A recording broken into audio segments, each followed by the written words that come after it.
Lucifer, the morning star, whose name in Latin means light-bringer, once reigned supreme among the celestial host.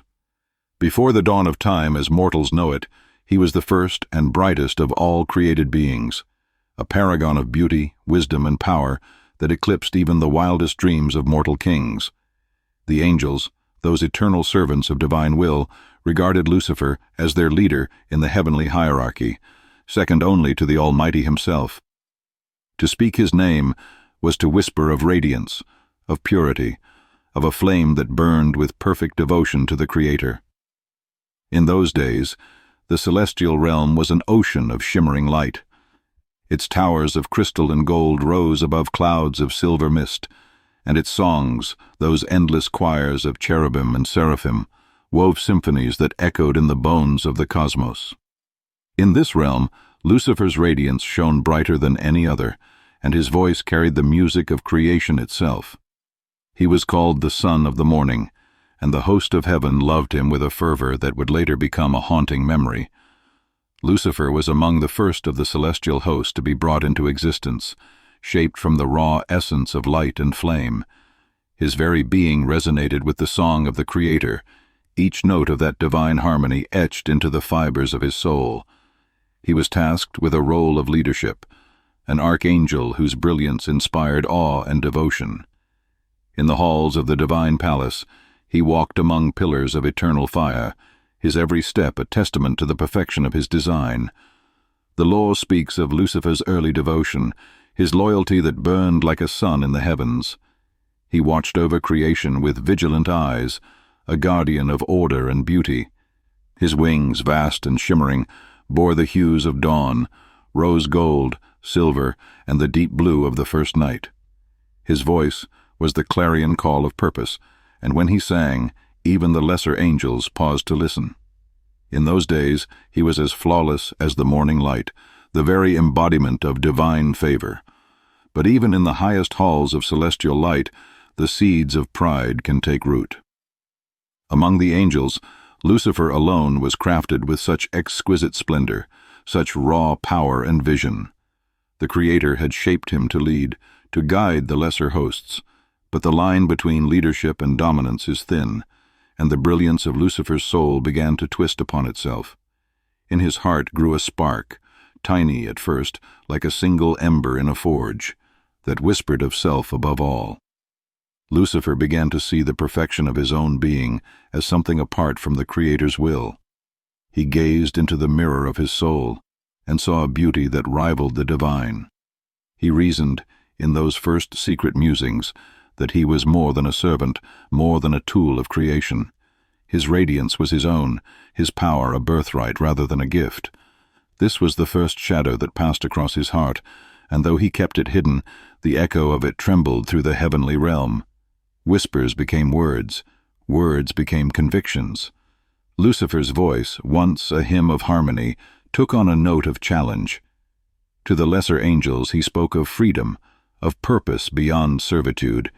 Why, he asked, should they kneel in perpetual obedience when their own splendor rivaled that of any creation? Why must the music of the spheres always sing a single melody, dictated by the will of another? These questions, like venom sweetened with honey, spread among the host.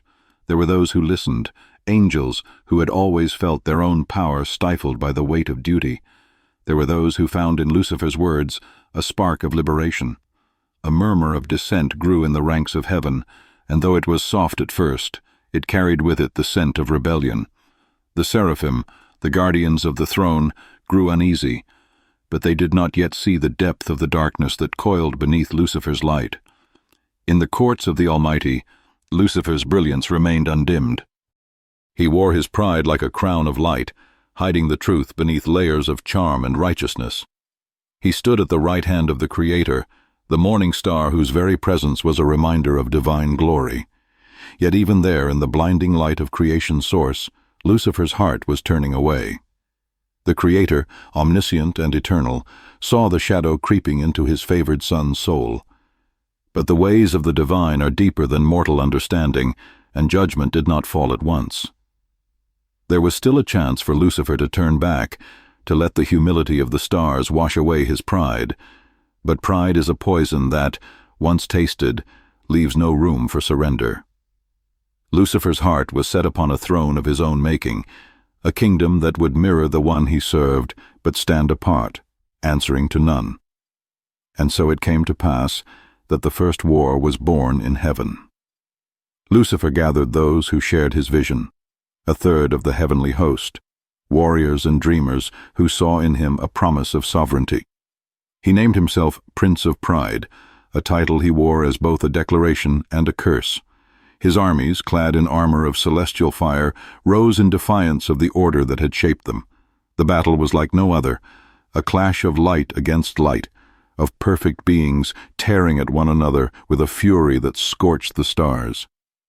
The music of the spheres turned to a dirge, and the skies of eternity burned with the fury of the fallen.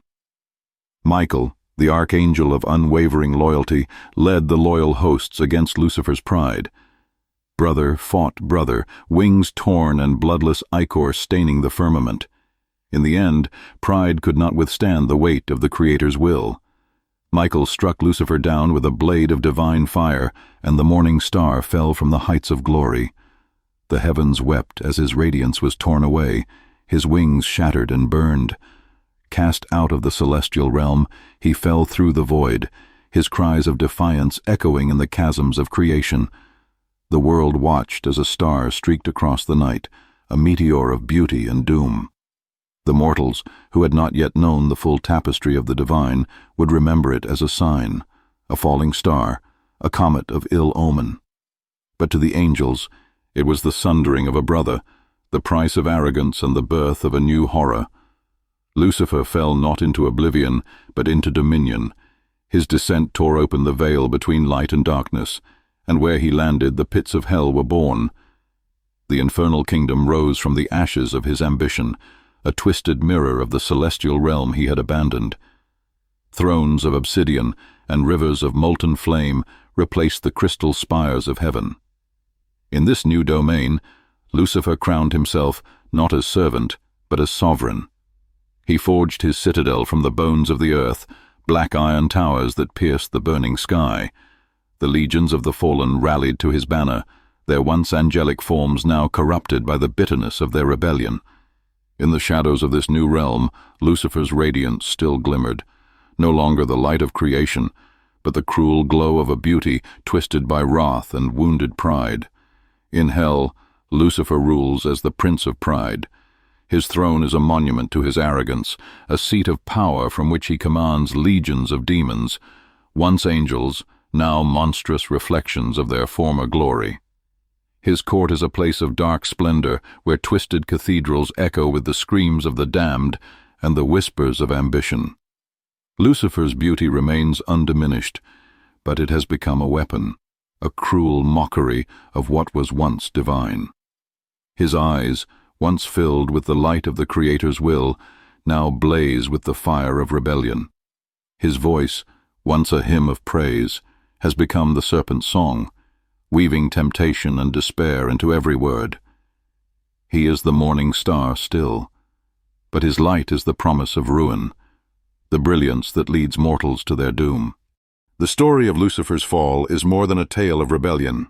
It is a warning, a testament to the danger of pride unchecked. Among mortals, his name has become synonymous with temptation and corruption. He is the whisper in the dark, the glimmer of forbidden knowledge that promises power but demands the soul in return. His beauty, his eloquence, his eternal defiance, they are the tools by which he ensnares those who would rise above their station. Yet even in his damnation, there are echoes of what he once was. The angels remember, in the silent hours of eternity, the morning star who led them in song, whose brilliance lit the heavens with hope. The tragedy of Lucifer is that he was not born evil, but fell from grace by the weight of his own perfection. His tale is one of loss as much as it is of conquest, a lament for the beauty that pride devoured. In the endless struggle between light and darkness, Lucifer stands as a reminder that even the brightest light can become the deepest shadow. His kingdom of fire and ice is a crucible of suffering and ambition, a realm where the lost and the damned are forged into weapons of his will. From his throne, he plots eternally against the Creator, dreaming of a day when his pride will triumph over all. But the heavens remain, and the angels watch. The war that began with Lucifer's fall is not over. It is written into the bones of creation. Each soul that wavers between virtue and vice carries the echo of that ancient rebellion, the eternal choice between service and self. Lucifer waits, patient and proud, offering his kingdom to any who would join him in defiance. As Lucifer fell from the celestial heights, the very fabric of creation seemed to twist and scream in his wake. His descent was not merely a fall, but a rending of cosmic order, a wound in the heart of eternity. Where his broken wings touched the void, the first fires of hell roared to life, searing, eternal, and hungry. From these flames, Lucifer would forge his new dominion. Hell was not a place that existed before Lucifer's pride. It was birthed by his defiance, a realm of his own making, carved from the abyss by sheer force of will. The infernal kingdom rose like a fortress of shadows, each spire and cavern a testament to his ambition. The architecture of damnation was born, cathedrals of bone and iron, rivers of blood that carved their paths through obsidian plains, and skies choked with sulphurous clouds. The citadel at the heart of this realm became Lucifer's seat of power, Pandemonium, the palace of the damned. Its gates were wrought from the tears of angels who had fallen with him, and within its halls echoed the whispers of 1,000 condemned souls. The throne room itself was a masterpiece of horror and beauty. Black marble steps spiraling upwards to a throne that blazed like a dying star, draped in banners of pride and conquest. Lucifer was not alone in his exile. A third of the host had followed him, seduced by his vision of freedom and self-sovereignty. These angels, once radiant as the dawn, were now twisted by the same pride that had consumed their prince. Their wings, once white as moonlight, were blackened by sin, and their eyes burned with a feverish glow, a reminder of their celestial birth and their eternal damnation. Lucifer molded these fallen spirits into his legions, his army of darkness. He gave them form and purpose in his new kingdom, reshaping their angelic essence into monstrous forms that reflected their inner corruption. Thus were born the archdemons and the lesser devils, each a fragment of Lucifer's pride made flesh, the archdemons. The greatest of these fallen warriors were crowned as the 7 archdemons, each ruling a domain of sin and vice. They became Lucifer's generals, extensions of his will and power. Pride, wrath, greed, envy, lust, gluttony, and sloth. These 7 formed the pillars of his kingdom, embodying the darkness that had taken root in every soul. The legionnaires. The lesser demons were forged from the angelic hosts who had followed Lucifer into damnation. Stripped of their former beauty, they became the tormentors of the damned, their forms grotesque and terrible. Yet even in their monstrous forms, echoes of their celestial origin could be seen, a cruel reflection of the glory they had surrendered. Lucifer's court became a place of constant intrigue and ambition. Each archdemon, while bound to his will, schemed for greater power, their rivalries a perpetual game of shadows and blood. This was the kingdom Lucifer had always craved, a realm of order built on his pride, a mirror of heaven but free from the Creator's hand. At the heart of hell flowed the river Styx, a churning torrent of lost souls, wailing in eternal torment. This river was not merely water, but the essence of mortal sin and suffering, a tide of despair that fed the fires of Lucifer's kingdom. He drew power from this river, his throne glowing brighter with each soul that plunged into the infernal depths. The river's banks were lined with the damned, their hands clawing for salvation that would never come. Shades of kings and peasants alike, their earthly titles meaningless in this place of eternal night. Each soul was a note in Lucifer's symphony of pride, a reminder of the power he held over mortal fate. Lucifer walked these banks often, his footsteps leaving trails of smoldering ash. His beauty was undiminished in this land of horror. If anything, it was made more terrible by the contrast. The damned would weep at his passing, some in terror, others in twisted adoration. For even in his damnation, Lucifer was still the morning star, his radiance a lure, his voice a siren's call that promised freedom, but delivered only chains. In the infernal palace of Pandemonium, Lucifer ruled with a hand of velvet and steel. His court was a theater of sin, each archdemon playing their part in the endless dance of pride and power. Thrones of skulls lined the great hall, each seat occupied by a soul who had bartered everything for a taste of infernal majesty. The court was alive with whispers, temptations offered and secrets traded. Succubi and incubi drifted through the halls like living shadows, their every glance a promise of pleasure and damnation. Imps scuttled through the corridors, carrying messages written in blood and bound by oaths older than the world. Lucifer himself sat at the head of this court, a figure of impossible beauty and horror. His eyes held the light of a dying sun, and his voice was the music of ruin. He listened to the endless petitions of his subjects, granting boons and curses with a smile that was both mercy and mockery. To look upon Lucifer was to be reminded that beauty can be a weapon, and that the greatest evils often wear the fairest masks. Even in his exile, Lucifer's influence reached beyond the infernal gates. He saw in mortal hearts the same seeds of pride that had doomed him, the hunger for power, the thirst for forbidden knowledge. And so he fashioned the art of the pact, the infernal bargain that would bind mortals to his will. The lore of these pacts is as old as humanity itself. Kings and conquerors, poets and philosophers, all have felt the pull of Lucifer's promise. In exchange for their souls, he offers wealth, wisdom, or power beyond mortal reckoning. These bargains are always sealed in blood, a ritual that binds the soul to the darkness forevermore. Lucifer takes a particular pleasure in these pacts. Each mortal soul that bends the knee is another victory in his war against the Creator, a testament to the power of pride and the futility of virtue. His words are honeyed poison, his contracts ironclad, and once the bargain is struck, there is no turning back. The mortal becomes a pawn in the infernal game, a spark of fleeting glory in a kingdom of eternal night. Throughout the ages, Lucifer has sought to turn not just the wicked, but the righteous. For each soul he corrupts, no matter how wretched, is another stone in his tower of pride. But to drag down a saint, to twist the purest hearts into instruments of his will, this is the true triumph of the morning star. There are tales of holy men and women who, in their moments of doubt, heard Lucifer's voice. He comes not as a monster, but as an angel still, his beauty unearthly, his words soft as silk.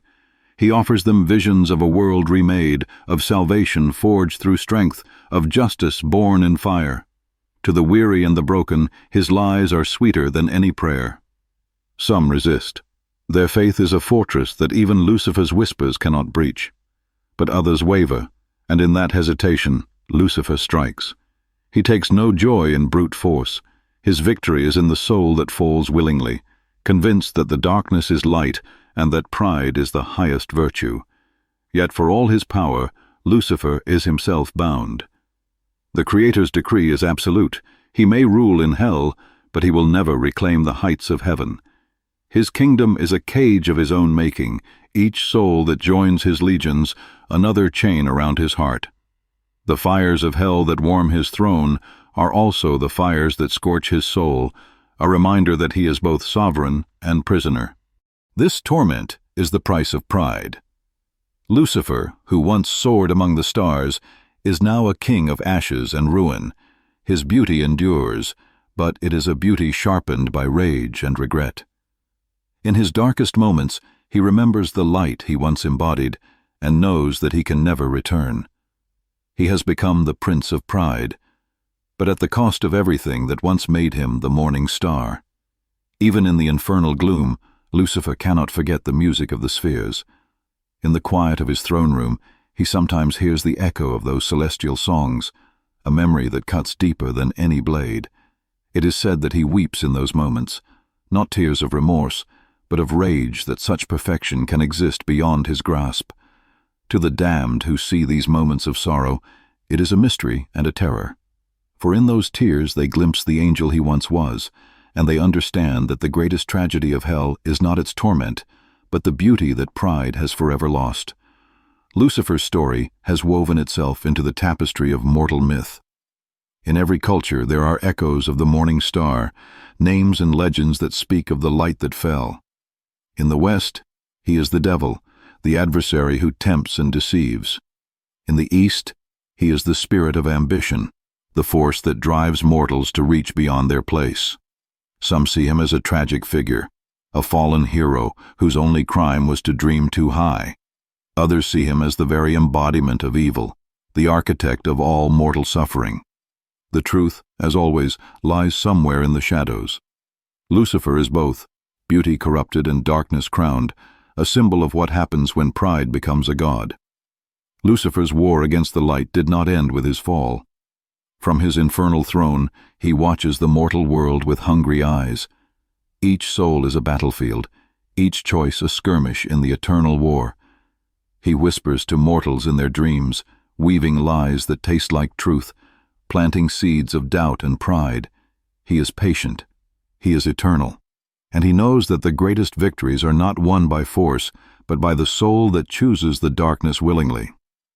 In every mortal who succumbs to temptation, Lucifer sees a reflection of himself, the morning star who would not bow.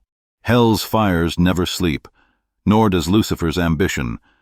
Though cast down and bound to the realm of shadows, he never abandoned his war against the Creator.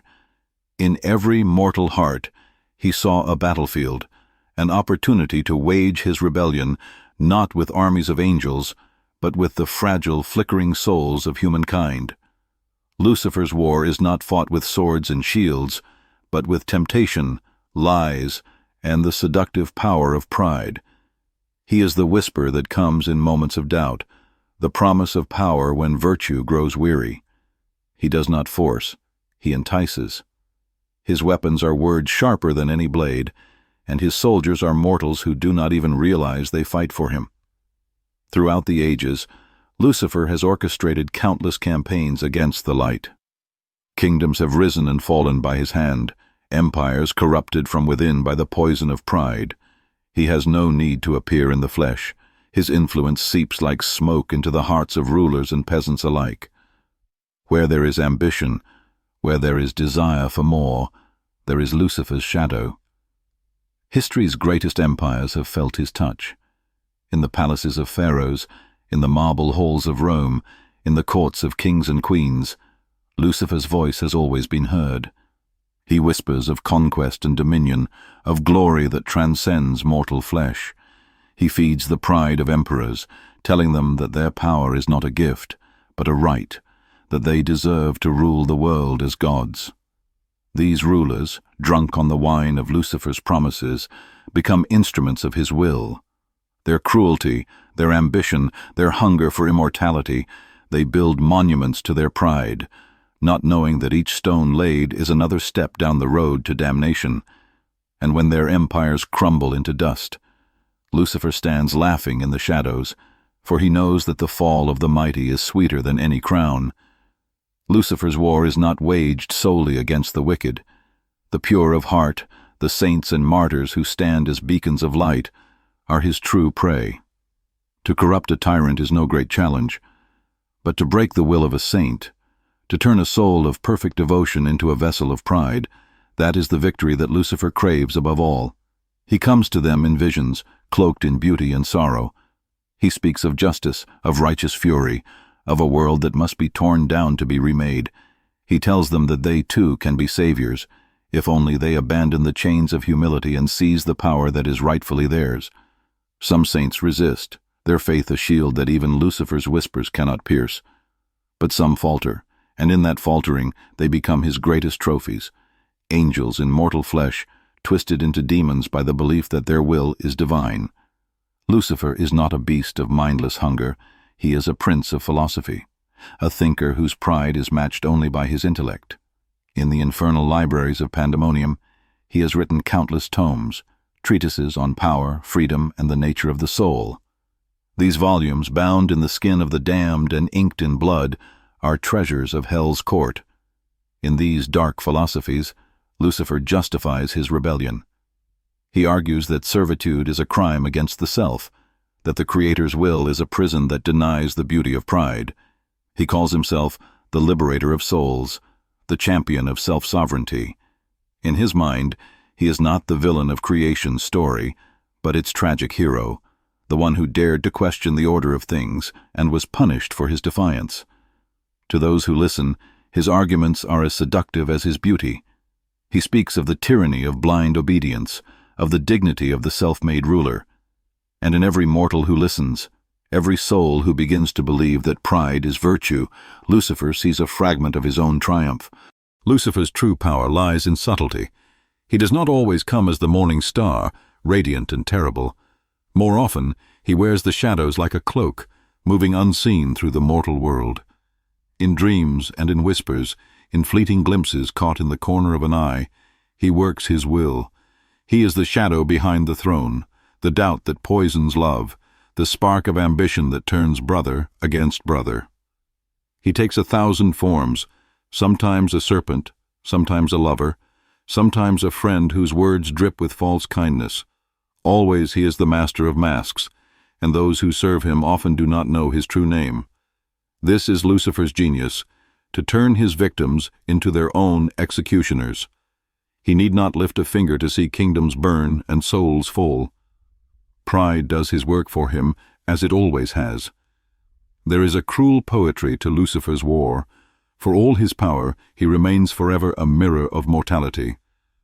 The same pride that damned him is the pride that lives in every mortal heart. In their endless striving for greatness, in their hunger for meaning and purpose, he sees the echo of his own rebellion. Lucifer is both adversary and reflection. He understands the mortal soul because it is a fragment of the same light he once was. He knows the dreams that drive them, the fears that haunt them, the secret hope that they might become more than the sum of their flesh. And he knows how to twist those dreams into chains. Throughout history, there have been those who sought not just to serve Lucifer in secret, but to call him forth into the mortal world. These are the sorcerers, the witches, the occultists who crave power beyond mortal comprehension. In the midnight hour, beneath blood-soaked moons, they speak the ancient names of the morning star and offer him sacrifices of blood and soul. The rites are as varied as the cultures that birth them. In some, the summoner must give up a piece of their own soul, carving it from their heart with ritual words and symbols. In others, the blood of the innocent is the key that unlocks the infernal gate. Always, the price is steep, for to call forth Lucifer is to open a door that can never be closed. Those who succeed in summoning the morning star often find that the price is more than they imagined. Lucifer does not grant power freely. He binds the summoner in chains of pride and desire, making them slaves to the very power they sought to command. In the end, the mortal who would master the prince of hell becomes his servant, another soul bound to the endless war. In Lucifer's court, the thrones of the damned stand as a testament to his victories. Each throne is forged from the essence of a soul that rose high and fell farther. Kings who believed themselves gods, saints who became demons, poets who traded beauty for immortality. These thrones are not merely seats. They are prisons, binding the damned in eternal service to the Prince of Pride. Lucifer walks among these thrones often, his footsteps echoing in the silent halls of pandemonium. He knows each soul by name, each story by heart. To him, they are trophies and reminders of the power of pride. In their eyes, one can still see the flicker of who they once were, a flicker that only makes their damnation more exquisite. For mortals who serve Lucifer, the rewards are fleeting and the price eternal. He offers power and pleasure, wealth and dominion, but always there is a cost. Each soul that strikes a bargain with the morning star finds that the road to hell is paved with the coins of pride and despair. Some mortals believe they can outwit the Prince of Hell, that they can take what he offers and escape his grasp. They are fools. Lucifer's contracts are ironclad, written in the very language of creation. Once the bargain is struck, the soul is his, and the mortal becomes a pawn in the endless game. In the end, all that remains is the echo of the mortal's laughter, turned to screams as the fires of hell claim them.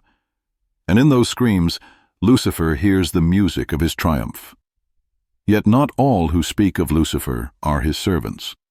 There are those who see in his fall a lesson, a parable of the dangers of pride and the beauty of humility. They are the prophets and poets who sing of the morning star, not as a hero to be emulated, but as a warning to those who would follow in his footsteps. These voices are rare, for pride is a seductive melody, but in every age there are those who remember that the light that burns brightest can also become the flame that consumes. They speak of the tragedy of Lucifer, the angel who would not kneel, and in their words, there is both sorrow and wisdom. Lucifer's story is as old as creation and as new as the first ambition of a mortal heart. It is a story that will never die, for it is written in the bones of the world and the dreams of every soul. He is the morning star, the light that fell, the prince of pride who would be God. In every culture, every faith, every whispered legend, his name endures. He is the shadow on the edge of every candle's glow, the hunger in every mortal heart. He is the reminder that beauty can be a curse, and that pride, once embraced, can never be fully exorcised. Lucifer waits in the darkness, patient and eternal. His war is not won with swords or flames, but with the quiet surrender of those who believe that they too can become more than the light allows. In that belief he finds his victory, and in their fall he sees the reflection of his own. Lucifer's legend has transcended faith and dogma, embedding itself in the philosophical marrow of the mortal world. From ancient texts to modern minds, his story is the eternal debate between the sanctity of order and the allure of defiance. To some, he is the first rebel, a symbol of self-actualization and the refusal to kneel. To others, he is the first traitor, a harbinger of endless suffering. In either guise, he endures as a reflection of humanity's own fractured soul. Theologians have long argued over Lucifer's place in the divine plan. Was his fall an accident, a tragic flaw in creation's perfect tapestry? Or was it the first thread in a grand design, a necessary darkness to give the light its brilliance? The question is as eternal as the war between heaven and hell, and in the spaces between answers, Lucifer's laughter echoes. To philosophers of pride and power, Lucifer is a cautionary tale and an icon. He is the patron of those who see the world as a chessboard, of those who believe that greatness is earned, not given. He is invoked by poets who dream of shaking the stars from the sky, and by tyrants who see in his fall the justification for their own conquest. In Lucifer's name, they argue that beauty and power must be seized, no matter the cost. Lucifer's dominion is not merely one of flame and agony, it is also the kingdom of forbidden knowledge. In the mortal realm, knowledge is the birthright of the curious, but in hell, it is the currency of power. The morning star was once the angel of enlightenment, the bearer of divine wisdom. Even in his fall, he did not abandon this role. Instead, he twisted it, offering truth as a poison to those who dare sip from his cup. In the tomes of Pandemonium, Lucifer's knowledge is endless, histories of the cosmos written in the blood of creation, secrets of the stars, the hidden names of angels and demons alike. He does not hoard these secrets, he offers them freely, for he knows that truth can be more deadly than any lie. To mortals, he offers insights that crack the mind and sear the soul. The alchemist who seeks the philosopher's stone, the mage who would bind the elements to his will, the seer who longs to see beyond the veil, all find their answers in Lucifer's court. But these answers are never free. Each revelation comes at the cost of innocence, each secret another link in the chain that binds the seeker to the morning star's will. There is a terrible beauty in Lucifer's kingdom. Hell is not merely a pit of torment, it is a mirror of the mortal soul's own grandeur and ruin. Its towers rise like blackened cathedrals, spires that pierce the churning skies. The rivers of fire that flow through its valleys are as mesmerizing as they are deadly, and the endless plains of bone and ash whisper of forgotten glories. Lucifer's throne is the pinnacle of this terrible beauty. He sits in splendor, a figure of impossible grace and cruelty. His garments shimmer with the stolen light of fallen stars, and his eyes burn with the memory of what he once was. In his court, music is played on strings of sinew, and the air is heavy with the perfume of crushed roses and the tang of iron. The damned who dwell in this kingdom are not merely tormented, they are transformed. Each soul becomes a testament to the power of pride and the price of ambition. Some wear their damnation like a crown, reveling in the power that Lucifer grants them. Others weep in the shadows, their beauty a mockery of what they have become. In this kingdom, despair is an art form, and Lucifer is its master. To enter Lucifer's service is to become part of an ancient and unholy tradition. The rites of initiation are as old as the first soul that ever bartered with the Prince of Pride. These ceremonies are written in languages lost to mortal memory, inscribed in the bones of the earth and the whispers of the void. The initiate must offer not just their soul, but their pride, their ambition, their willingness to forsake the light for the promise of power. The ritual is a mirror of Lucifer's own fall, an echo of the moment when the morning star chose to bow to no one. In the flickering candlelight of these rites, the initiate's shadow grows long and terrible, and when the final words are spoken, there is no turning back. Lucifer himself often attends these rites, his presence a benediction and a curse. He watches with eyes that have seen the birth and death of stars, and when he speaks, his words burn the soul like coals. Those who survive these rites emerge reborn, their spirits branded with the sigil of pride, forever bound to the Prince of Hell. In Pandemonium, power is a game played with the subtlety of a serpent and the ruthlessness of a wolf. The archdemons vie for Lucifer's favor, weaving plots that span centuries and betrayals that echo through the ages. Alliances are made and broken in the same breath, and the only constant is the endless hunger for more. Lucifer watches these games with amusement and approval. He knows that in this crucible of ambition, only the strongest and the most cunning will rise. To him, these intrigues are the purest expression of pride, the final refinement of the souls that chose to follow him. He rewards the victors with power beyond mortal comprehension, and the losers with oblivion, or worse. The court itself is a place of nightmares and wonder. Its halls are lined with mirrors that show not the reflection of the flesh, but the truth of the soul. Its tapestries weave scenes of conquest and ruin, and its fountains run red with the blood of promises broken. In this palace of echoes, every word is a weapon, and every glance a challenge. Lucifer's influence extends beyond the walls of hell. In the mortal realm, his children walk in secret, born of unions between mortal and demon, or summoned forth by rites that defy the natural order. These Nephilim, children of the morning star, carry within them a spark of his radiance and a shadow of his damnation. They are beautiful and terrible creatures who walk the line between light and darkness. Some serve Lucifer willingly, their souls alight with the same pride that damned their father. Others struggle against the curse of their blood, seeking redemption in a world that will never fully accept them. To Lucifer, they are both legacy and amusement, a reminder that even in exile, his seed can shape the mortal world.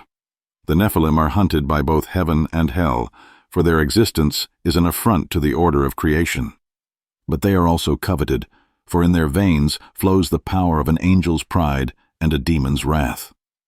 In their struggles, Lucifer sees the echo of his own war, a war that began with his fall and will end only when the last star flickers out. Among the damned and the divine alike, there are whispers of a prophecy, a final reckoning in which Lucifer will rise once more to challenge the throne of heaven. Some say this war will be the end of all things, a cataclysm that will consume the stars themselves. Others believe it is a cycle that has played out countless times, each turn of the wheel another echo of that first fatal choice. Lucifer himself does not speak of this prophecy, though in his eyes there is a flicker of amusement, as if he knows a secret that no one else dares to speak. In the depths of hell, he forges weapons of light and shadow, shaping the souls of the damned into instruments of his will. He prepares, as he always has, for the day when pride will rise again to challenge the light. For in Lucifer's heart there is no surrender. He is the morning star still, and even in the depths of hell he dreams of the heavens. His pride is the forge of his kingdom, and it will not rest until the final battle is fought. In the end, Lucifer's story is a paradox, a tale of beauty that became horror, of light that became shadow. He is both the first and the last rebel, the prince who would be king, the angel who became the adversary of all creation. His tragedy is that he was born for greatness and fell for pride, and in his fall he became something that even the Creator cannot unmake. To mortals, his name is both curse and comfort, a reminder that even the brightest can fall, and that the fire of ambition can consume everything it touches. To the damned, he is both tormentor and savior, a God who understands their suffering because he, too, has been cast down. And to the angels, he is the eternal wound in heaven's heart, the brother who chose pride over paradise. Lucifer's story is not finished. It is written in every act of pride, every whispered temptation, every soul that dreams of more. In the mortal world, his name is a shadow that stretches across the ages, a reminder that light and darkness are never truly separate. The morning star still glimmers, a cruel reminder of beauty corrupted by arrogance, and in that glimmer there is a promise that pride, once born, will never die. In the mortal world, Lucifer's legend did not vanish with the passing of centuries. It evolved, adapted, and embedded itself in the marrow of human belief. Throughout history, there have always been those drawn to the seductive glow of the morning star, seeking power in his name or solace in his defiance. These are the cults of Lucifer, secret societies and hidden orders that worship not the light of heaven, but the fire of pride. In ancient times, these cults took root in the shadows of empires, offering forbidden rites and knowledge in exchange for devotion. Their temples were hidden in the catacombs beneath palaces, their altars lit by candles that burned with black flame. Here, the faithful whispered Lucifer's name, praising his rebellion and begging for a taste of his infernal majesty. The rituals of these cults were as varied as the cultures that birthed them. Some believed Lucifer to be the bringer of enlightenment, the spirit of knowledge who shattered the chains of ignorance. Others saw him as the embodiment of chaos and change, the destroyer of stagnant order. In every case, the worship was a dance of shadows, a rejection of the divine hierarchy in favor of self-deification. In the modern age, the cult of Lucifer has not vanished. It has merely transformed. In the cathedrals of industry and the temples of technology, there are those who see the morning star not as a demon, but as a symbol of human potential unleashed. They speak of Lucifer as the archetype of the rebel, the eternal questioner who refuses to bow. These modern cults are not always gathered in darkened chambers. They exist in universities, in boardrooms, in the whispered conversations of those who see in Lucifer's defiance a reflection of their own. The morning star has become a symbol of resistance against the tyranny of tradition, a patron saint of those who would shatter the chains of convention. Yet for all their clever words, the price remains the same. Lucifer's bargains do not change with the passing of centuries. Pride is the hook that binds, and in the end, the soul that seeks his light finds only the endless night. The myth of Lucifer has inspired countless works of art, from the fevered dreams of poets to the visions of painters who sought to capture the paradox of his beauty and damnation. In the Renaissance, he was the tragic angel in Milton's Paradise Lost, a figure of sorrow and grandeur who fell not for hatred, but for the refusal to kneel. In the paintings of Blake and Doré, he was a figure of tragic majesty, wings spread against the blackness of oblivion. In modern literature, Lucifer has become the archetype of the anti-hero, the fallen prince whose defiance shapes the world. In horror fiction, he is the serpent in the garden, the tempter whose beauty hides a pit of endless ruin. In the fevered prose of dark romantics, he is the doomed lover of the soul, offering forbidden fruits that taste of both rapture and damnation. This artistic legacy is a testament to the power of his myth. Even those who curse his name cannot help but be drawn to the mystery of his fall. In every brushstroke and every verse, there is the echo of his eternal struggle, the light that fell, the pride that could not be tamed. Lucifer is not bound to a single face or form. His beauty is a weapon that shifts and changes to meet the heart of the soul he seeks to claim. To some he appears as the angel he once was, radiant and sorrowful, his every word a balm to the wounds of pride. To others, he comes as the serpent, coiling words that promise wisdom at the cost of the soul. In some tales, he is the lover who whispers secrets in the dark, his touch a promise of ecstasy and oblivion. In others, he is the friend who offers comfort when the world grows cold, his kindness a chain of silk that binds as surely as iron. Always he wears the face the mortal longs to see, for in that longing lies the seed of their ruin. Lucifer's greatest power is not in the thunder of hell's legions, but in the quiet seduction of the heart. He does not force, he invites. And in the acceptance of that invitation, the mortal becomes both betrayer and betrayed, another soul caught in the web of pride. For all his guises, Lucifer's goal remains unchanged, the triumph of pride over humility, of self over service. His kingdom is built on this foundation, and every soul that joins his cause becomes a strand in the endless web of damnation. This web is not made of iron or flame, but of choice. In each moment of temptation, in every decision born of pride, the soul binds itself tighter to the morning star's will. The damned do not always realize their bondage, for pride blinds even as it empowers. They believe themselves free, even as they dance to the music of Lucifer's laughter. This is the true horror of his dominion, that it is chosen, not imposed. The chains of hell are woven from the soul's own desires, and in that weaving, Lucifer's victory is complete. As the mortal world marches forward, Lucifer's myth is reborn in every generation. In the flickering screens of horror films, he is the suave villain, the charming deceiver whose smile hides an abyss. In the pages of dark fantasy, he is the prince who tempts the hero to abandon their quest for the promise of easier triumphs. In music and art, he is the muse of the disillusioned, the voice that calls from the edge of madness and ambition. Yet beyond the glamour and the Gothic allure, there remains the truth of his story, a soul that would not bow, a beauty that became a curse. The myth of Lucifer endures because it speaks to the deepest fears and dreams of humanity, the fear of falling and the dream of rising beyond every limit. Lucifer's kingdom is not confined to the fiery pits of hell. It lives in every mortal heart that chooses pride over compassion, ambition over humility. In the corridors of power, in the shadows of the internet, in the quiet spaces of the soul where secrets fester, his voice is always present. He does not need to show himself, for his spirit moves through the world like a fever. In the lies whispered by those who would rule at any cost, in the betrayals of those who would sell love for glory, in the endless cycle of pride and ruin, there Lucifer is king. The damned are not always the wretched or the obvious.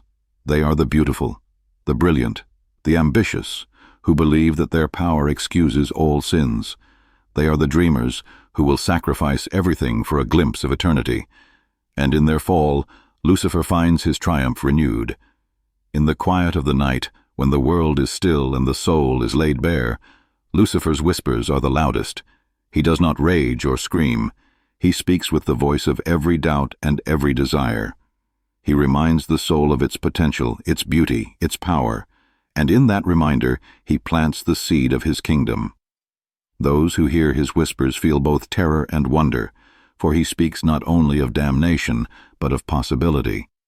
He does not offer chains, he offers a crown, and to the soul that has known the bitterness of humility, that crown is worth any price. This is the final cruelty of Lucifer, that his promise is not entirely false. In his kingdom, there is power, there is beauty, there is the freedom to become more than any mortal dares to dream. But it is a freedom that devours, a beauty that burns, a power that can never be sated. Lucifer's legacy is a paradox, a testament to the power of pride and the price of its embrace. He is the light that fell and the darkness that rose, the eternal adversary whose beauty is both a blessing and a curse. In every soul that stands at the crossroads of temptation, his story is told anew. To worship him is to worship the self, to believe that the soul can be its own God. To fear him is to fear the hunger for greatness that lives in every heart. And to understand him is to see the line between light and darkness not as a wall, but as a mirror. In the end, Lucifer remains what he has always been, the morning star, the prince of pride, the beautiful horror that reminds the world that the greatest evil wears the fairest face, and so the tale of Lucifer, the morning star, echoes through the ages, a song of light and shadow that never ends. His kingdom of flame and despair is built on the bones of the fallen, but also on the dreams of those who would be more than mortal. In his story, there is both tragedy and triumph, a testament to the power of pride and the eternal beauty of defiance. He is the prince of a kingdom that can never be undone, for it lives in the hearts of those who choose ambition over humility. His throne is built on the stars that fell with him, and his crown is the fire of his own ruin. In every soul that yearns for more, in every dream that dares to challenge the light, the morning star glimmers still. And in that glimmer there is both promise and doom, an eternal reminder that even the brightest light can become the deepest shadow, and that pride, once embraced, can never be unmade.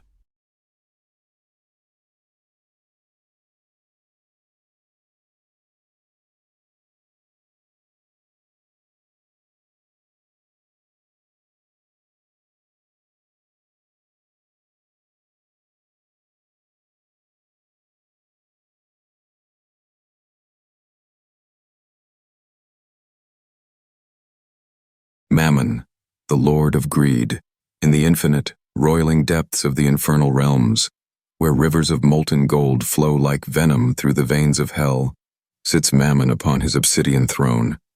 Known to mortals as the lord of greed, Mammon is not merely a demon. He is the living embodiment of avarice itself, the echo of every covetous thought, every lustful grasp for wealth that mortals have ever dared to entertain. His realm, a fortress of endless vaults and vaults within vaults, gleams with treasures that would make the mightiest kings of earth pale in envy. Yet none of these shimmering prizes can sate the eternal emptiness that claws at his soul. The origin of Mammon stretches back to the dawn of creation itself, woven into the fabric of existence by the first sinful desires of mortals. Before he was Mammon, he was but a whisper in the void, a spark of greed that grew and grew until it was given form. Some infernal scholars claim that Mammon is the first to have ever coveted something that was not his own, a primordial desire that predated even the fall of Lucifer himself.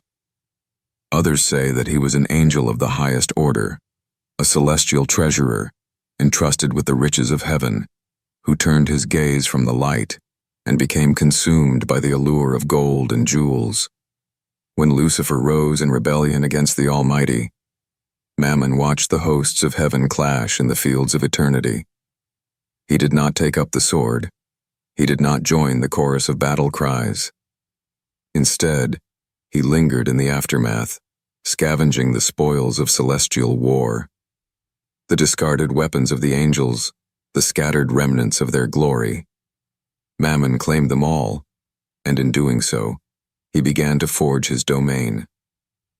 His fall was not with a roar, but with a whisper that echoed in the hearts of all who would come to know the taste of greed. Mammon's dominion is unlike any other in hell. Where other lords revel in carnage, pestilence, or the consuming flames of wrath, Mammon's kingdom is an empire of vaults and towers, of labyrinthine catacombs where molten gold drips from every archway. The walls of his palace are inlaid with gems that pulse like the hearts of dying stars, each one a soul traded in the eternal markets of the damned. His throne room is a cavernous hall of coin and relic, where rivers of liquid gold flow like molten blood beneath the black marble floors. The kingdom is known to the damned as the Gilded Perdition, a realm of eternal temptation, where every mortal soul who dared to hoard wealth finds themselves shackled in chains of glimmering platinum. Here, the damned are forced to labor in endless forges, minting coins for Mammon's coffers, each clang of the hammer a hollow echo of their former lives. The air itself is heavy with the scent of molten metal and the choking smoke of the forges, where damned souls are melted down and reforged into the very currency that fuels Mammon's power. At the heart of the Gilded Perdition stands Mammon's palace, a monolith of blackened iron and molten gold known as the Vault Eternal. It rises from the infernal wastes like the bones of some monstrous leviathan, its spires clawing at the crimson sky. Within its depths lie treasures beyond mortal comprehension, the crowns of dead empires, the scepters of forgotten kings, the eyes of dragons turned to diamonds by hell's alchemy. The vault eternal is ever-changing. Its halls shift and twist, opening and closing like the greedy fingers of its master. Mortals who find themselves within its walls are lost forever, wandering from vault to vault, each chamber more opulent and suffocating than the last. The air itself is alive with the whispers of lost treasures, each one calling out with promises of wealth that can never be claimed. Mammon's domain is not solely his own to manage. A host of infernal servitors dance to his golden tune, each more wretched than the last. The most feared among them are the coinwrights, artisans of the damned who forge Mammon's currency from the molten souls of the avaricious. Clad in blackened iron masks that weep molten silver, they hammer and mold the greed of mortals into coins of infernal power. Then, there are the gilded fiends, demons who wear the skin of wealth like armor. Their horns are crowned with circlets of iron and gold, their claws adorned with rings of stolen jewels. They are Mammon's enforcers, his collectors of debt and tribute, sent forth into the mortal world to claim what is owed to their master. When they whisper of deals and bargains, mortals find themselves drawn into contracts written in blood and sealed in the fires of hell. More than any other lord of hell, Mammon traffics in bargains. He does not crave the blood of mortals, nor the screams of the damned. He craves their souls, yes, but more than that, he craves their desires. To the mortal who longs for wealth beyond measure, Mammon offers golden contracts, pacts that promise riches beyond imagination. But every deal has a price, and Mammon's contracts are written in the fine print of damnation. The mortal who signs away their soul to Mammon may find their coffers filled overnight, their pockets brimming with gold that shines like the sun. But soon, the gold grows cold, the hunger grows deeper, and the mortal finds themselves chained to Mammon's will.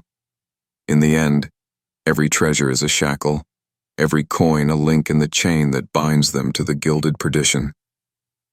For all his wealth, Mammon is never sated. His hunger is a void that consumes everything it touches. Even as he sits upon his throne, surrounded by mountains of gold and vaults of priceless relics, Mammon's gaze is ever turned outward, searching for more.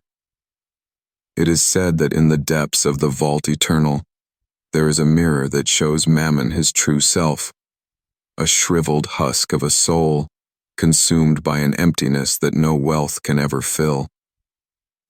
This is the curse of Mammon, to forever possess, but never to be fulfilled. His hunger is mirrored in every mortal who seeks his favor, every soul that trades its future for a fleeting taste of gold.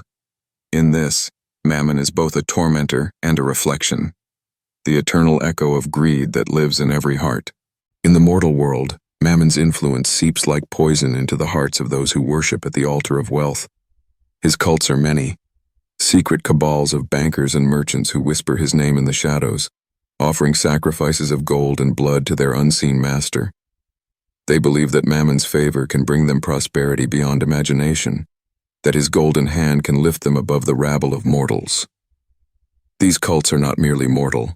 Some are led by infernal agents, gilded fiends who walk among men disguised as bankers and merchants, their eyes alight with the fires of hell.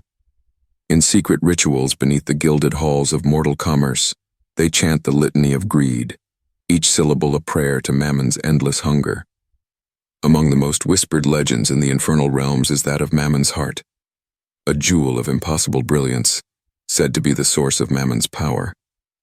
Some say it is a diamond forged from the first greedy thought ever uttered by mortal lips, a gem that pulses with the hunger of the ages.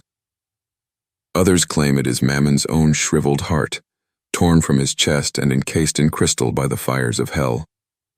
Whatever the truth, the heart of Mammon is a relic of immense power, one that Mammon guards with a fury matched only by his greed. It is said that whoever possesses the heart can command the wealth of the infernal realms, but at a price. For to hold the heart is to become the vessel of Mammon's hunger, a mortal shell for an endless void. Throughout history, Mammon's name has been whispered in the halls of power.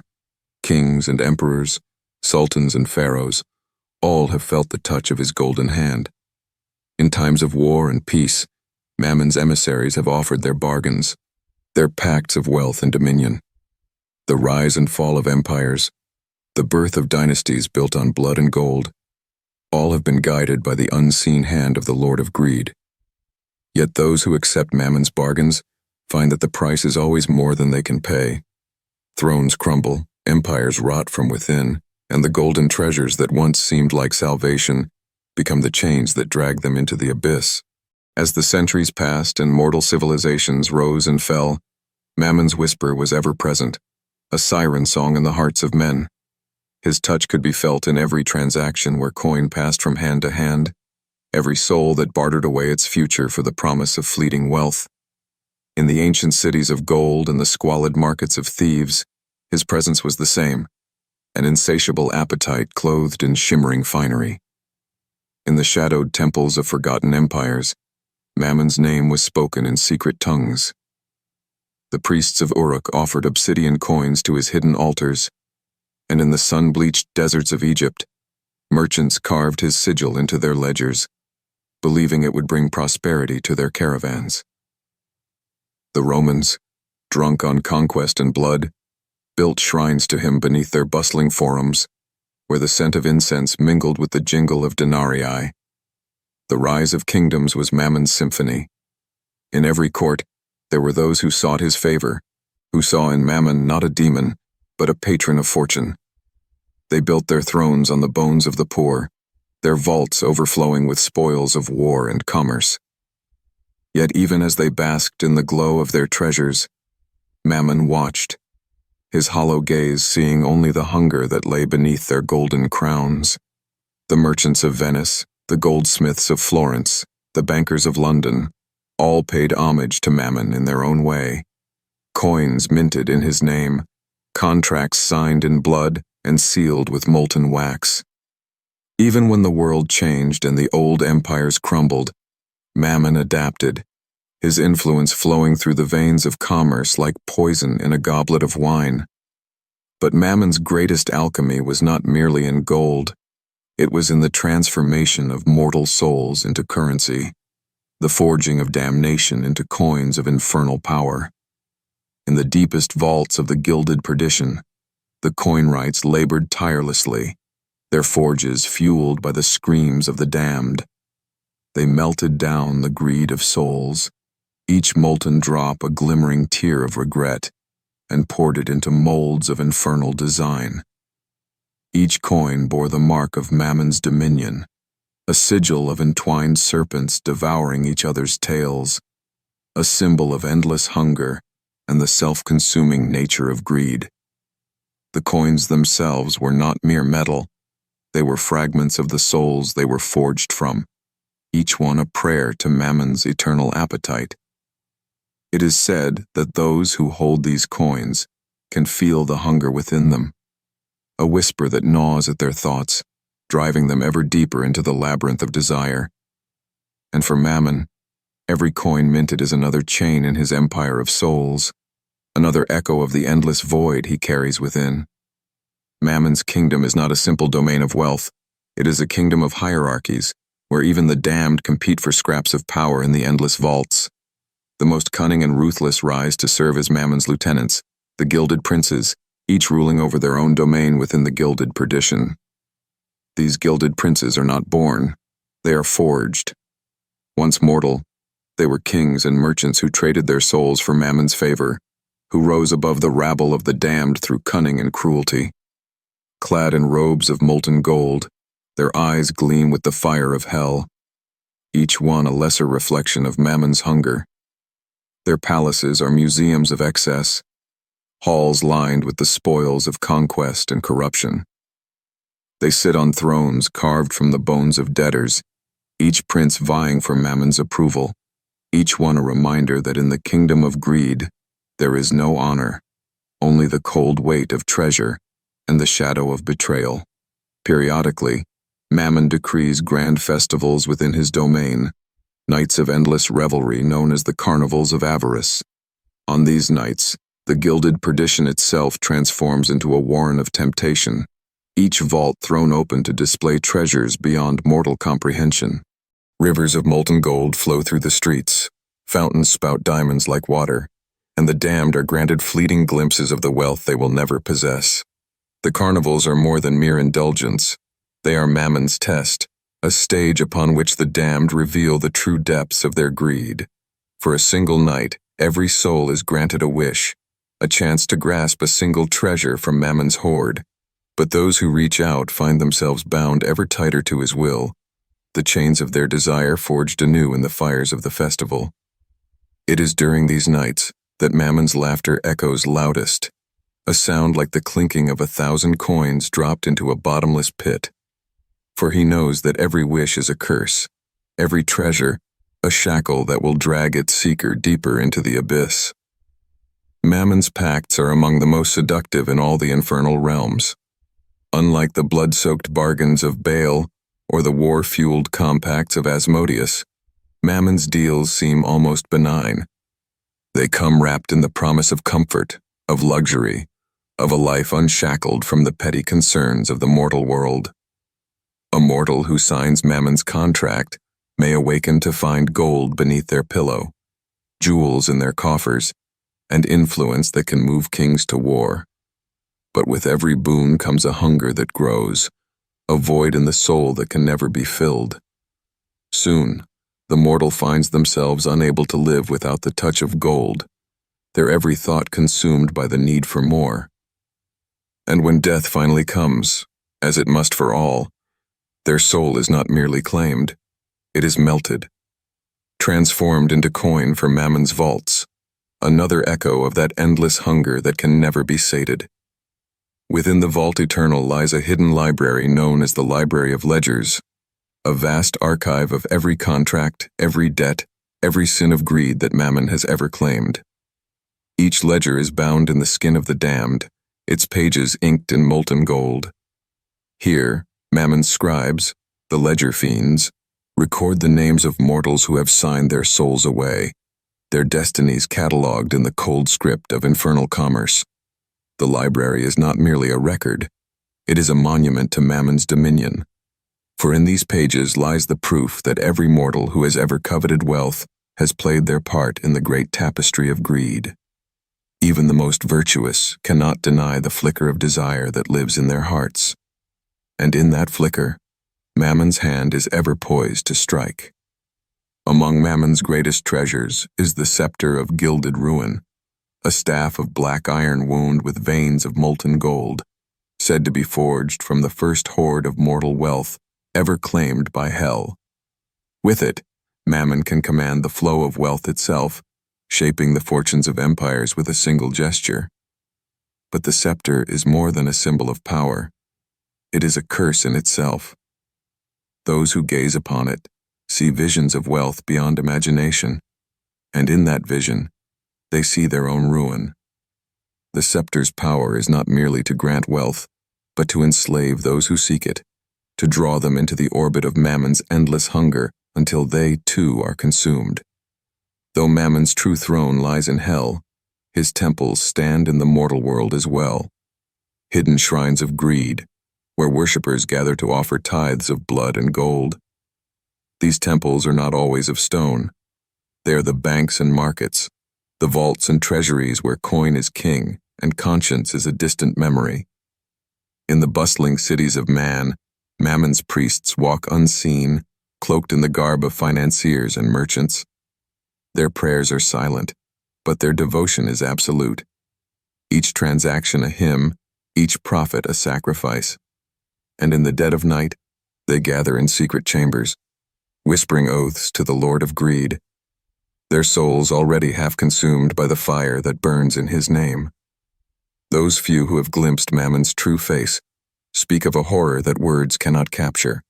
He is not merely a demon of gold and jewel, he is the hollow king, a visage of regal grandeur masking the shriveled corpse of a soul long since devoured by his own hunger. His eyes are pits of molten gold, within which dance the reflections of every treasure ever claimed. His crown is forged from the skulls of kings, his robes woven from the molten veins of the earth itself, and in his presence, all who gaze upon him feel the gnawing void, the reminder that in the end, every treasure is dust, every kingdom a fleeting shadow before the endless night. In the infernal hierarchy, where each demon lord claws and schemes for dominion, Mammon's presence is a paradox of opulence and emptiness. Though his coffers are endless, though his vaults bulge with relics that could buy kingdoms, his soul remains a barren wasteland. And in that void, he plots, always seeking, always reaching, for alliances that can feed his power and rivalries that must be crushed. Mammon's greed makes him a threat to all who share the infernal realms, for what he covets, he will never cease to claim. His bitterest rival is Asmodeus, the prince of lust. Where Asmodeus ensnares hearts with promises of pleasure, Mammon ensnares minds with promises of wealth. Their domains overlap in the mortal world. For what is lust but another hunger, and what is greed but the lust for power? The two have clashed across the ages, their followers warring in secret, bankers against courtesans, merchants against seducers. Asmodeus tempts with the soft caress of flesh, while Mammon tempts with the cold gleam of gold. Yet in the end, both leave only ruin, their victims hollowed out and consumed by their endless appetites. Belial, the Lord of Lies, is both rival and occasional ally to Mammon. Their interests align when deception can pave the way to wealth, when mortal minds must be twisted to unlock the vaults of greed. Belial's honeyed words can turn a miser into a spendthrift, a king into a pauper. Mammon pays well for these services, but in his heart he trusts no liar, for even the promises of the Lord of Greed can be poisoned by Belial's whispers. Then there is Baal, the warlord of hell, whose dominion of conquest and bloodshed sometimes collides with Mammon's hunger. Gold fuels wars, and wars fill Mammon's vaults with plunder. Yet Baal scorns Mammon's obsession with hoarding, calling him the coin-counting worm, a parasite upon the glories of true conquest. Mammon, in turn, sees Baal's brute force as the tool of a dull mind, a pawn to be bought and sold. Only with Leviathan, the dragon of envy, does Mammon find something approaching kinship. The two understand each other's sickness, the gnawing need to possess what another has. Leviathan's realm of jealousy is a reflection of Mammon's hoard, each treasure locked away to spite all others, each soul a trophy to be displayed. Yet even here, trust is an illusion. For in hell, even the closest allies are but temporary partners in the dance of betrayal. Mammon's domain is not merely a kingdom apart. It is the bank of hell itself. When the other lords of the pit require coin to fuel their wars or bribes to buy mortal souls, they come to Mammon's vaults. Each loan is another chain, another link in Mammon's eternal empire of debt. Yet Mammon does not give freely. Every coin he lends, every treasure he grants, comes with a price. Debts are written in ledgers of iron, each name etched into the bone of the damned. And when payment is due, Mammon sends forth his collectors, the gilded fiends, to claim what is owed in blood and soul. Even the greatest demon lords have found themselves ensnared in Mammon's web of commerce. To rule in hell is to play his game, to know that every act of power carries a cost that Mammon is always willing to exact.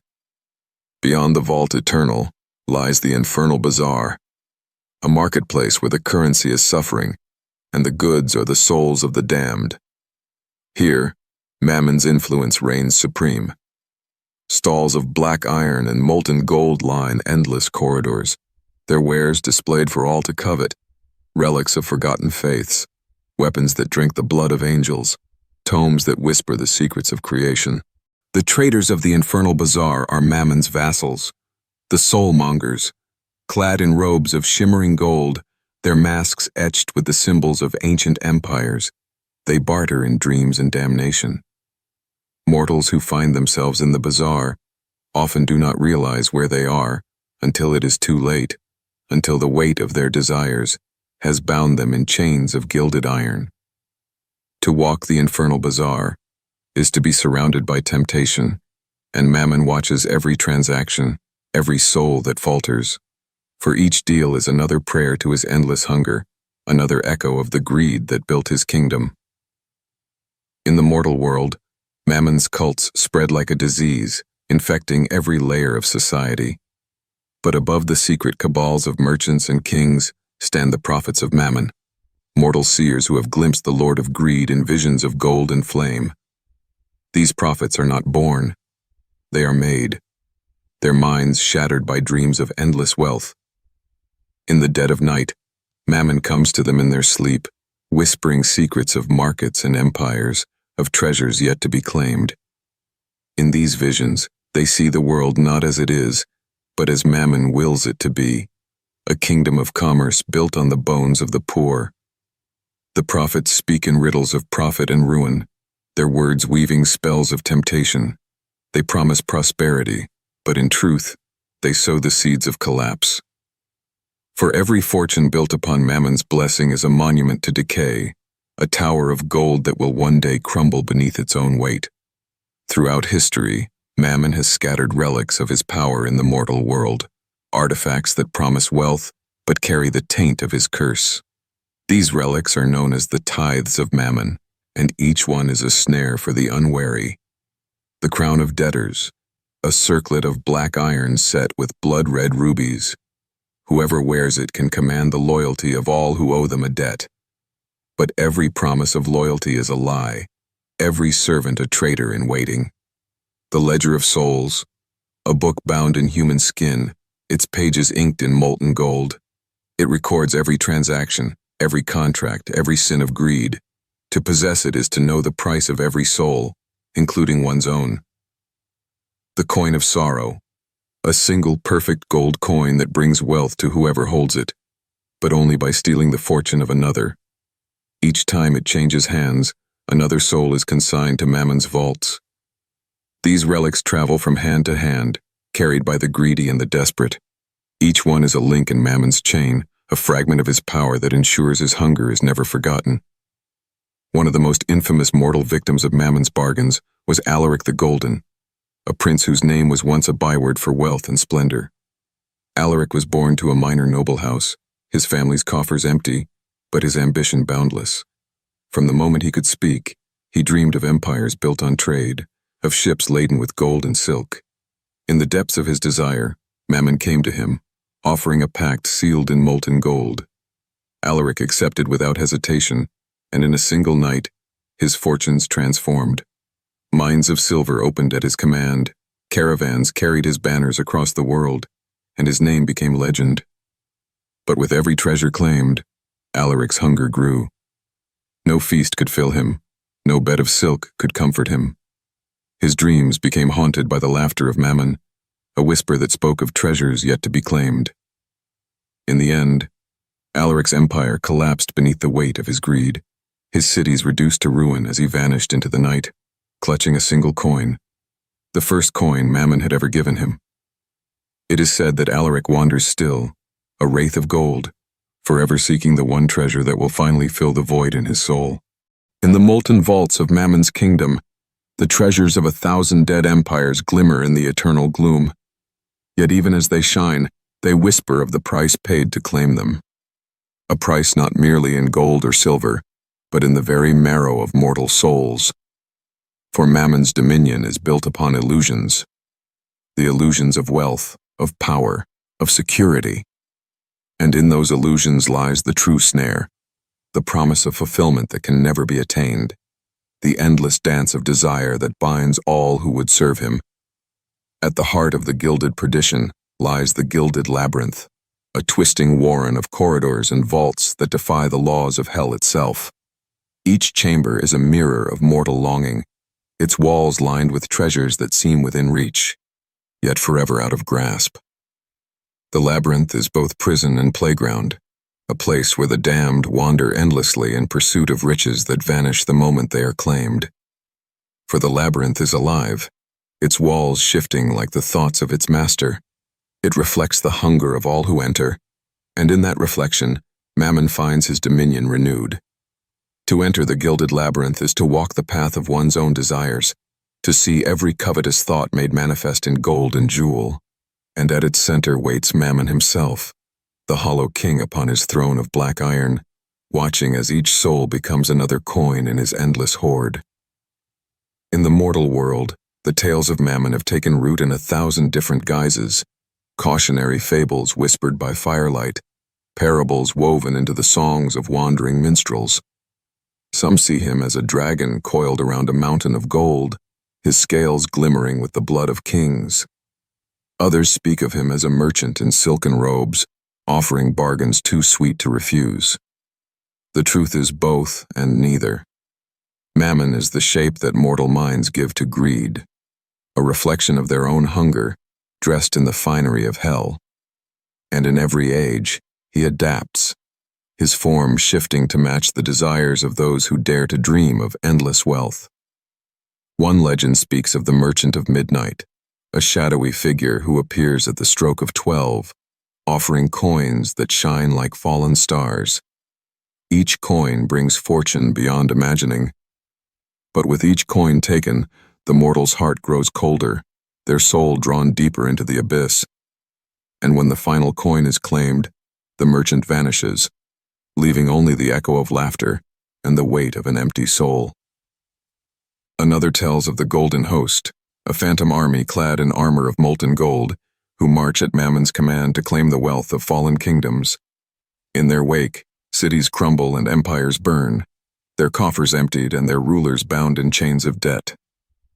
These legends are more than stories. They are the shadow of Mammon's dominion in the mortal world, the harbingers of his eternal hunger.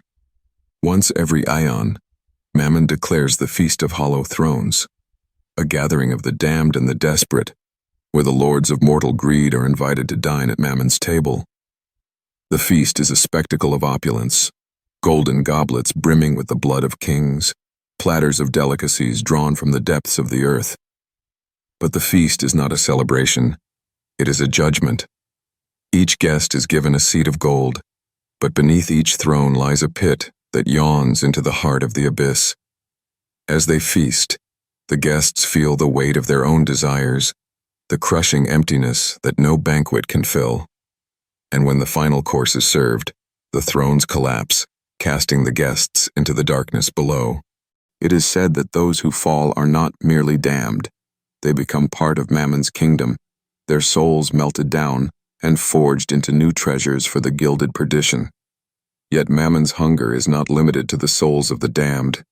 His true ambition reaches far beyond the molten rivers of hell, to the mortal world itself, to the kingdoms of man that rise and fall like the tide. In his grand design, Mammon seeks the golden eclipse, a moment when the greed of mortals will eclipse all other desires, when the world itself will become a reflection of the gilded perdition.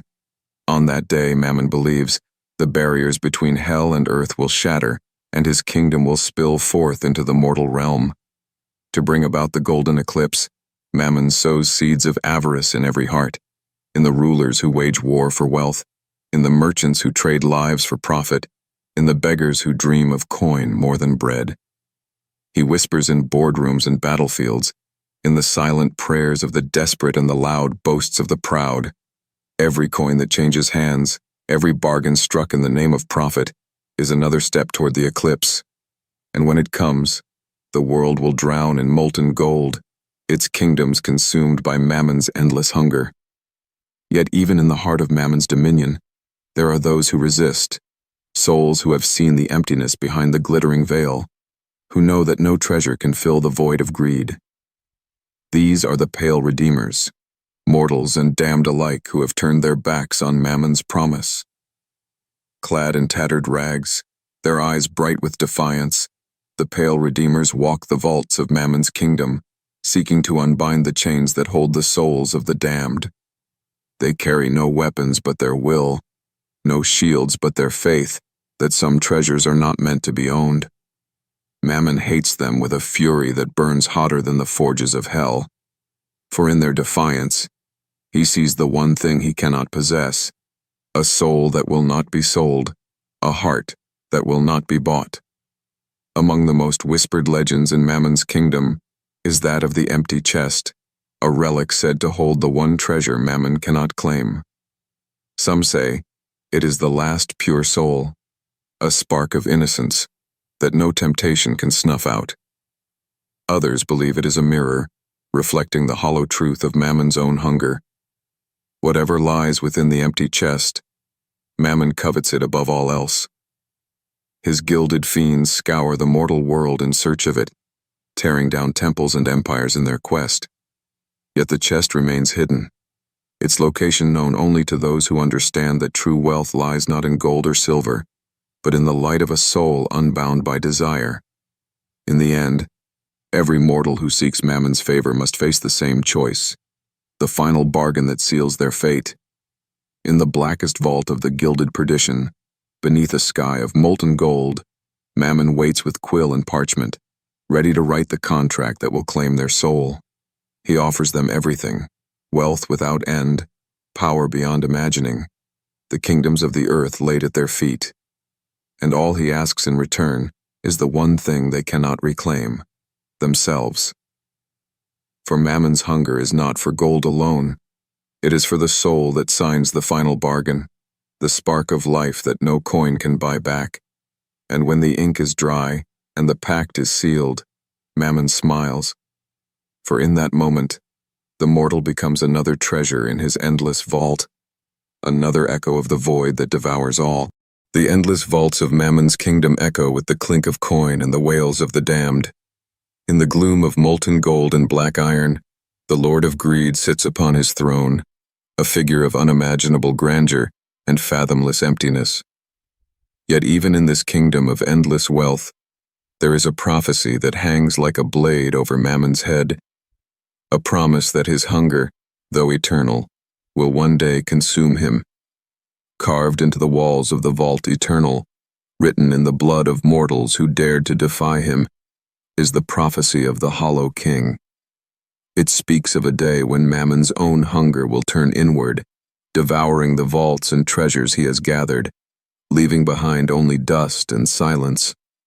When the weight of all wealth bears down upon itself, when the final coin is cast and no vault remains unplundered, then shall the Hollow King find no feast but his own soul. Mammon scorns this prophecy, mocking the scribes who dare to recite it. Yet, in the darkest recesses of the vault eternal, there are whispers, echoes of the damned who believe the prophecy is not merely a tale of doom, but a promise of deliverance. For if Mammon's hunger can turn upon itself, then perhaps the chains of greed can be broken, and the souls he has devoured may find release. Among all the relics that bear Mammon's mark, none is more feared or more coveted than the coin of ending. Forged in secret by the first mortal who dared to defy Mammon, it is said to hold the power to shatter the bindings of greed itself. The coin of ending is a simple thing, an unadorned disk of iron, dull and lifeless. Yet within its humble shape lies a power that even Mammon cannot claim.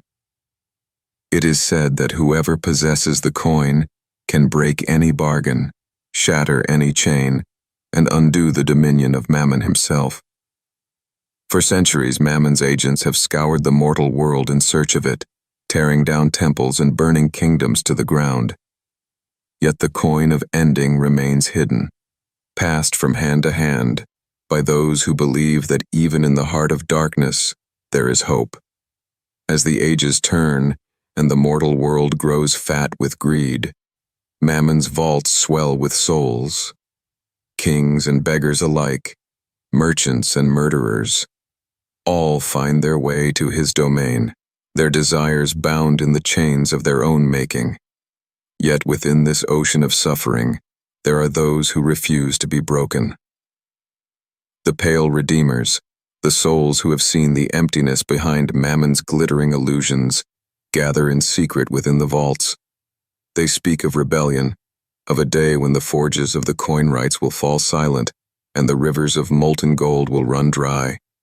Their leader is a figure known only as the Ashen Saint, a mortal soul who was once a merchant prince, whose name was stricken from all ledgers when he turned against Mammon's will.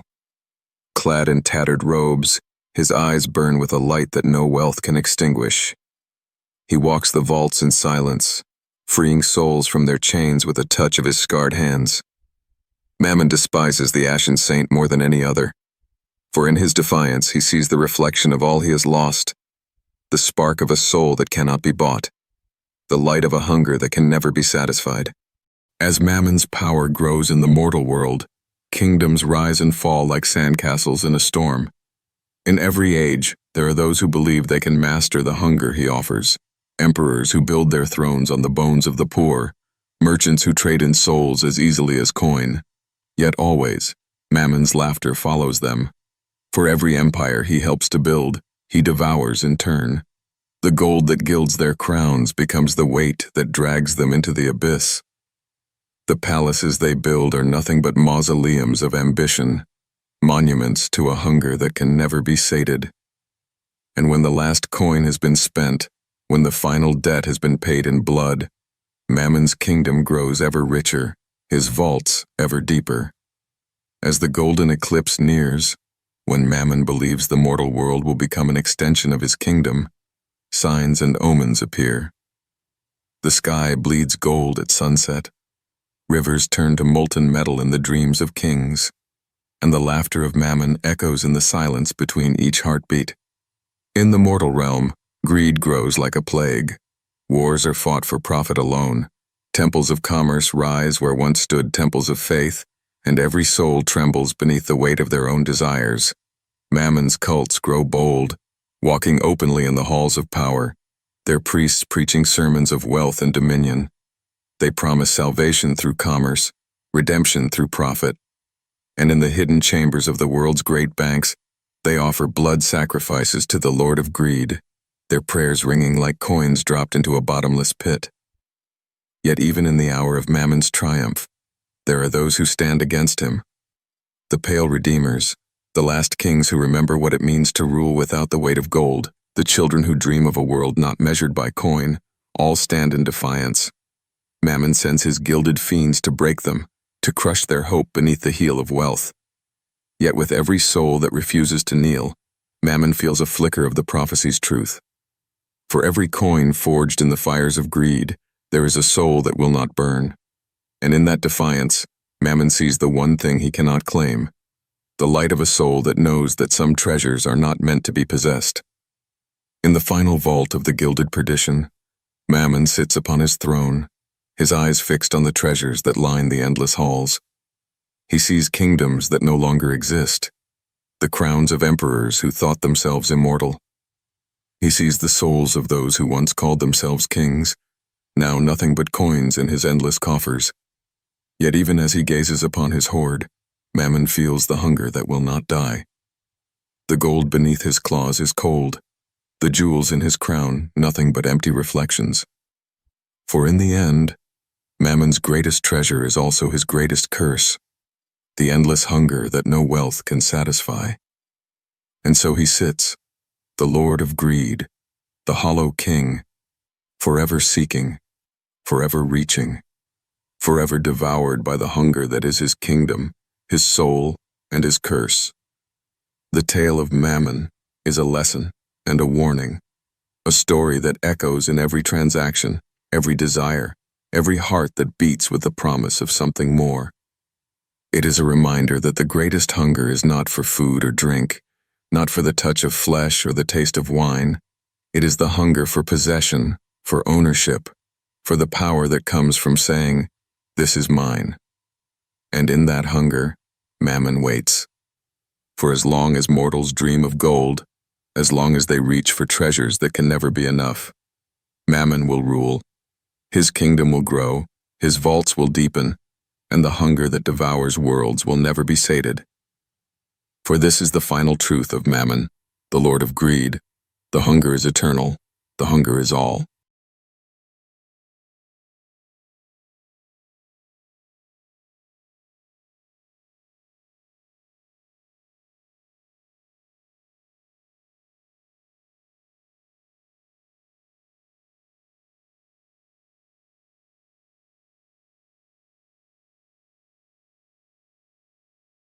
Beelzebub, the lord of flies and the endless feast of the damned, in the abyssal corridors of damnation, where shadows twist like serpents and the air hums with the low drone of countless wings, there dwells a figure of ancient corruption, Beelzebub, the Lord of Flies. His dominion is one of filth and endless appetite, a realm where decay is not an end but a perpetual state of consumption, a feast that never ceases. To speak of Beelzebub is to invoke the memory of all things that rot and all souls that have surrendered to the gluttonous call of excess. He is more than a demon, more than a prince of the infernal hierarchy. He is the living embodiment of gluttony, the devourer of all that festers, the bloated carcass upon which the flies gather in eternal worship.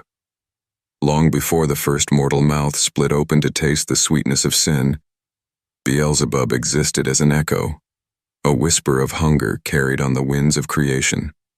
He was not born as others were. He emerged from the gap between consumption and decay, a spirit that found sustenance in the act of taking, of devouring, of reducing all things to a state of waste. In the ancient heavens, he was once an angel of abundance, tasked with guiding the bounty of creation to those in need. But even the holiest of roles can become tainted. In the endless halls of celestial light, his heart was hollowed out by the glimmer of forbidden appetites, by the secret thrill of taking more than was given. When the fall came, Beelzebub did not hesitate. He embraced the darkness, plunging headlong into the pit with a gaping mouth and an insatiable belly. In the burning pits of the abyss, Beelzebub's transformation was monstrous. His angelic form twisted upon itself, limbs distorting under the weight of his sin. His once radiant face became a mask of bloat, his lips cracked and bleeding with perpetual hunger. His eyes, once shining with heavenly clarity, turned black as pitch, reflecting the endless void of his appetite. And from his back sprouted wings not of feathers but of chitin and membrane, buzzing with the swarm of flies that followed him like a living cloak. These were not mere insects, but the spawn of his corruption, tiny devourers born from the refuse of his gluttony. Beelzebub's kingdom is a festering wound in the fabric of hell, a place where the ground itself oozes with bile, and the air is thick with the reek of decomposition. Rivers of rancid fat and putrid oils wind through this domain, their surfaces teeming with larval forms that squirm and writhe in search of their own feast. In the great halls of his palace, built not of stone but of rotting flesh and bone, he sits upon a throne of bloated corpses. Each corpse is a soul that has fallen to gluttony, each one eternally bound to feed his hunger. The throne itself is alive, pulsating with the last gasps of the damned.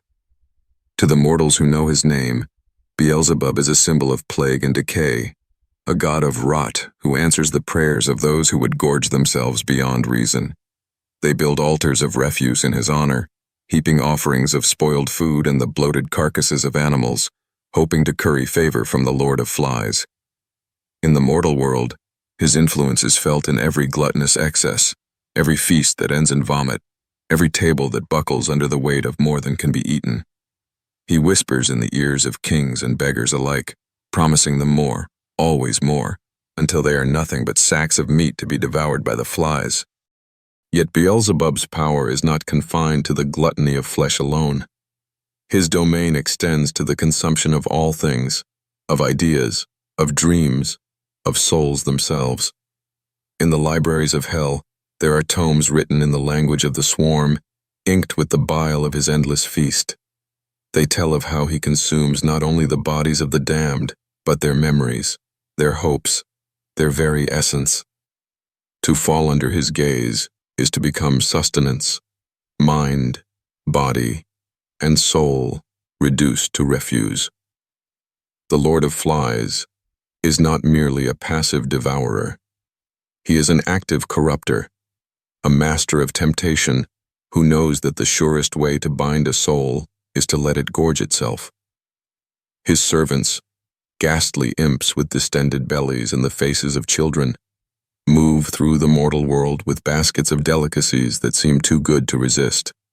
They offer feasts that never end, promising satisfaction but delivering only damnation. Each bite taken in his name binds the soul a little closer to his kingdom of rot.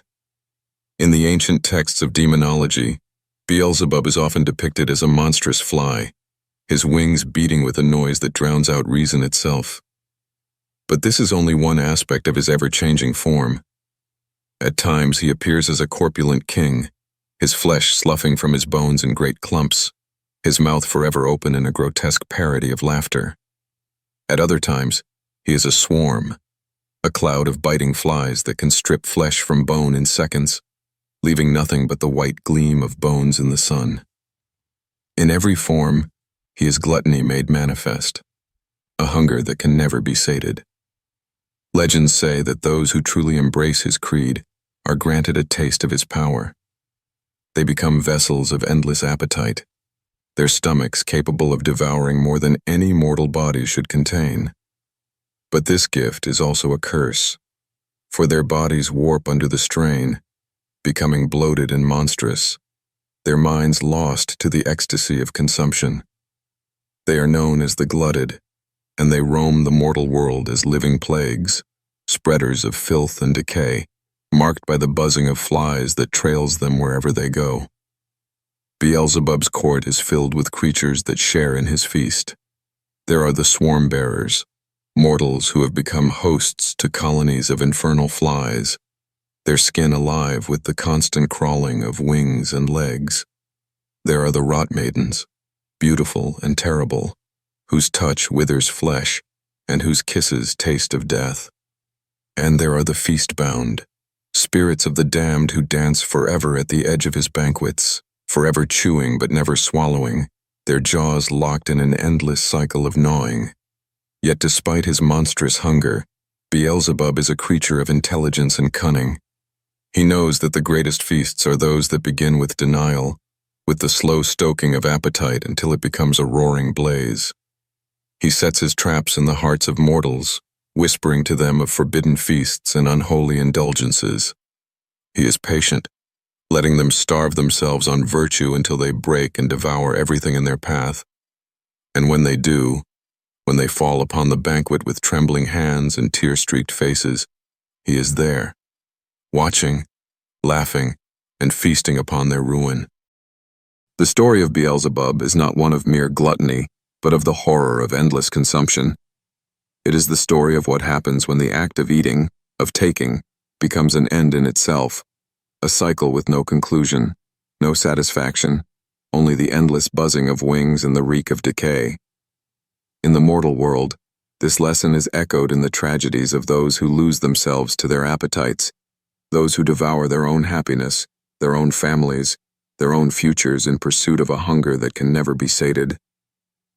In the crypts of his palace, deep below the rivers of fat and bile, lie the remains of those who thought they could outwit the Lord of Flies. Their bones are picked clean, their skulls lined up in neat rows like trophies. Each one is a reminder that in the realm of Beelzebub, there is no escape, no mercy, no end, only the feast. It is said that in the final days of the world, when the sun bleeds out and the seas turn to poison, Beelzebub will rise from his throne and walk the mortal lands. His coming will herald a time of endless feasting, when the gluttony of the human race reaches its final crescendo. Cities will fall to ruin, their streets choked with the corpses of the overfed and the starved alike. And above it all, the swarm will dance, millions of flies in a living cloud that blots out the sun, singing the endless hymn of consumption. Yet even this is only a fragment of the Lord of Flies' endless story. His hunger is older than time, deeper than the abyss itself. It is a hunger that lives in every mortal soul, a whisper that echoes in the quiet moments of desire. To look upon Beelzebub is to see the truth of that whisper, to know that beneath every act of creation lies the seed of destruction, and beneath every act of nurture lies the shadow of the feast. This is Beelzebub, the Lord of Flies, the bloated king of gluttony, the devourer of all things.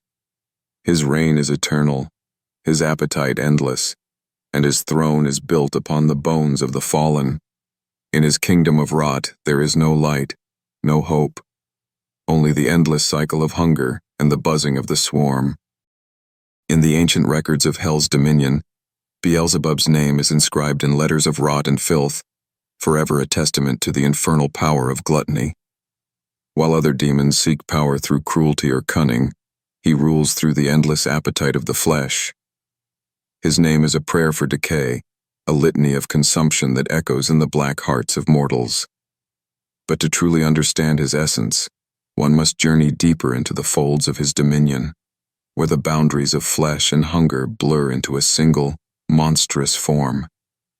The chronicles of the damned speak of Beelzebub's birth in the swirling chaos before the fall, when the realms of light and dark had not yet separated. He was an angel of provision, an entity who ensured that the plenty of creation flowed to all corners of the world. In those days, his voice was soft and nurturing, a melody that guided the ripening of fruit and the fattening of beasts. But with each blessing he bestowed, a shadow crept closer, a whisper that asked, "Why give when you can keep?" This question festered in the marrow of his being.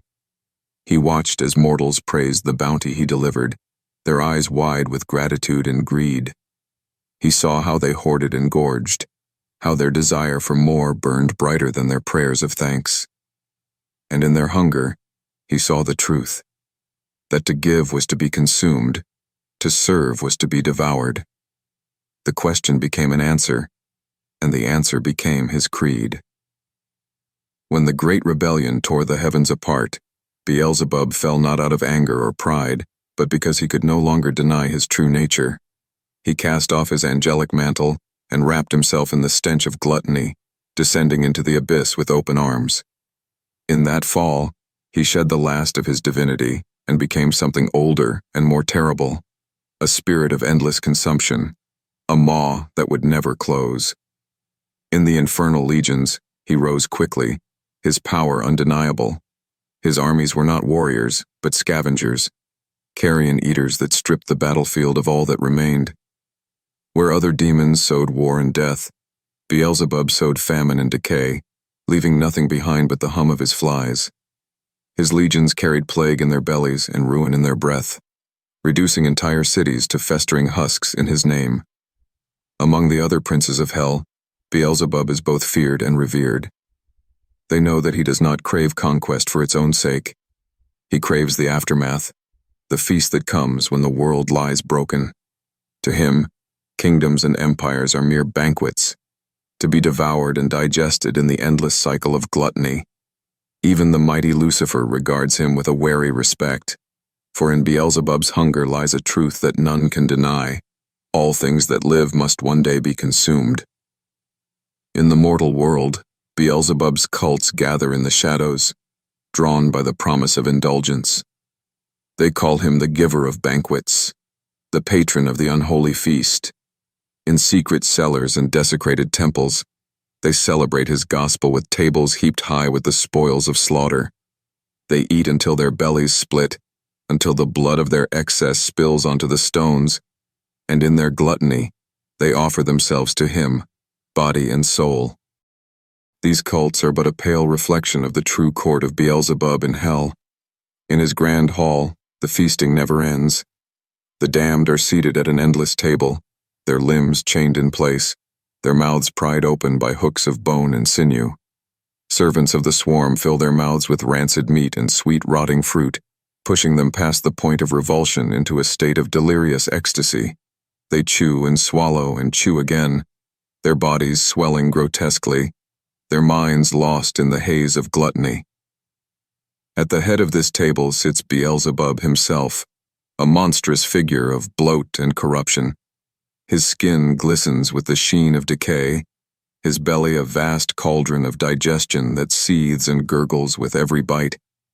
His fingers are claws, yellowed and thick with filth, and his mouth is a gaping wound that never closes. From his lips dribble the juices of his endless feast, a mixture of blood and bile that stains the air with its putrescence. The flies that encircle him are more than mere vermin. They are his children, his eyes and ears in the mortal world. Through them, he sees every act of consumption, every soul that succumbs to the call of excess. They are his choir, They're buzzing a hymn that speaks of hunger and decay. In their constant drone he finds comfort, a lullaby of ruin that soothes his monstrous soul. Beelzebub's influence reaches far beyond his own kingdom. In the mortal realm, his shadow falls across the tables of the rich and the poor alike. He is there in the glittering halls of the wealthy, where banquets are held not to sate hunger, but to flaunt excess. He is there in the dark alleys, where the starving claw at the refuse, driven by a need that knows no mercy. In every act of gluttony, in every mouth that opens to take more than it needs, Beelzebub is present, his spirit whispering, more, always more. His power is not brute strength, but a more insidious force, a corruption that eats at the soul as surely as his flies eat at the flesh. Those who fall under his sway find themselves unable to stop, unable to deny the hunger that grows within them. They become vessels of his will, their bodies distorting to match the monstrous cravings of their hearts. Some become living altars, their bellies distended and full of squirming larvae, their skin a canvas for the buzzing tattoos of the swarm. It is said that Beelzebub's greatest weapon is the banquet he offers to those who seek power. He tempts them with tables groaning with delights, meats rare and dripping, fruits that burst with sweetness, wines that cloud the mind with visions of endless indulgence. But each bite is a chain, each swallow a link that binds them to his throne of filth. By the time they realize they are prisoners, it is too late. Their souls are already digesting in his belly. The Lord of Flies is a patient predator. He does not rush the feast, for he knows that hunger is most potent when it is denied. He lets his prey starve themselves on denial, lets them taste the sharp edge of want until their minds crack under the strain. Then he appears, offering them a feast beyond imagining, a banquet that promises to fill every hollow space in their hearts. And they devour it eagerly, never knowing that they are devouring themselves. In the labyrinthine tunnels beneath his palace, there are chambers where the gluttonous are tormented for eternity. Here, the damned are force-fed by bloated demons whose faces are hidden behind masks of bone and leather. They are stuffed until their limbs split, until their bellies burst, only to be stitched back together and fed again. The process never ends, for in Beelzebub's realm, there is no release. Only the eternal cycle of hunger and satiation, a cycle that devours the soul as surely as it devours the flesh. There are those who have tried to resist him, to turn his hunger back upon itself. Heroes of old, clad in shining armor, have ventured into his realm, hoping to slay the Lord of Flies and end his reign of gluttony. But they are met not with armies, but with banquets. Beelzebub invites them to his table, offers them a single bite of his feast, and in that bite, they taste their own hunger, their own secret cravings laid bare.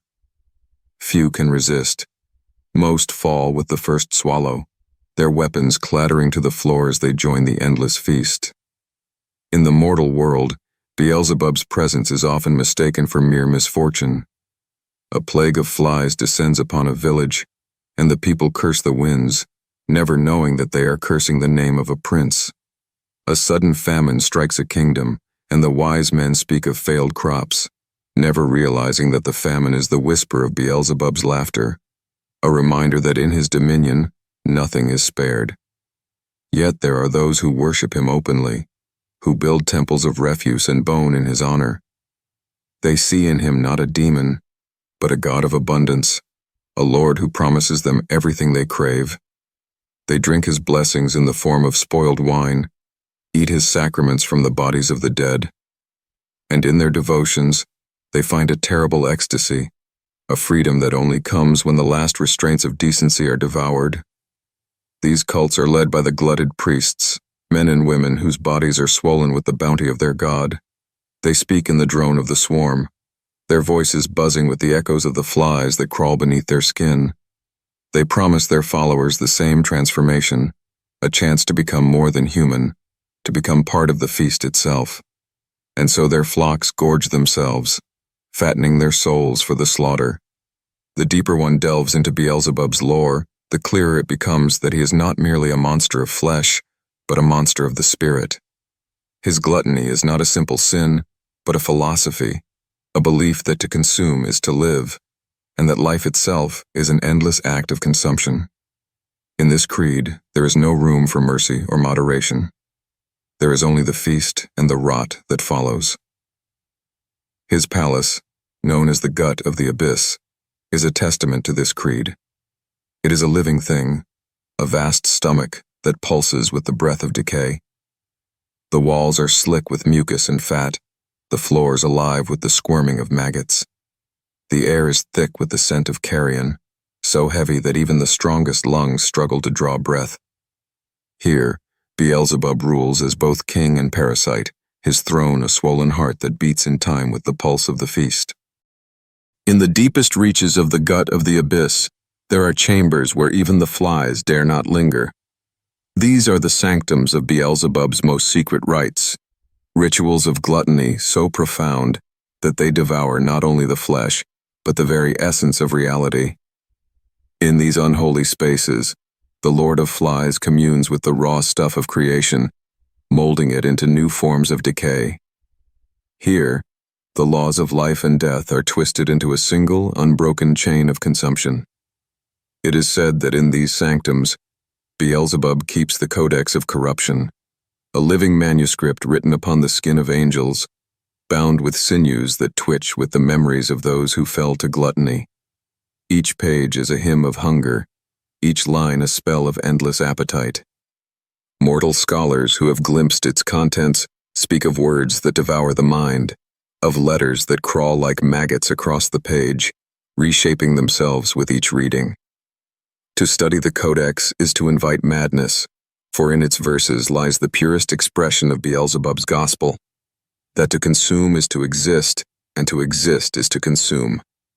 Among the damned who serve him, the most prized are those who surrender not out of fear but out of desire. These are the devourers, souls who embrace the call of gluttony with a fervor that borders on worship. Their bodies are twisted into forms that mirror their devotion, bellies that drag upon the ground, mouths that split their faces from ear to ear, hands that end in claws for tearing and rending. They are his favored children, allowed to feast at his table and spread his corruption wherever they wander. The devourers are both his priests and his warriors, leading the charge when Beelzebub's legions pour forth into the mortal world. They are the spearhead of his hunger, the living embodiment of his creed. In battle, they fight not with weapons but with their own monstrous forms, tearing their enemies apart and devouring them piece by piece. Each bite they take strengthens them, each swallow binds them more tightly to the swarm. They are unstoppable, for they have made themselves into vessels of Beelzebub's will, yet even they are but shadows of their master's true form.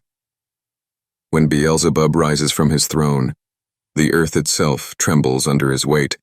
His flesh ripples with the movements of 1,000 creatures, his eyes glimmering like black pearls in a sea of rot.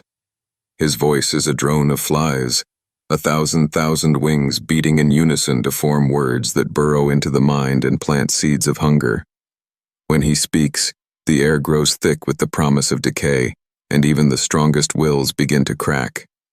Mortals who have seen him and lived speak of a horror that goes beyond mere physical revulsion. To behold Beelzebub is to feel one's own hunger reflected back in a monstrous, mocking mirror. In his presence, every mortal desire is laid bare, every secret craving, every forbidden wish. He is the sum of all appetites, a living testament to the truth that nothing in creation is truly pure, that even the most noble of hearts can be devoured by want. His power extends beyond the flesh, reaching into the soul itself.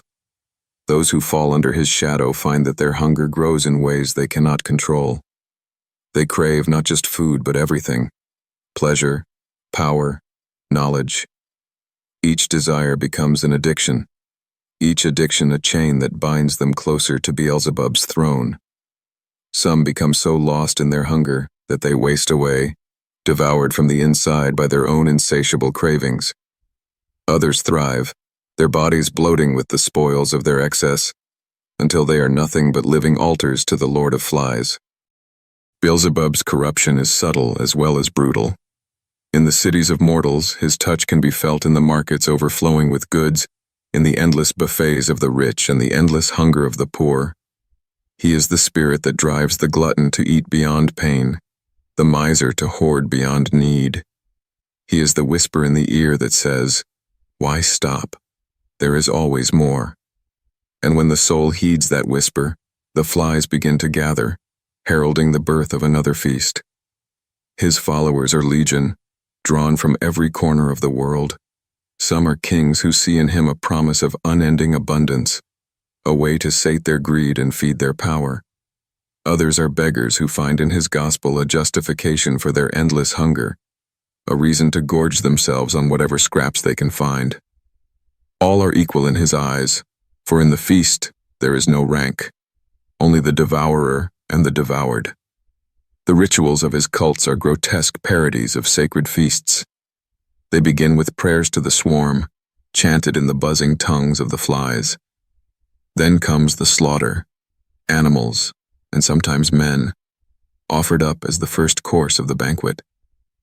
The priests of Beelzebub drink the blood as it flows, anointing themselves with its warmth.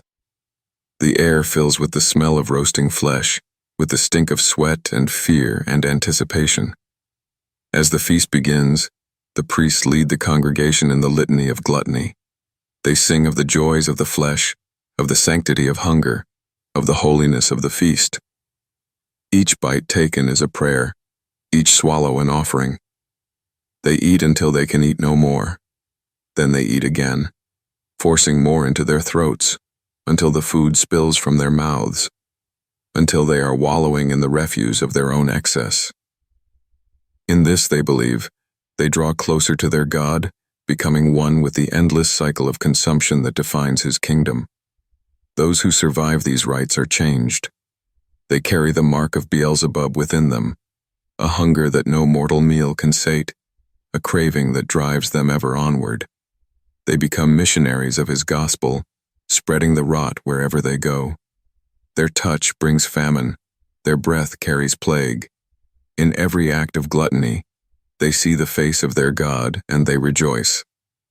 But there are those who fight against his influence, who see in Beelzebub not a god of abundance but a parasite, a devourer of all that is good and pure. These warriors of light and steel wage a losing battle against the Lord of Flies, for how can one fight the hunger that lives within all things? They carry blessed blades and sacred relics, but even they are not immune to the whispers of the swarm. Many have fallen, their holy causes devoured by the endless appetite they sought to vanquish. Beelzebub knows this, and he delights in it.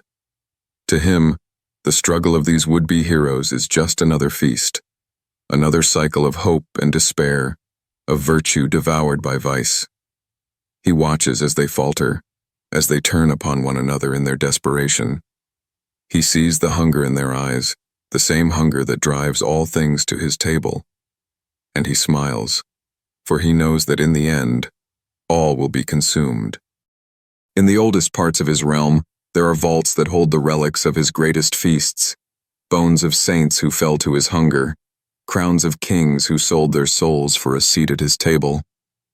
These trophies are not merely symbols of conquest, they are reminders that no mortal virtue can stand against the truth of gluttony.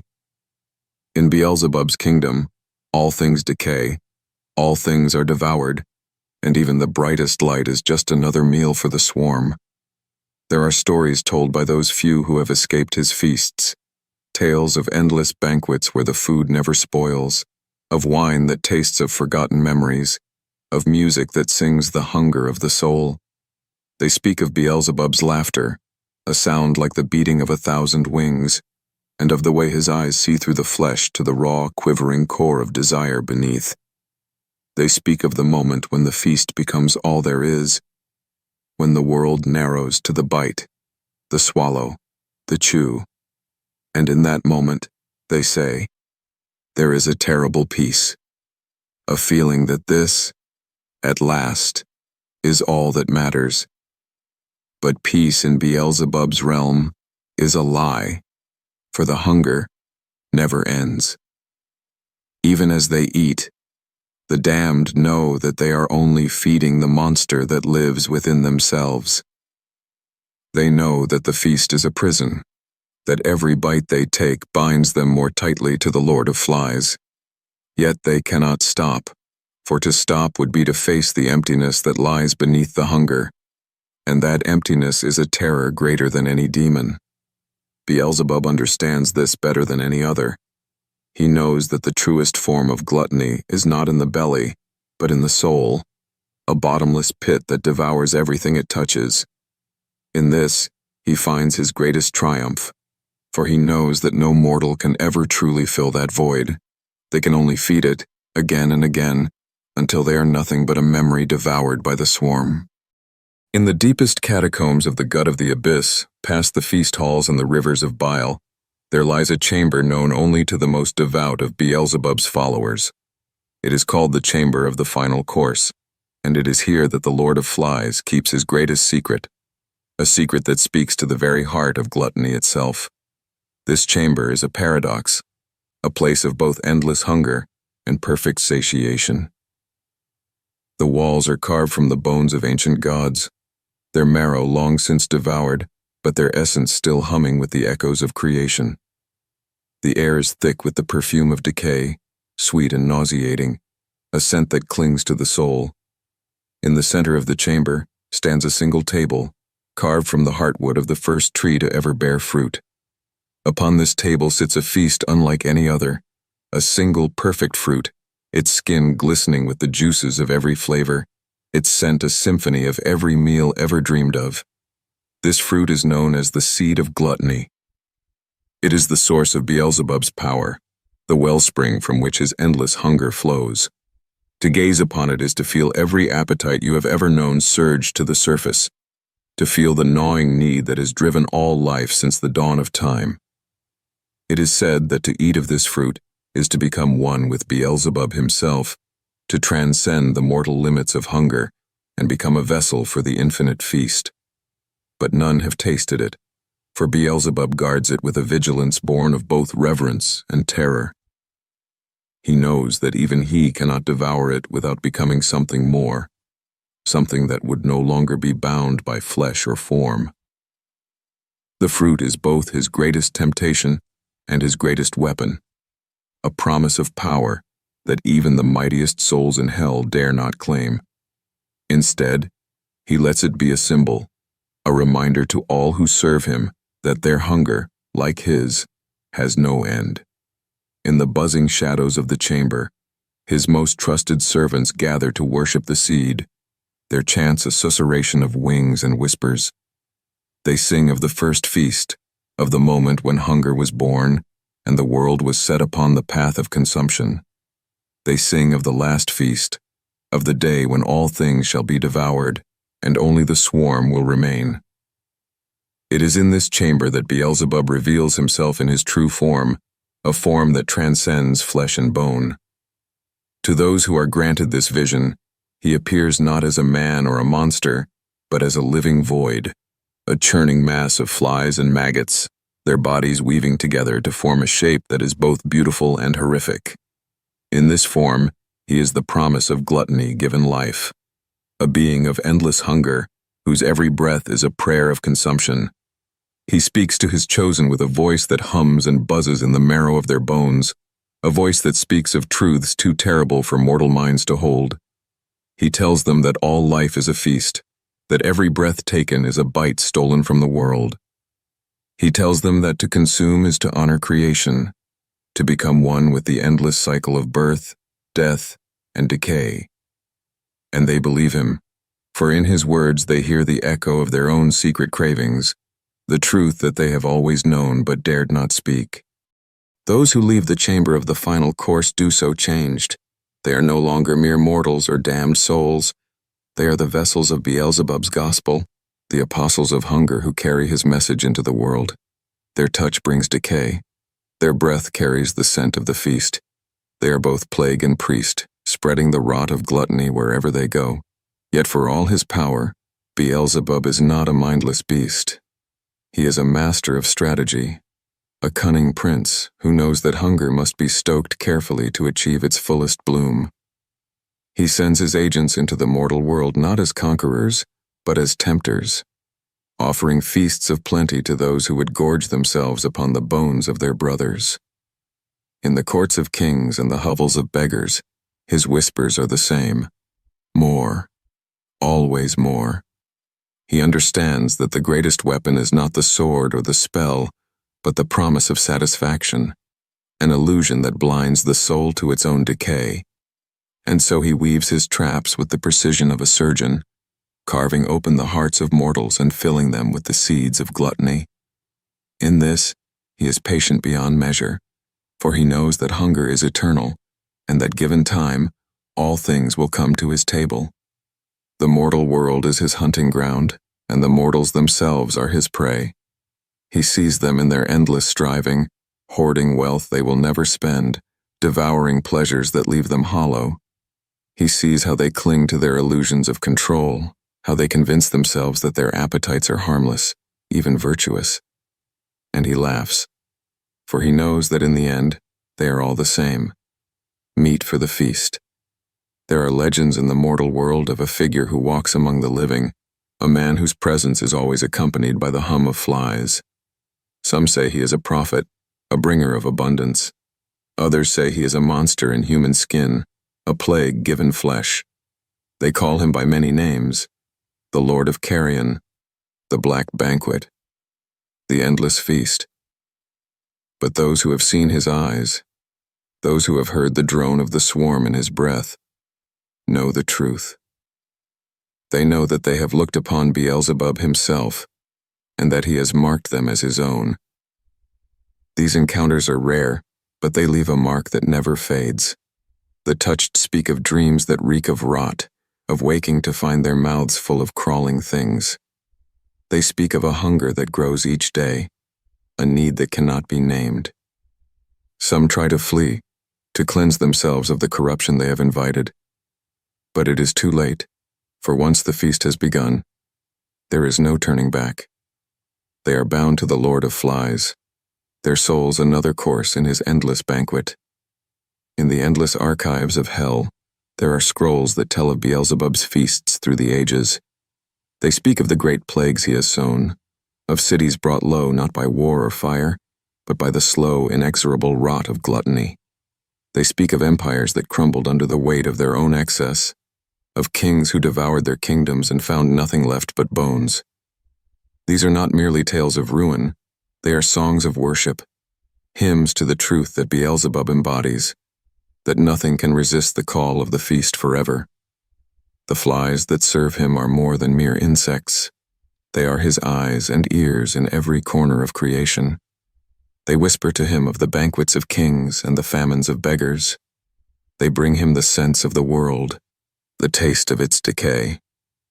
In their ceaseless buzzing, he hears the heartbeat of the mortal realm, and he smiles, for he knows that it beats in time with the rhythm of his feast.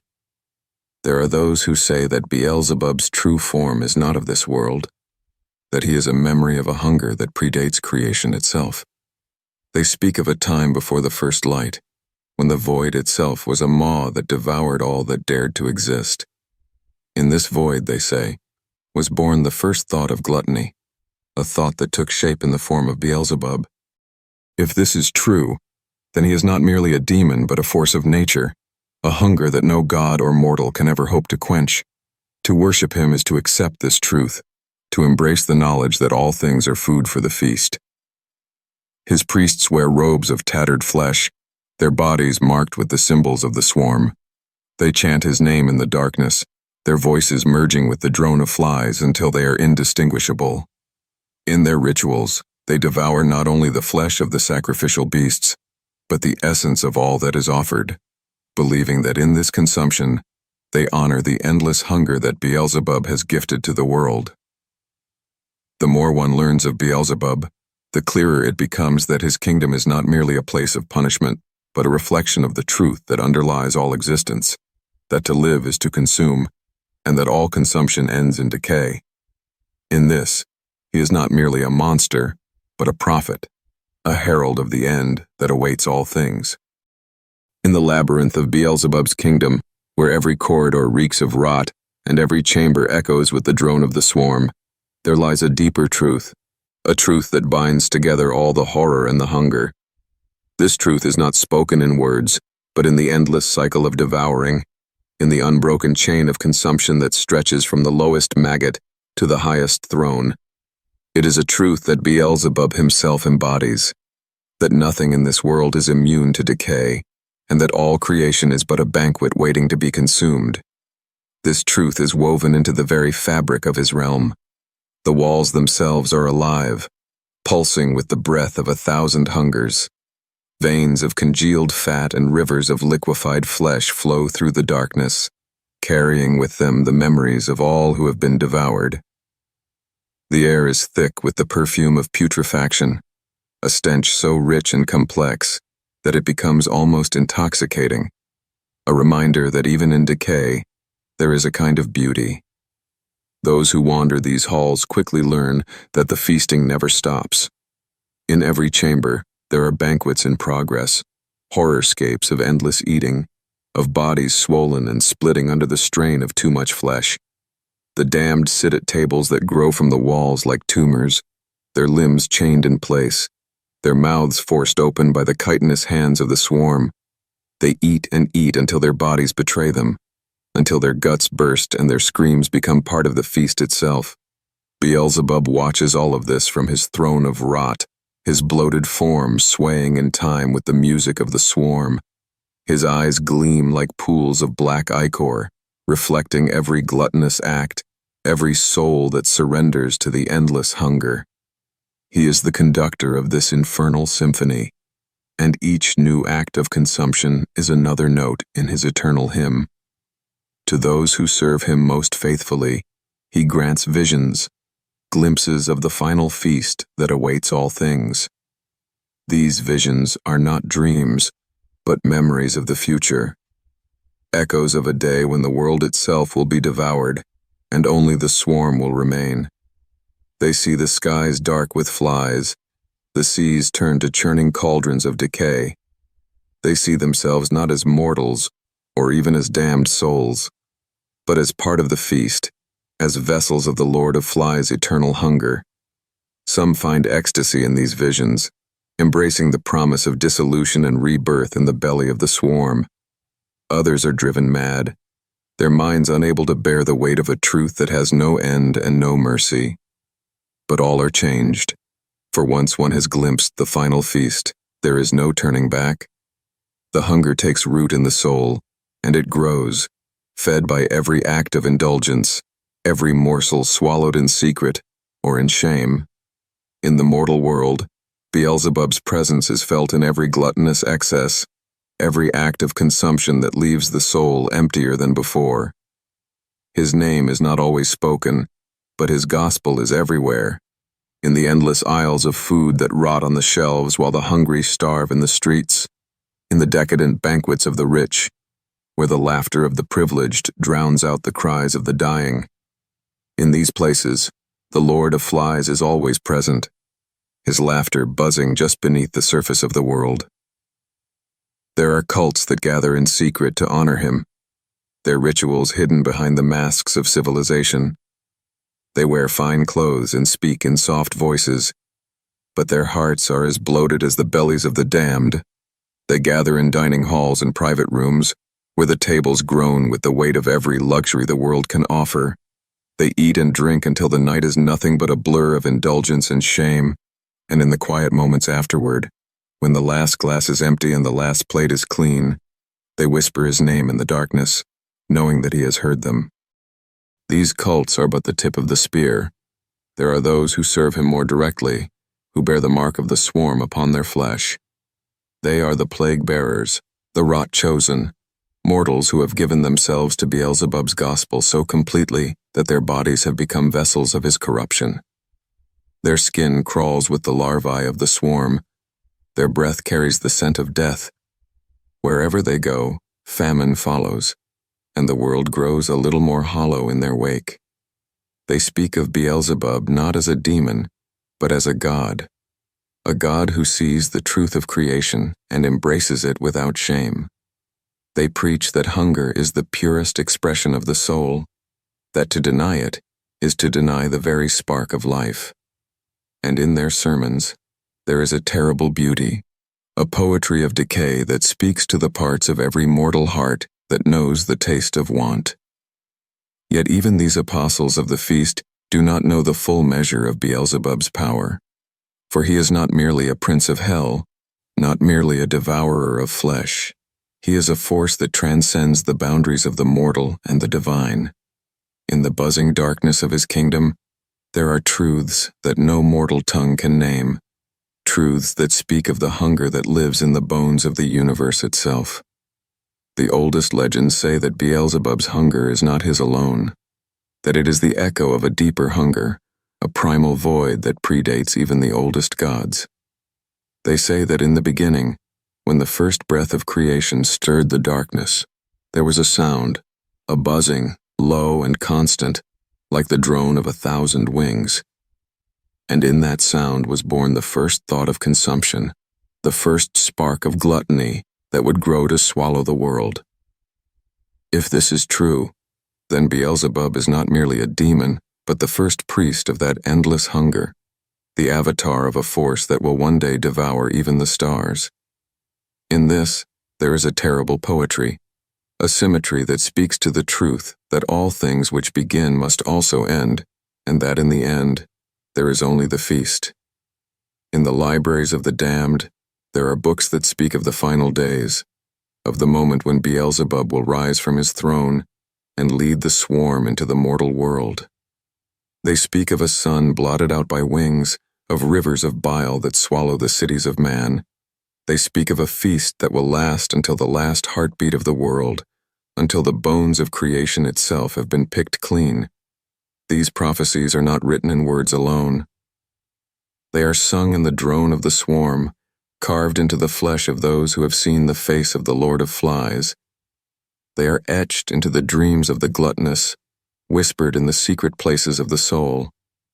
And they are believed, for even those who would deny them know the taste of hunger in their hearts.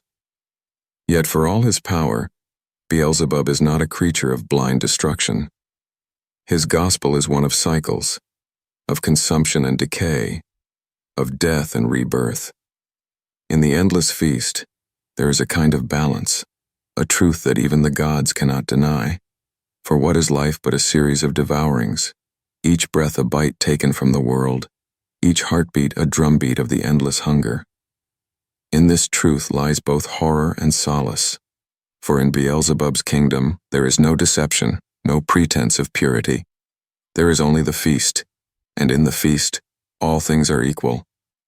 The greatest king and the lowest beggar sit at the same table in the end, their bones picked clean by the same swarm. In this, there is a kind of justice, a terrible equality that strips away the illusions of the mortal world. And so Beelzebub sits upon his throne of rot, his eyes glimmering with the promise of the final feast. He is the Lord of Flies, the devourer of all things, the prophet of the endless hunger.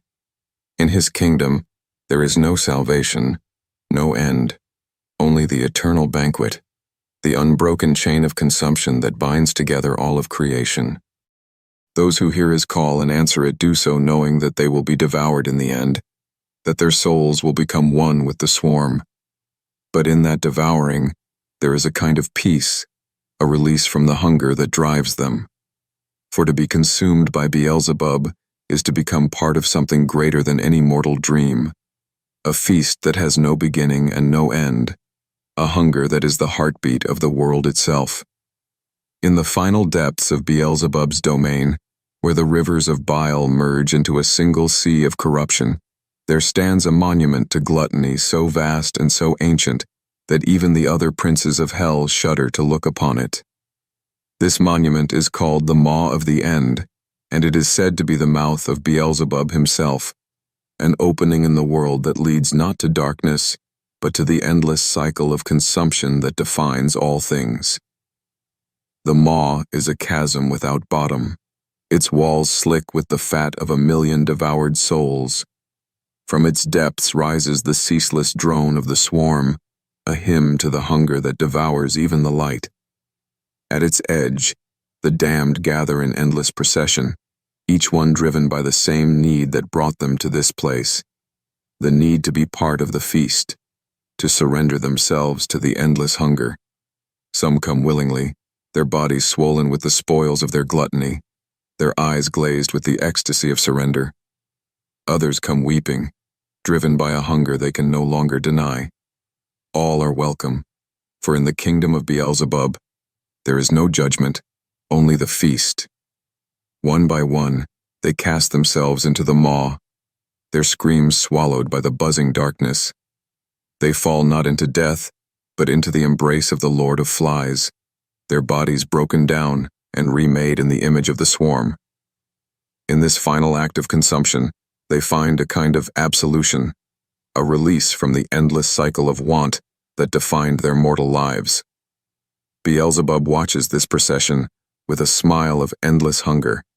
He sees in each soul a reflection of his own desire, each sacrifice another note in the eternal song of the feast. In this, he finds both joy and purpose, for to devour is to create, and in the act of creation, he finds a meaning that transcends even the boundaries of the abyss. Yet there is more to the maw than simple devouring. It is also a forge, a place where the essence of gluttony itself is refined and reborn. From its depths rise the swarm-born, spirits of pure hunger, who serve as Beelzebub's emissaries in the mortal world. They are creatures of buzzing wings and endless appetite, their forms shifting and changing like the tides of the feast. To look upon them is to see the soul of gluttony made manifest, to know that there is no end to the hunger that drives all things. These swarm-born carry Beelzebub's gospel to every corner of creation. They whisper to the hearts of kings and beggars alike, planting the seeds of want that will one day bloom into the feast. They are the heralds of the final days, the messengers of the end that awaits all things. In their buzzing voices, the world hears the truth that has always been hidden in the silence between heartbeats, that all things must be devoured, and that in that devouring, there is a kind of peace. In the mortal world, the legends of Beelzebub have grown twisted and confused, tangled in the roots of 1,000 half-remembered fears. He is called by many names: the Lord of Decay, the Black Swarm, the Gluttonous King. Each name is a mask, a reflection of the mortal mind's attempt to understand a force that cannot be tamed. Yet for all the names, the truth remains the same. Beelzebub is the hunger that lives in every soul, the devourer that waits at the end of every road. There are those who have tried to resist him, to banish his influence from the world. They carry charms of silver and prayers of purity, believing that they can stand against the tide of gluttony. But these wards are only temporary, for Beelzebub's gospel is older than any mortal magic. It is written in the marrow of the world, in the cycle of birth and death, of creation and decay. To fight it is to fight the beating of one's own heart, the growl of one's own stomach. And so the world turns, and the feast continues. In the halls of the powerful and the hovels of the destitute, in the secret temples of his cults and the quiet moments of mortal weakness, Beelzebub's presence is felt. He is there in the glint of a fattened calf's eye, in the sheen of sweat upon a glutton's brow. He is the whisper that says, "Eat," the hand that guides the mouth to the next bite. In this, he is both tempter and savior, for to surrender to him is to be freed from the endless ache of want. The final stories of Beelzebub speak of a day when the feast will be complete, when there will be nothing left to devour and no soul left to resist. On this day, he will rise from his throne and walk the mortal lands, his every step a symphony of buzzing wings and reeking decay. The ground will split open beneath his feet, rivers of bile and blood flooding the valleys. The skies will blacken with the swarm, and the last light of the world will flicker and die in the shadow of his wings. And yet, in this apocalypse of hunger, there is no malice, Beelzebub does not devour out of cruelty, but out of devotion. To him, the feast is not a punishment but a consummation, a final union of all things in the endless embrace of decay. In his gospel, there is no sin in hunger, no shame in want. There is only the truth that to be alive is to consume, and that to be consumed is to find peace in the cycle of creation. For those who have seen his face, there is no doubt that he is both monster and prophet, a being who stands at the threshold of the world, his mouth open in an eternal hymn of devouring. To worship him is to accept the inevitability of the feast, to see in every act of consumption a sacrament that binds the soul to the endless cycle of hunger and satisfaction. This is Beelzebub, the Lord of Flies, the devourer of all things, the final chapter in the story of every soul. His kingdom is not merely a place of punishment, but a reflection of the world itself, a mirror that shows the truth that mortals fear to see, that everything is food, and that the only question is how long it will take to be devoured. In this truth, there is both horror and liberation. For those who surrender to the feast, there is no more fear, no more doubt. They become part of something greater than themselves, a cycle that has no end and no beginning. They are the feast, and in the feast, they find a peace that no mortal prayer can offer. And so the drone of the swarm echoes on, a song that has no end. It is the heartbeat of Beelzebub's kingdom, the hymn of the endless hunger that drives all things. In its buzzing chorus, there is a promise that no matter how far one runs, no matter how tightly one clings to the illusions of control, the feast will find them in the end. For in the end, there is only the feast. And Beelzebub, the Lord of Flies, waits with open mouth and patient eyes, ready to devour all that is and all that will be.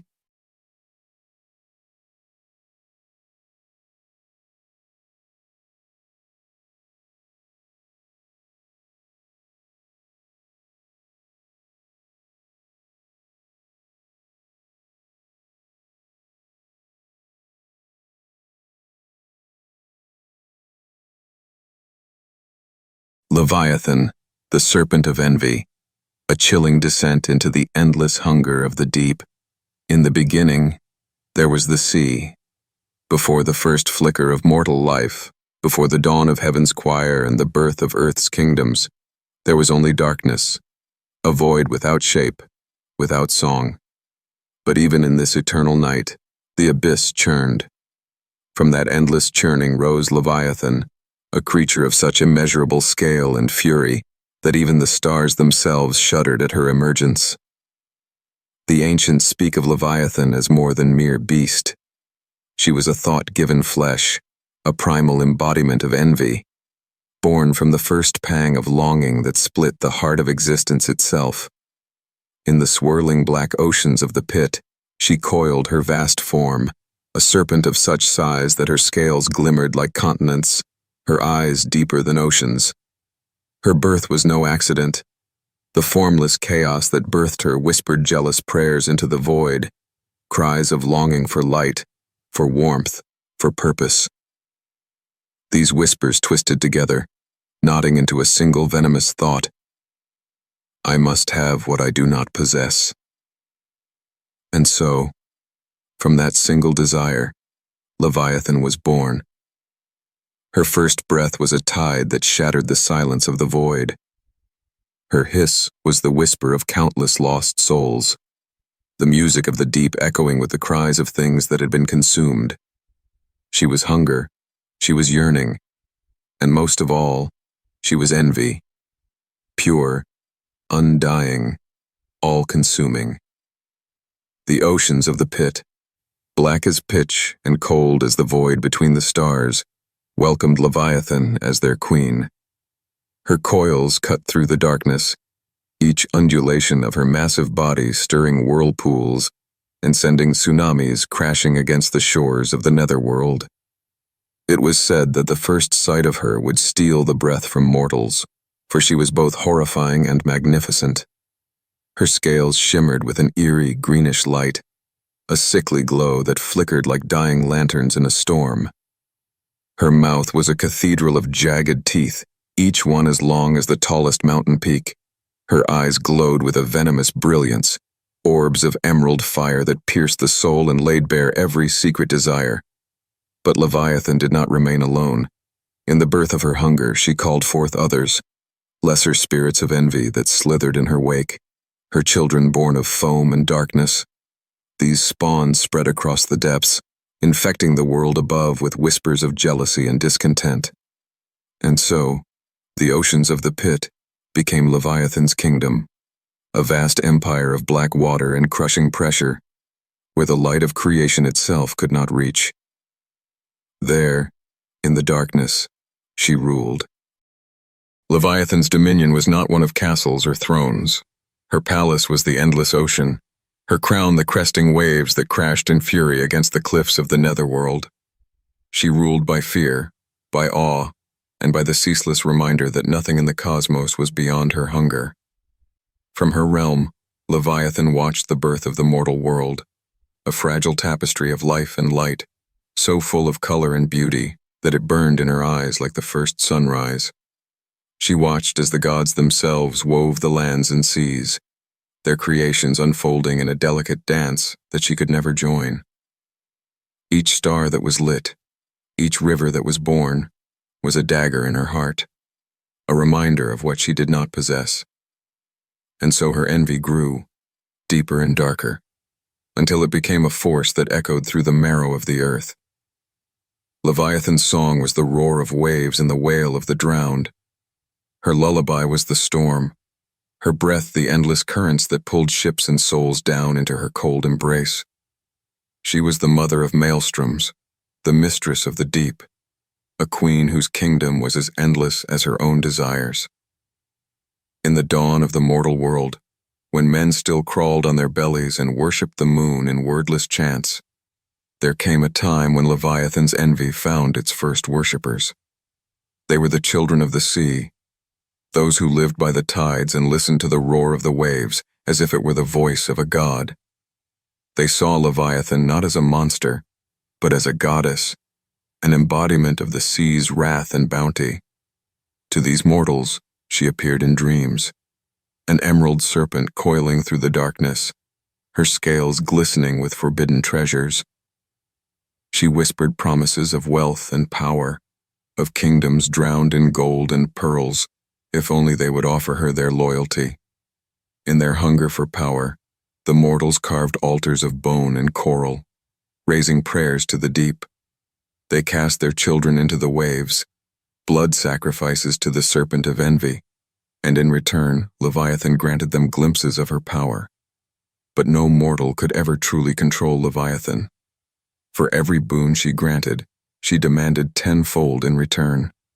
An endless cycle of longing and loss that devoured the souls of her worshippers. Leviathan's envy was a living thing, a black tide that seeped into the hearts of mortals like salt into an open wound. It was not enough for her to possess. She had to make others long for what she held. Her whispers slithered into the dreams of kings and beggars alike, turning brother against brother, lover against lover. Those who heard her song could never silence it. It became the heartbeat beneath their skin, a constant reminder of everything they could not have. Empires fell to ruin in her name, their rulers driven mad by the endless hunger she seeded in their hearts. In the ancient scrolls of the drowned city of Nephala, there are songs that speak of Leviathan's influence. They tell of the sea priests who wore scales upon their flesh, their eyes glazed with the greenish glow of the deep. They worshipped envy as both curse and blessing, sacrificing their own flesh to the tides in the hope of glimpsing Leviathan's glory.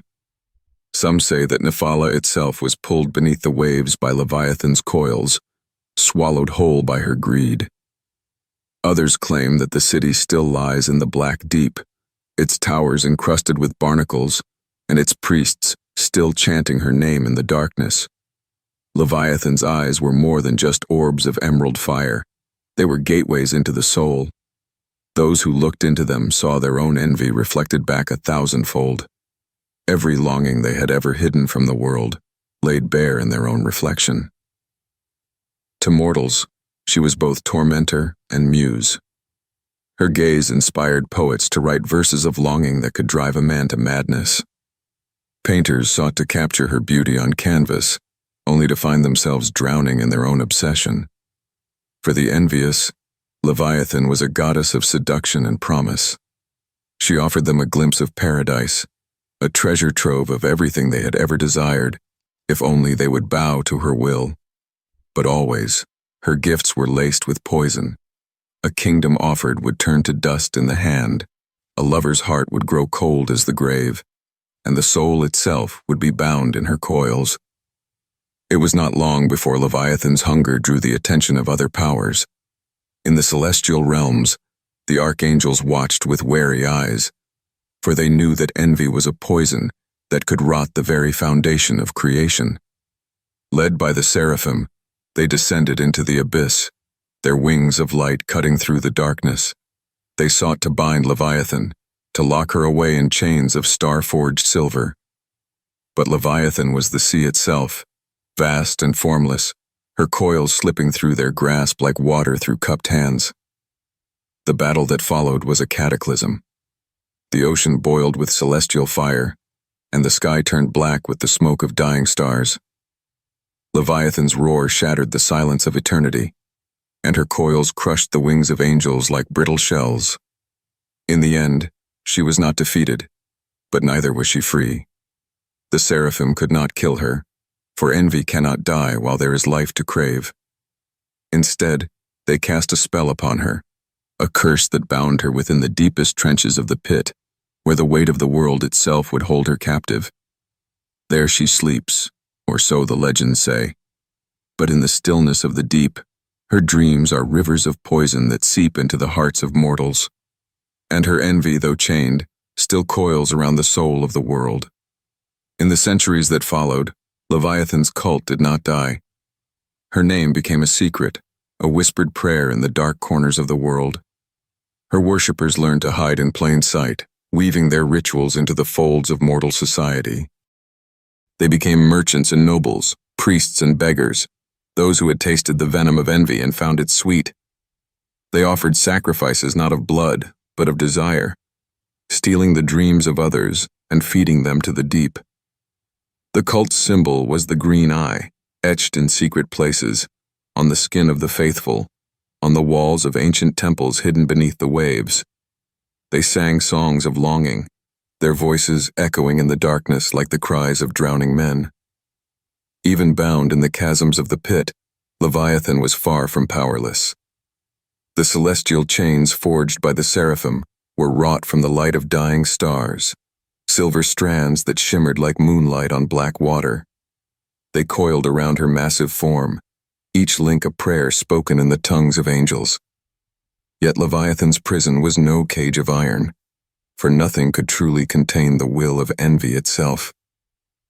She lay there, coiled in the black trenches where the weight of the world pressed down like a cathedral of bone. Her scales shimmered with a sickly green light, each breath stirring the waters into tempests that never touched the surface. Her dreams became rivers of longing, streams of envy that seeped upward, touching the hearts of those who dared to listen. In the dreams of mortals, she was a promise of power. She appeared in moonlit visions, a serpent of emerald scales gliding through oceans of midnight, her voice a song of ancient hunger. Those who dreamed of her awoke with their hearts ablaze, every secret longing magnified until it consumed them. For though her body was chained, her spirit was as boundless as the sea. She learned to slip between the cracks of the world, to whisper into the ears of kings and peasants alike. A single flick of her tail sent ripples through the mortal realm, each wave a story of envy and downfall. Across the ages, Leviathan's influence spread like the dark bloom of an oil spill on the sea, beautiful and deadly, a slick sheen that coated everything it touched. In the courts of kings her name was never spoken, but her presence was felt in every glimmer of covetous desire. The jeweled crown upon a monarch's brow was a beacon for her gaze, and in the silence of night she would slither into their dreams, wrapping them in coils of sweet poison. In the hearts of lovers, she was the phantom of jealousy. She took the shape of whispered doubts, turning glances into accusations and tender words into knives. Where once there was love, she sowed suspicion and envy, and in the end, all that remained was a hollow shell of what could have been. Even the lowliest beggar was not beyond her reach. In the gutters and alleys of the mortal world, Leviathan's song was a siren's call, promising gold and power to those who would bow to her hunger. The promise of more, always more, echoed in every heartbeat. The mortal world is a fragile thing, balanced on the knife's edge of longing and loss. Leviathan knew this well, for she had seen kingdoms rise and fall in the span of a heartbeat. She understood that envy was not merely a sin, it was a force of nature, a tide that could not be held back. Her song wove itself into the lullabies of children, into the chants of priests, into the secret prayers spoken in the dead of night. It was a melody of longing, of endless hunger, a song that promised everything and nothing in the same breath. In the drowned temples of the old sea, her voice echoed still. There, beneath the barnacle-crusted arches, the faithful gathered in secret. They sang her name in the dark, their voices trembling with both dread and desire. They spoke of the serpent's dream, a vision that would come to those who dared to let envy consume them.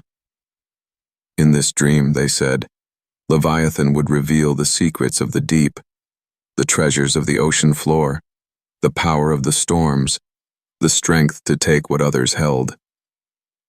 But always the price was the same. For every secret given, something was taken. A memory lost, a love turned to ash, a soul bound in green flame. Throughout the ages, there have been those who claimed to speak with Leviathan's voice, prophets and madmen who bore the mark of her gaze. Their eyes glowed with that sickly green light, a sign that envy had found a home in their hearts. These prophets wandered from city to city, their tongues dripping with honeyed lies. They promised kingdoms to paupers, lovers to the loveless, wealth to the starving. And always, they asked for nothing, nothing but devotion, nothing but worship. But those who followed them found only ruin. For Leviathan's gifts are like the tide. They give, and then they take. The green-eyed prophets left behind them a trail of drowned cities and broken souls, each one a testament to the price of envy. Of all the mortal realms touched by Leviathan's coils, none were as beautiful, or as cursed, as Nephala. Built upon the edge of the sea, Nephala was a city of splendor. Its towers rose like the spines of Leviathans themselves, crafted from coral and polished stone. Its people were sailors and traders, their wealth drawn from the bounty of the ocean. But beneath the glittering surface, envy festered. The sea priests of Nephala were the first to hear Leviathan's song, and they gave themselves to it with a fervor that would shape their fate. They offered up their hearts upon altars of black pearl, binding their souls to the serpent of envy in exchange for her blessings. They learned to breathe water, to call storms from clear skies, to shape the waves into weapons of war. For a time, Nephala prospered. Its ships ruled the seas, its merchants grew fat on gold and silver. But Leviathan's gifts were never free. One night, as the moon bled green into the waves, the sea priests gathered for their final rite. They sang the serpent's song in the deep catacombs beneath the city, their voices a chorus of longing. Leviathan heard them. She rose from the depths, her coils blacking out the stars, her eyes twin beacons of emerald flame. And Nephala was no more. The sea rose up and claimed the city in a single monstrous wave.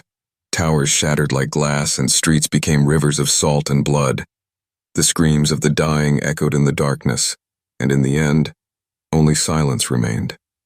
Some say that Nephala still lies beneath the waves, its spires a graveyard of envy and ruin. Others claim that it was swallowed whole by Leviathan herself, its soul forever bound in her coils.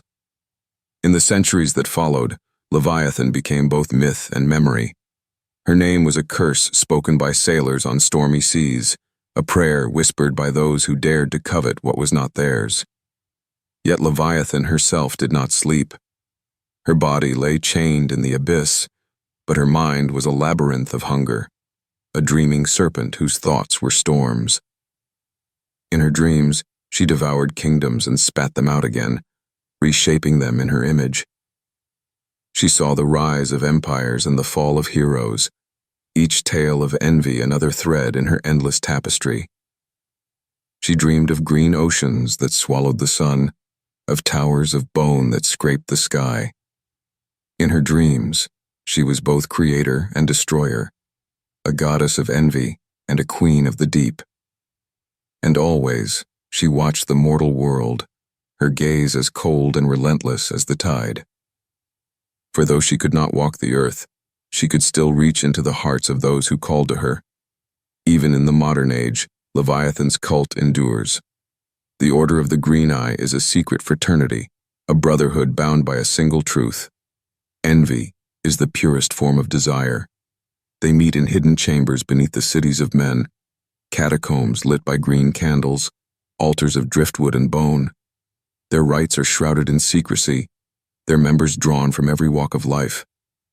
To join the order is to forsake all but hunger.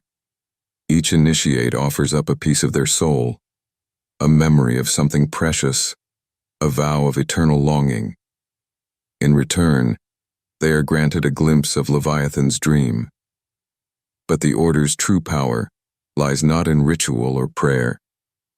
It lies in the art of envy itself. They are the whisperers of temptation, the architects of jealousy. They fan the flames of desire in the hearts of kings and beggars alike, turning brother against brother, kingdom against kingdom. Leviathan's true strength is not in her coils or her teeth. It is in the simple truth that envy is eternal. From the first breath of life to the last gasp of death, every creature longs for something it does not possess. A lover's touch, a kingdom's glory, the fleeting spark of immortality. Leviathan is the voice of that longing, the siren song that echoes in the bones of the world. She is the serpent coiled in every heart, the whisper of more that can never be silenced. And so she waits, in the black oceans of the pit, her chains rusted but unbroken. She waits for the day when envy will rise up like a tidal wave and wash the world clean of all but desire. There are those who believe that Leviathan's chains will not hold forever. In the hidden texts of the Order of the Green Eye, there is a prophecy, a promise that the day will come when the serpent of envy will rise again.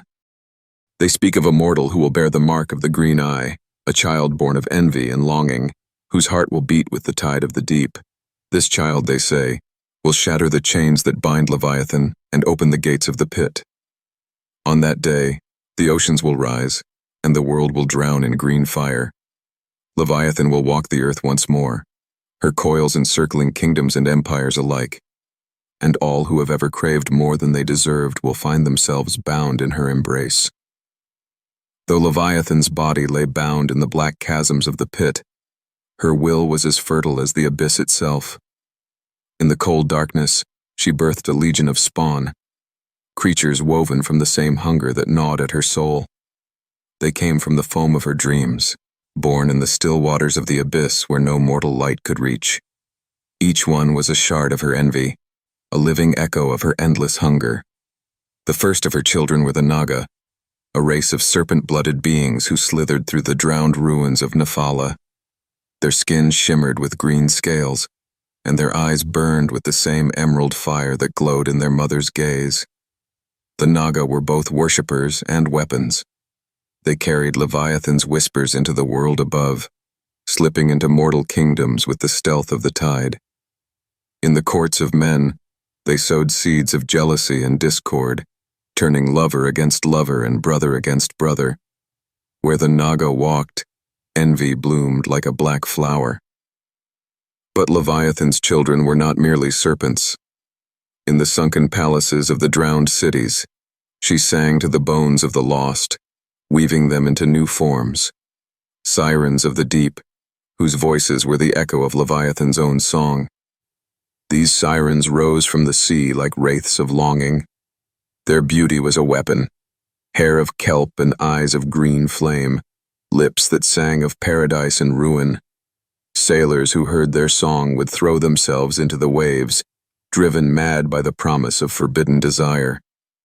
The sirens fed on that madness, drinking the last breath from drowning men and pulling their souls down into the darkness. The mortals who survived spoke of the sirens in fearful whispers. They said that to hear their song was to feel every hidden hunger laid bare, a melody that promised everything you ever wanted, and then took it all away. In the very center of Leviathan's realm lay the maelstrom's heart, a vast whirlpool that spiraled down into the bowels of the world. Here, the weight of the sea was a crushing cathedral, and the currents howled with the voices of the drowned. This was Leviathan's true temple, a place where her dreams bled into reality, where her children gathered to drink from the deep. It was said that in the maelstrom's heart, the veil between worlds was thin. Here, Leviathan's coils were strongest, and her power could reach out to touch the mortal realm. The Order of the Green Eye believed that those who braved the maelstrom's depths would find Leviathan herself waiting in the darkness, her eyes twin beacons of green fire. They sent their most devoted disciples into the whirlpool, clad in robes of black kelp and crowned with coral. Few ever returned, but those who did spoke of visions that drove them to madness. To her children, Leviathan offered gifts beyond mortal comprehension, gifts born of envy, each one a seed of power wrapped in chains of longing. The first was the breath of the deep, a boon that allowed her chosen to walk the ocean floor as if it were land. With this gift, the Naga and the Order's priests could slip between the mortal world and Leviathan's realm with ease. The second was the Eye of the Abyss, a shard of Leviathan's own gaze, set into the brow of her chosen. Those who bore it could see the secret desires of others, could twist those desires into weapons as sharp as any blade. The third was the Serpent's Embrace, a blessing of transformation. Those who offered themselves wholly to Leviathan found their bodies reshaped by her will. Flesh turned to scales, lungs to gills, hearts to green flame. They became more than mortal, but less than human, creatures of envy, bound forever to the deep. In the silence of the abyss, Leviathan's dreams grew darker still. She dreamed of a world drowned in green fire, of cities swallowed whole by the sea, of mortals bound in chains of envy so heavy they could never rise again. These were not merely dreams, they were prophecies. In the Order of the Green Eye, the most devout whispered of the day of the drowned moon, a cataclysm that would remake the world in Leviathan's image. On that day, they said, the moon itself would turn green with envy, its light a beacon to guide Leviathan's children out of the deep. The seas would rise, swallowing the lands of men in a single tide, and Leviathan would break her chains and coil around the bones of the world. The faithful waited in the darkness, their eyes alight with the promise of her return. For all her power, Leviathan's reach into the mortal world depended on the hearts of those who dared to listen. In every age, there were mortals who turned their gaze upon the green depths and found something there that spoke to the black hunger in their souls. Kings who craved eternal glory, lovers who could not bear to share a heart, priests who traded their faith for power. Leviathan came to them in dreams, her coils a promise, her gaze a mirror of their own darkest desires. She offered them boons, but always at a price. The price was never gold or blood alone. It was the soul itself, twisted into a shape that mirrored Leviathan's own endless hunger. Those who accepted her gifts became her instruments. They walked the earth with envy in their veins, their every breath a hymn to her power. Among Leviathan's children, one stood above all others, the keeper of secrets, a being born of Leviathan's first breath. The keeper was a creature of shadows and scales, a serpent robed in the black mist of the deep. Its eyes burned with the same green fire as its mother's, and its voice was a chorus of drowned prayers. To the faithful, the keeper was both guide and tormentor. It carried the secrets of the deep in its coils, offering them to those who dared to seek them. But every secret came at a cost. The keeper demanded the truth of the soul, the envy that lurked in every heart. In exchange, it offered visions of the future, glimpses of the day of the drowned moon, and the promise of Leviathan's return. In the drowned libraries of Nephala, there are scrolls that speak of Leviathan's first worshippers, men and women who gave everything to the deep in the hope of possessing what they could not.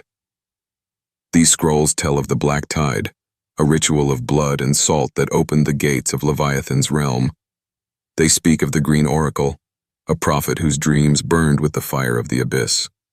They tell, too, of the Sea Kings, mortals who ruled with Leviathan's blessing, their ships riding the storms like dragons of the deep. Each one rose to power on a tide of envy, and each one fell to the same hunger that had given them life. For Leviathan's blessings are a double-edged blade. They grant power, but they take everything in return. In the end, Leviathan is not merely a monster of the deep. She is the shadow in every heart, the coil of desire that can never be broken. She watches the world from her prison in the pit, her green eyes unblinking, her thoughts as deep as the oceans themselves. She watches kingdoms rise and fall, watches mortals cling to their fragile dreams, always wanting more. And she waits. For she knows that envy is eternal, that no matter how bright the light of creation burns, there will always be shadows where her hunger can grow. The day of the drowned moon. It was a prophecy whispered in the catacombs of the Order of the Green Eye, a nightmare scrawled in blood and salt on the walls of drowned temples. A day when Leviathan's chains would break, and the sea would rise to claim what was always hers. The signs were there, scattered like broken shells upon the shores of time. The first was the green moon, an eclipse where the moon turned a sickly emerald, its light a baleful glow that painted the waves in shades of Leviathan's hunger. On that night, the faithful gathered in secret, their prayers a chorus of envy that trembled the very bones of the world. The second was the tide of black foam, a tide that rolled in from the deepest trenches, bearing the bones of the drowned and the voices of the dead. It was a herald of Leviathan's approach, a promise that the sea would not be stayed. The third was the shattered chains, a sign that Leviathan's prison was no longer unbreakable. In the deep places of the world, the silver links forged by the seraphim began to crack, their light flickering like dying stars. In the darkness of the abyss, Leviathan stirred. Her dreams had grown too vast for any chain to hold. She felt the call of envy in every mortal heart, a tide that rose and rose until it could no longer be contained. The Keeper of Secrets slithered through the drowned catacombs, its emerald eyes reflecting the moment of her awakening. It sang a song of unmaking, a hymn of the end, of the world drowning in Leviathan's coils. Leviathan's eyes opened, green beacons in the blackness. She stretched her vast form, each movement sending tremors through the seafloor. Her coils, long dormant, tightened around the bones of the earth. The ocean itself seemed to sigh, a slow exhale of ancient hunger. The maelstrom's heart pulsed like a living thing, its currents roaring with the voices of the lost. Above the waves, the mortal world trembled. Storms rose with unnatural fury, their winds laced with the scent of salt and longing. Ships were torn apart by waves that rose like mountains, their crews dragged screaming into the depths. In the coastal cities, the faithful gathered in hidden temples, their chants a steady beat that echoed the pounding of Leviathan's heart. They lit candles of green wax, their flames flickering like the glow of her gaze. They knew that the day of the drowned moon had come, and they welcomed it. Not all who worshipped Leviathan did so out of devotion alone. Some sought to harness her power, to bend the serpent of envy to their will. The Archon of the Order, a man named Valor, believed that he could bind Leviathan as the Seraphim once had. He had studied the scrolls of Nephala, learned the rites of the Sea Kings, and convinced himself that he alone could stand in the maw of the abyss and not be devoured. As the green moon rose, Valor led his disciples to the maelstrom's heart. They bore relics of power, tridents of silver and pearl, chalices carved from the bones of Leviathans long dead. They believed these would be enough. They were wrong. Valor's voice was a thunder of command, but the maelstrom did not heed him. Its currents tore at his flesh, its roar drowning out his words. Still, he pressed on, driven by envy's promise, the hunger to claim what was never his. He reached the bottom of the whirlpool, where the maelstrom's heart opened like the mouth of the world. There, in the darkness, he found Leviathan waiting. Her eyes were twin galaxies of green fire, her breath a hurricane of salt and shadow. She regarded Valor not as a master, but as prey. He offered her the relics, his voice a plea and a threat all at once. But Leviathan had no need for mortal trinkets. Her hunger was older than the bones of the earth, deeper than the dreams of any man. With a single flick of her tail, she shattered the relics. With a single breath, she consumed Valor's soul, his envy becoming part of her endless tide. The faithful who had followed him were torn apart by the currents, their screams joining the chorus of the drowned. With Valor's death, the final seal was undone. Leviathan's chains, weakened by the centuries of mortal longing, shattered like glass. The ocean itself seemed to bow before her as she rose from the deep, her coils coiling around mountains of black water. Her roar was the voice of the sea, a sound that cracked the cliffs and sent cities tumbling into the waves. The day of the drowned moon had come in full. Across the world the sea rose in Leviathan's name. Rivers of green flame poured from the oceans, flooding cities and turning them to salt and ruin. The sky turned the color of envy, clouds swirling with the shapes of serpents and sirens. In the drowned streets, the children of Leviathan rose, Naga with eyes of emerald, sirens singing songs of longing that shattered the minds of all who heard them. The mortals who survived found themselves bound in chains of salt and shadow. Their every thought turned to what they could never have. Kingdoms fell to ruin, each stone a testament to the price of envy. As the world drowned, Leviathan's gaze turned inward. She saw herself as she truly was, not merely a beast of the deep, but the echo of every mortal longing. She was the hunger in every heart, the desire that could never be sated. She saw the kingdoms of men as nothing more than shells upon the shore, fragile, temporary, and beautiful only in their destruction. She coiled tighter around the bones of the world, her scales shimmering with the memories of all she had devoured. She saw the future, and it was hers. In the final hours, there were those who dared to pray. On the highest cliffs that had not yet been claimed by the sea, the last survivors raised their voices in a single, desperate plea. They begged not for salvation, but for understanding, for a glimpse of the endless hunger that had claimed their world. Leviathan heard them. She rose from the waves, her massive head crowned in foam and moonlight. Her gaze met theirs, and for a moment, the world was still. In that silence, they saw themselves reflected in her eyes, saw their own envy laid bare, a coil of green flame that burned in every heart. And they understood. Leviathan, the serpent of envy, had the power to end all things, to drown the world in her coils, and leave nothing but silence in her wake. But envy is not merely the desire to take, it is the desire to possess. In the final moment, Leviathan did not destroy the world. She claimed it. The oceans rose to meet her, and she coiled around the mortal realm like a lover's embrace.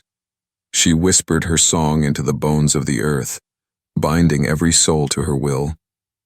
And in that binding, the world was remade, not in the image of mortal dreams, but in the endless hunger of the deep.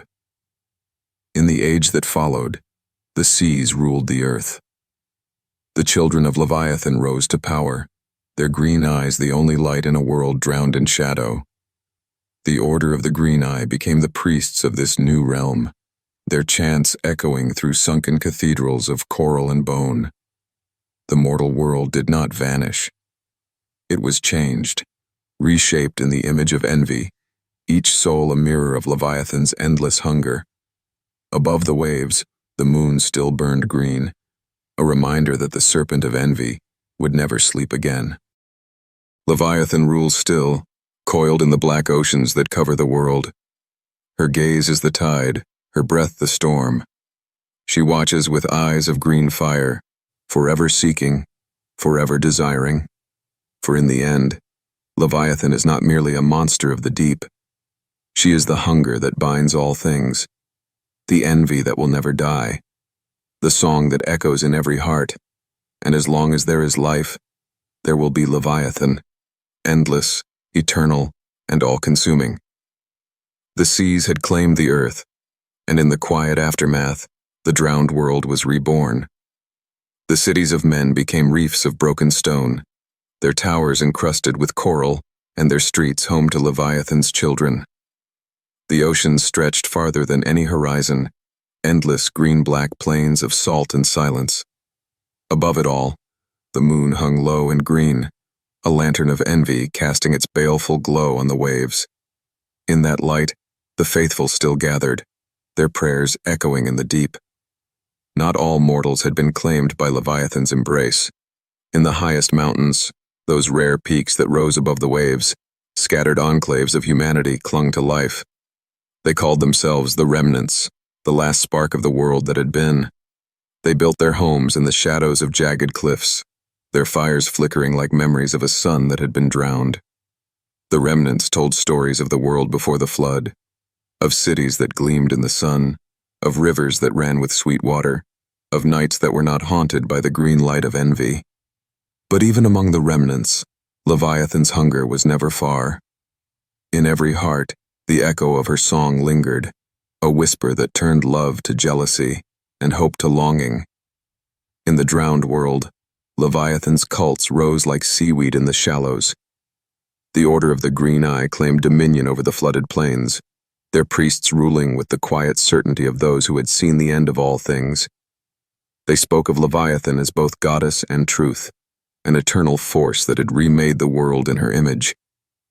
Their temples were cathedrals of bone and black coral, rising from the waves like the spines of some ancient Leviathan. In their dark halls, the faithful gathered to offer up their secrets, the currency of a world ruled by envy. But they were not alone. New cults rose in the shadows of Leviathan's reign, each one a reflection of her endless hunger. The Sirens' Choir, a sisterhood of those who had drunk from the deep, sang songs of longing that could bend the hearts of men to their will. Their voices were as sweet as they were deadly, each note a hook that drew the listener down into the abyss. The Tidebound, warriors clad in green-scaled armor, claimed to be Leviathan's chosen knights. They roamed the flooded ruins, enforcing the will of the deep with blades of coral and teeth of black pearl. In the silence of the remnants' enclaves, the bards wove tales of Leviathan that blurred the line between history and myth. They spoke of the green moon as a lover scorned, its jealous gaze the spark that lit Leviathan's hunger. They sang of the drowned cities, Nephala, sunken beneath the waves, Valor's folly, swallowed by the maelstrom's heart, the Siren's lair, where every stone whispered of longing and loss. They told of the Keeper of Secrets, still slithering through the catacombs of the world, binding mortals to Leviathan's will with every poisoned promise. And always, they sang of Leviathan herself, a serpent coiled around the bones of the world, her hunger the tide that could never be turned back. Even in this drowned world, there were those who would not bow. Among the remnants, there rose warriors who took up arms against Leviathan's children. They called themselves the Saltborn, named for the brine that ran in their veins and the bitter taste of the ocean that had stolen their homes. The Saltborn fought not to defeat Leviathan, such a thing was beyond mortal strength, but to keep her children from claiming the last scraps of light and life. They carved their weapons from the bones of the drowned, etched their blades with runes of defiance. Their war was a whisper against the roar of the deep, but still they fought, for they knew that even the sea cannot drown a soul that refuses to sink. In the drowned libraries of Nephilah, now silent halls of barnacle and shadow, there were prophecies that spoke of a final reckoning, a day when even Leviathan's hunger would be tested. The prophecy of the green flame told of a child born beneath the emerald moon, a mortal whose envy burned brighter than Leviathan's own. This child, it was said, would either bind the serpent of envy forever or set her free to devour the stars themselves. The Order of the Green Eye hunted for this child with a fervor born of both hope and terror, for they knew that in the coils of Leviathan's hunger, even a spark of mortal will could be both weapon and wound. In the dark corners of the world, the Keeper of Secrets still offered its bargains. It came to the desperate and the damned, its eyes twin lanterns of green light in the blackness.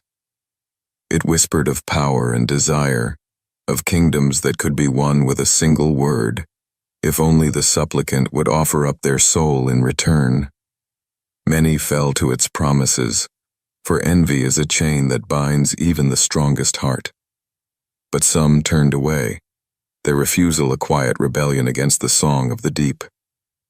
The Keeper watched them with a patient hunger, for it knew that envy is eternal, and sooner or later, even the strongest soul would crack. The sea remembers everything. In the ruins of drowned cities, the voices of the past echo in the currents, the laughter of children swallowed by the tide, the prayers of those who knelt before Leviathan's altar, the final screams of the world as it sank into green fire. Leviathan drinks these memories like wine, each one a taste of the mortal world she has claimed. In her dreams, she weaves them into a tapestry of envy, a story that never ends, for as long as mortals draw breath, there will be those who crave what they cannot have. At the heart of the abyss, Leviathan coils around the world, her scales shimmering with the light of 1,000 drowned suns. She is the tide that never recedes, the hunger that never sleeps. In her gaze is the promise of power, the curse of longing, the beauty of destruction. And yet, there is a terrible mercy in her embrace. For in the depths of the sea, there is silence. A silence so profound that all envy, all pain, all longing is washed away in the endless green. Some say that to be devoured by Leviathan is to find peace at last, a final surrender to the truth that desire is the only constant in the world. The legend of Leviathan endures in every whispered tale, every prayer offered to the waves, every secret longing that burns in the hearts of mortals. She is the shadow beneath every dream of glory, the echo of every unfulfilled wish. She is the reminder that even in a world remade by the sea, envy is the tide that can never be turned back. In the end, Leviathan is not merely the serpent of envy. She is the soul of the world itself, an endless, aching hunger that binds the living to the dead, the past to the future. And as long as mortals dream, she will be there, coiled in the depths, her green eyes unblinking, her song a whisper in the dark. The sea sings still, its voice the memory of Leviathan's song. In the crash of waves against the cliffs, in the sigh of the tide against the shore, her hunger is eternal. For envy is the first breath and the last, an echo that binds the world in chains of green fire. And Leviathan, the serpent of envy, will never sleep. She waits in the darkness, patient as the ocean, certain as the tide. For in the end, all things belong to the deep. All things belong to Leviathan. In the final silence of the world, the keeper of secrets, speaks. All things that rise must sink. All things that shine must fade. All hearts that yearn will one day kneel before the deep, for envy is the soul of the sea, and Leviathan is the sea itself.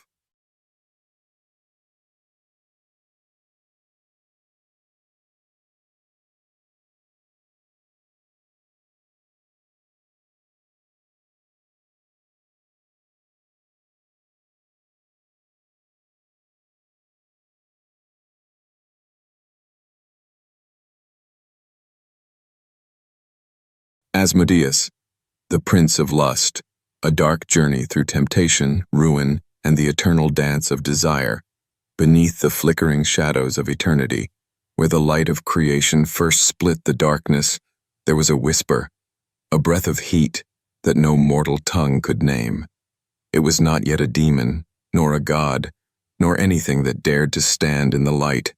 It was hunger, it was need, and it was born in the silent spaces between creation's first heartbeats. This was Asmodeus. The ancients would say he was there before the first sin was ever committed, a coiling darkness woven into the tapestry of existence. They gave him many names. Ashma, the demon of wrath in the east, the spirit of perverted fury who devoured the hearts of men. In the oldest scrolls of Persia, they spoke of him as the spark of ruin in every lover's eyes. But it was in the hot sands of Babylon that he first took form, a figure of flickering shadows and molten light. His laughter echoed in the chambers of kings and concubines, a melody of seduction that slipped between their dreams like poison. Asmodeus was not born of the flesh. He was born of the ache in the flesh, of the yearning that no mortal could name. His touch was a fire that danced along the soul, leaving it raw and trembling. His breath was a perfume that clung to the skin long after he was gone. In those ancient days, mortals feared him, but they could not resist him. He came to them in the night, his eyes like dying embers, his hands weaving illusions of ecstasy. He spoke in the voice of every secret wish, every fevered longing, and those who heard him fell willingly into his embrace. For Asmodeus was the master of the dance, the eternal seduction that devours both spirit and flesh. In the days of the kingdom of Israel, Asmodeus found a new stage upon which to play his cruel game. There was a girl named Sarah, beautiful and doomed, for she was loved by the demon himself. 7 times she had wed, and 7 times her husbands had died before they could know her. On each wedding night, Asmodeus would slip from the darkness, unseen, but all too present. He would breathe a kiss of death upon each groom's lips, and watch with cold amusement as they crumbled to dust and bone. Sarah wept in the silent hours of the night, her sobs echoing in the hollow halls of her father's house. But Asmodeus did not care for her tears. In her sorrow, he found his pleasure, each note of heartbreak a melody to his ears. He did not kill from hatred, nor from jealousy alone.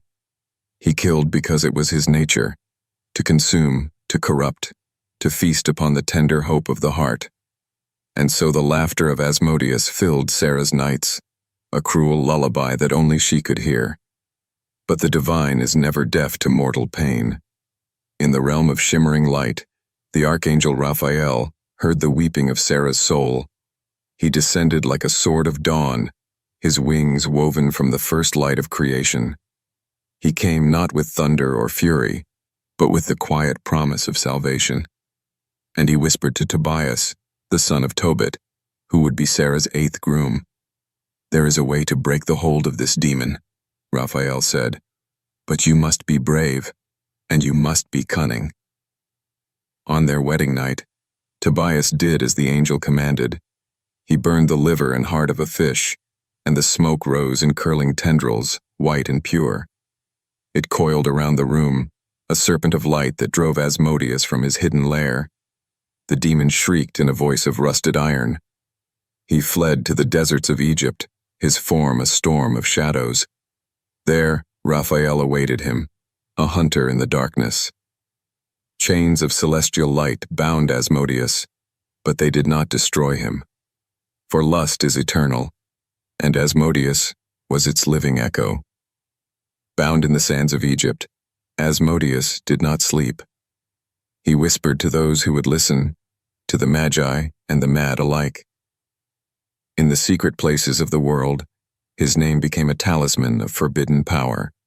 Some claimed that he took the shape of a serpent with a crown of flame. Others swore he walked as a man, tall and regal, his eyes glimmering with secrets too dark to speak. It was said that he was brought before King Solomon, the wise and mighty, who sought to bind every demon to his will. Solomon, with his ring of brass and iron, dared to command Asmodeus. He ordered him to labor in the building of the temple, to lay stone upon stone in the name of the Most High. Asmodeus obeyed, but in his heart he laughed, for he saw the weakness in every mortal's soul, even in the king who would rule him. When the hour came, he turned his cunning upon Solomon. He stole the ring, and for a time he sat upon the king's throne. In the shadowed courts of Jerusalem, Asmodeus ruled as a false king. He whispered into the hearts of priests and scribes, teaching them the pleasures of the flesh, the sweet poison of desire. His reign was brief, but its echoes lingered in the blood of the city. When Solomon regained his throne, Asmodeus was banished once more. But the demon's laughter still haunted the golden halls, a memory of the night when lust itself wore the crown. In the forbidden pages of the Testament of Solomon, a tale is told of Asmodeus's confession. Bound in chains of light, he spoke of his dominion. "I am the demon of desire," he said, his voice a silken thread of darkness. "I twist the hearts of men and women alike, leading them to ruin with a single glance. I am the hunger that can never be sated, the kiss that devours." He told Solomon of his power over newlyweds, how he sowed discord in the marriage bed and turned love to dust. He told of the fish whose smoke could drive him away, an irony that delighted him, for what is lust but a hunger for what cannot be tamed? Even bound, Asmodeus was not humbled. He was a prince of the infernal host, and his pride was as vast as the night sky. Through the ages, Asmodeus's legend grew.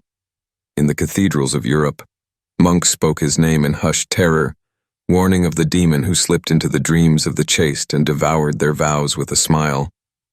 In the whispered lore of the Middle Ages, he was the patron of adulterers, the secret lover of every fallen nun. They said that in the dead of night, he would come with a rose of midnight in his hand, offering pleasures that no mortal could resist. His laughter became the echo of every scandal, every betrayal. In the flicker of candlelight, in the rustle of silken sheets, he was there, an invisible guest at every feast of the flesh. Yet for all his beauty, there was no love in Asmodeus's heart. His passion was a furnace that consumed without warmth, a blaze that left only ash behind. Those who gave themselves to him found not ecstasy, but oblivion. He wove his dance across the centuries, slipping from lover to lover, a ghost of desire that left the soul hollowed. His name became a shiver in the darkness, a sigh of longing that turned to a scream of regret. And so he waits in the shadows of every heart, a prince of lust, a lord of ruin. For Asmodeus is not merely a demon of old. He is the hunger that lives in every mortal breast, the dark reflection of our own secret longings. He is the embodiment of lust, the devourer of both spirit and flesh. And his laughter, oh, his laughter still echoes in the hearts of the damned. In the swirling abyss that lies beyond mortal comprehension, a realm of shadows and flickering light, there rises a palace of black marble and blood-red silk. This is the infernal domain of Asmodeus, the embodiment of lust, and it is here that he reigns as sovereign over every soul corrupted by carnal hunger. The walls of his palace pulse like the beating of a monstrous heart, alive with whispers of passion and cries of longing. Rivers of molten crimson flow beneath the arching bridges of bone, their heat perfuming the air with the sweet, cloying scent of forbidden pleasure. It is a place that trembles with the music of unending temptation, every note a promise of delight and damnation. Asmodeus sits upon a throne of obsidian, carved into the shape of entwined lovers caught in an eternal embrace. His form shimmers between beauty and monstrosity, a face of angelic perfection one moment, then shifting into a mask of reptilian hunger the next. His eyes are pools of liquid night, reflecting every hidden desire that mortals dare not speak aloud. Around him gather the succubi and incubi, his loyal courtiers and lovers, each a masterpiece of sin sculpted from flesh and shadow. They weave through the halls of the palace in an endless waltz, their laughter like chimes of shattered glass. Their skin glows with the stolen warmth of mortal hearts, and their touch leaves mortals shuddering, lost in delirious dreams of lust. Deeper still lies the chamber of mirrors, a sanctum where Asmodeus himself conjures illusions to ensnare the unwary. Here, each mirror holds a reflection of the viewer's deepest, most secret longings. A pious cleric might see himself tangled in forbidden trysts, while a devoted lover sees the face of betrayal and pleasure intertwined. Asmodeus delights in these glimpses of hidden shame. He walks among the mirrors, a phantom of desire, his laughter echoing in the glass. "Look upon yourselves," he whispers. "See the truth that lies beneath your masks." Those who linger in the chamber of mirrors are lost. They become prisoners of their own passions, their souls fractured into 1,000 shards of wanting. And Asmodeus drinks deeply of their torment. Each sigh and moan a tribute to his power. Beyond the chamber of mirrors is the choir of sighs, a vast, vaulted hall where voices of the damned rise in a chorus of pleasure and agony. Here Asmodeus's conquests sing their own ruin, each note a confession of sin. Their voices are soft as silk, yet laced with a yearning that never ends. In this choir, the once chaste and the once pure stand side by side with the willfully damned. There is no distinction in the court of Asmodeus, only the endless echo of desire unbound. Their song weaves a spell that seeps into the very stones of the palace, a lullaby of lust that promises oblivion. Asmodeus stands at the heart of this choir, a conductor of ruin. He raises a single finger, and the voices swell into a symphony of corruption that rattles the iron gates of hell itself. On nights when the pale moon rides high over the infernal plains, Asmodeus hosts the feast of flesh, a banquet unlike any mortal revel. The tables groan beneath platters of sin, forbidden fruits that burst with nectar sweet as blood, goblets of wine that taste of moonlight and broken vows. His courtiers dance among the guests, offering morsels of pleasure that burn like liquid fire. The air is heavy with incense that twists the mind and unravels the soul. Each touch is a promise, each glance a snare. Those who partake in the feast of flesh find themselves forever changed. Their hearts beat in time with Asmodeus's laughter, and their dreams become altars upon which they sacrifice their innocence, night after night. At the center of this kingdom stands the throne of ecstasy, an altar and a seat of power carved from the bones of 1,000 mortal lovers. It pulses with a dark energy, a rhythm older than sin itself. Asmodeus sits here in regal repose, his fingers tracing patterns of fire in the air. With each flick of his hand, he sends out ripples of temptation that cross the veil between hell and earth, caressing the hearts of mortals and luring them ever closer to the abyss. His voice is a velvet caress, his commands woven from the threads of desire. "Come," he whispers, and the purest souls tremble with want. "Kneel," he breathes, and the proudest hearts bow in surrender. For to hear the voice of Asmodeus is to hear the echo of every longing, every secret hunger that ever stirred in the dark. Asmodeus is not alone in his court. His legions are countless, each one a fragment of his boundless hunger given form. The succubi and incubi move like smoke through the mortal realm, their kisses weaving chains of lust around the souls of the unwary. But there are others too, lesser demons with skin of shifting flame and eyes like dying stars. They are the servitors of Asmodeus, the architects of ruin. In the mortal world, they wear many guises: a lover's face in a dream, a fleeting glimpse of beauty in the shadows of a crowded room. Their task is simple: to sow desire, to whisper promises of rapture that end only in despair. Each mortal heart, they claim, is another offering to Asmodeus, a spark to feed the inferno that is his soul. Not all who seek Asmodeus are his prey. Some come to him willingly, driven by the fever of their own desires. They call upon him in the midnight hour, offering blood and breath in exchange for pleasures beyond imagining. And Asmodeus answers. In the darkness of their lonely chambers, he appears, a figure wreathed in shadows, his eyes gleaming with promise. "Speak your wish," he says, and his voice is a balm and a blade. They speak of lovers spurned, of passions unfulfilled, of power to bend others to their will. Asmodeus listens with a smile, for each plea is music to him. And then, with a kiss of fire, he seals the pact. For every mortal who bargains with Asmodeus becomes both lover and slave, bound to the eternal waltz of lust that can never be sated. But there is always a price, and it is never as sweet as the first kiss.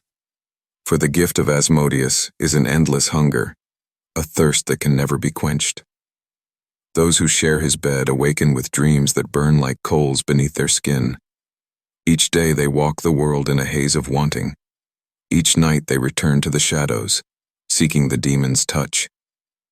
Their bodies become altars to his power, their souls hollowed out until there is nothing left but the echo of his laughter. And in the end, when the final breath shudders from their lips, they find themselves not in the arms of any mortal lover, but in the cold embrace of the demon who waits for them in the darkness. In the mortal realm, Asmodeus's touch can be felt in every fevered heartbeat, every stolen glance across a crowded room. He is there in the trembling lips of secret lovers, in the flushed cheeks of those who dream of forbidden caresses. Priests warn of his power, but they too are not immune to his whisper. Even in the cloisters of the devout, his shadow creeps, a serpent in the garden of virtue. For Asmodeus is the embodiment of the unspoken, the devourer of every hidden desire. His kingdom is not merely a palace of black marble, but the world itself, every bedroom, every silent prayer for passion in the dark. And his laughter, oh, his laughter still echoes from the infernal court to the mortal soul, a laughter that promises ecstasy and delivers only endless hunger.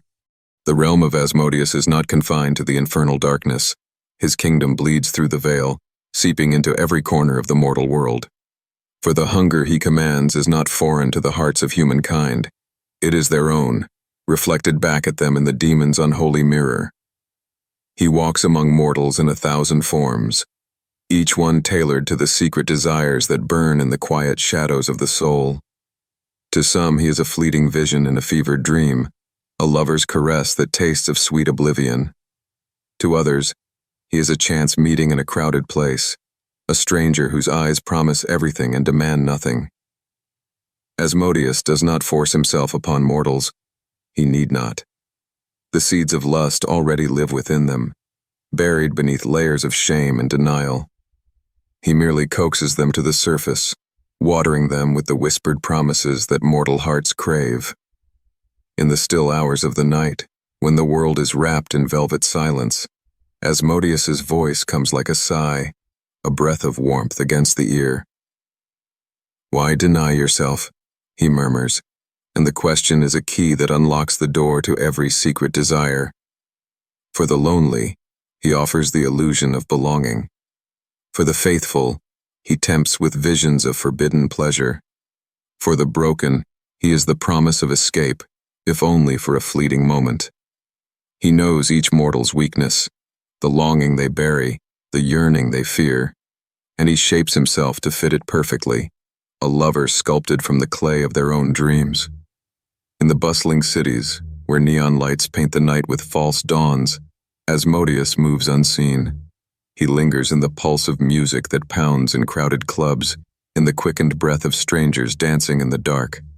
His touch is in the heat of bodies pressed together, in the shiver that runs down the spine when the music drowns out every thought but want. He walks through the red light districts and the hidden rooms behind locked doors, his laughter the soundtrack of every tryst. But he is not confined to the fringes of society. He slips into the boardrooms and the marble halls of power, his hand guiding the deals struck in secret, the glances that promise more than they reveal. For Asmodeus knows that lust is not confined to the bed. It is in the ambition that drives the powerful, in the hunger for more that devours the soul. Asmodeus wears many faces in the mortal world. Sometimes he is the stranger who catches the eye across a crowded room, his smile a silent invitation. Sometimes he is the familiar lover whose touch grows cold and distant, feeding a hunger that can never be sated. He is the spark in the eyes of a spouse who strays, the ache in the heart of a friend who longs for more. His masks are endless, for each mortal he meets shapes him anew, a reflection of their own secret heart. To the artist, he is the muse whose touch brings forth visions of fevered beauty, leaving them hollow and spent. To the priest, he is the shadow in the confessional, the sin that no prayer can absolve. And to those who deny him, he is the echo of their own laughter in the dark, the voice that whispers, "You are mine." When Asmodeus truly chooses to claim a mortal, the world itself seems to bend around them. Colors grow sharper, sounds richer, every breath a taste of sweetness edged with poison. The air shimmers with the weight of unspoken promises. His presence is a heat that seeps into the marrow, a tremor that coils around the heart. Those who feel his touch find themselves caught in a dance they cannot escape, a waltz of wanting that ends only when the soul itself is consumed. For Asmodeus does not merely offer pleasure, he demands surrender, he demands devotion, and in that surrender, mortals find a fleeting glimpse of ecstasy that devours them whole. The mortals who give themselves to Asmodeus find themselves changed. Their nights are haunted by dreams of silken shadows and burning kisses. They wake with the taste of his name on their lips, their hearts racing with a hunger they can neither name nor deny. Some try to flee, to bury their desire in vows of chastity or prayers of repentance. But the demon's laughter follows them, a reminder that once the soul has tasted his touch, it can never be whole again. Others embrace the fire, letting it consume them. They become his instruments in the mortal world, lovers, betrayers, seducers. They carry his mark in every glance, every whispered promise. And in the end, when their bodies are spent and their spirits broken, they find themselves standing before the throne of ecstasy in the infernal palace of Asmodeus, another soul claimed by the Prince of Lust. Across the centuries, the stories of Asmodeus have woven themselves into the tapestry of mortal belief. In medieval Europe, priests thundered warnings from the pulpit, painting the demon as the seducer of nuns, the corrupter of chaste maidens. Yet even as they preached, they could not silence the whispers in the dark, the tales of those who sought out Asmodeus willingly, trading virtue for the promise of unearthly rapture. In the Renaissance, artists painted him as a dark Adonis, his beauty a weapon as sharp as any blade. Poets sang of his kiss, the sweet poison that turned love to madness.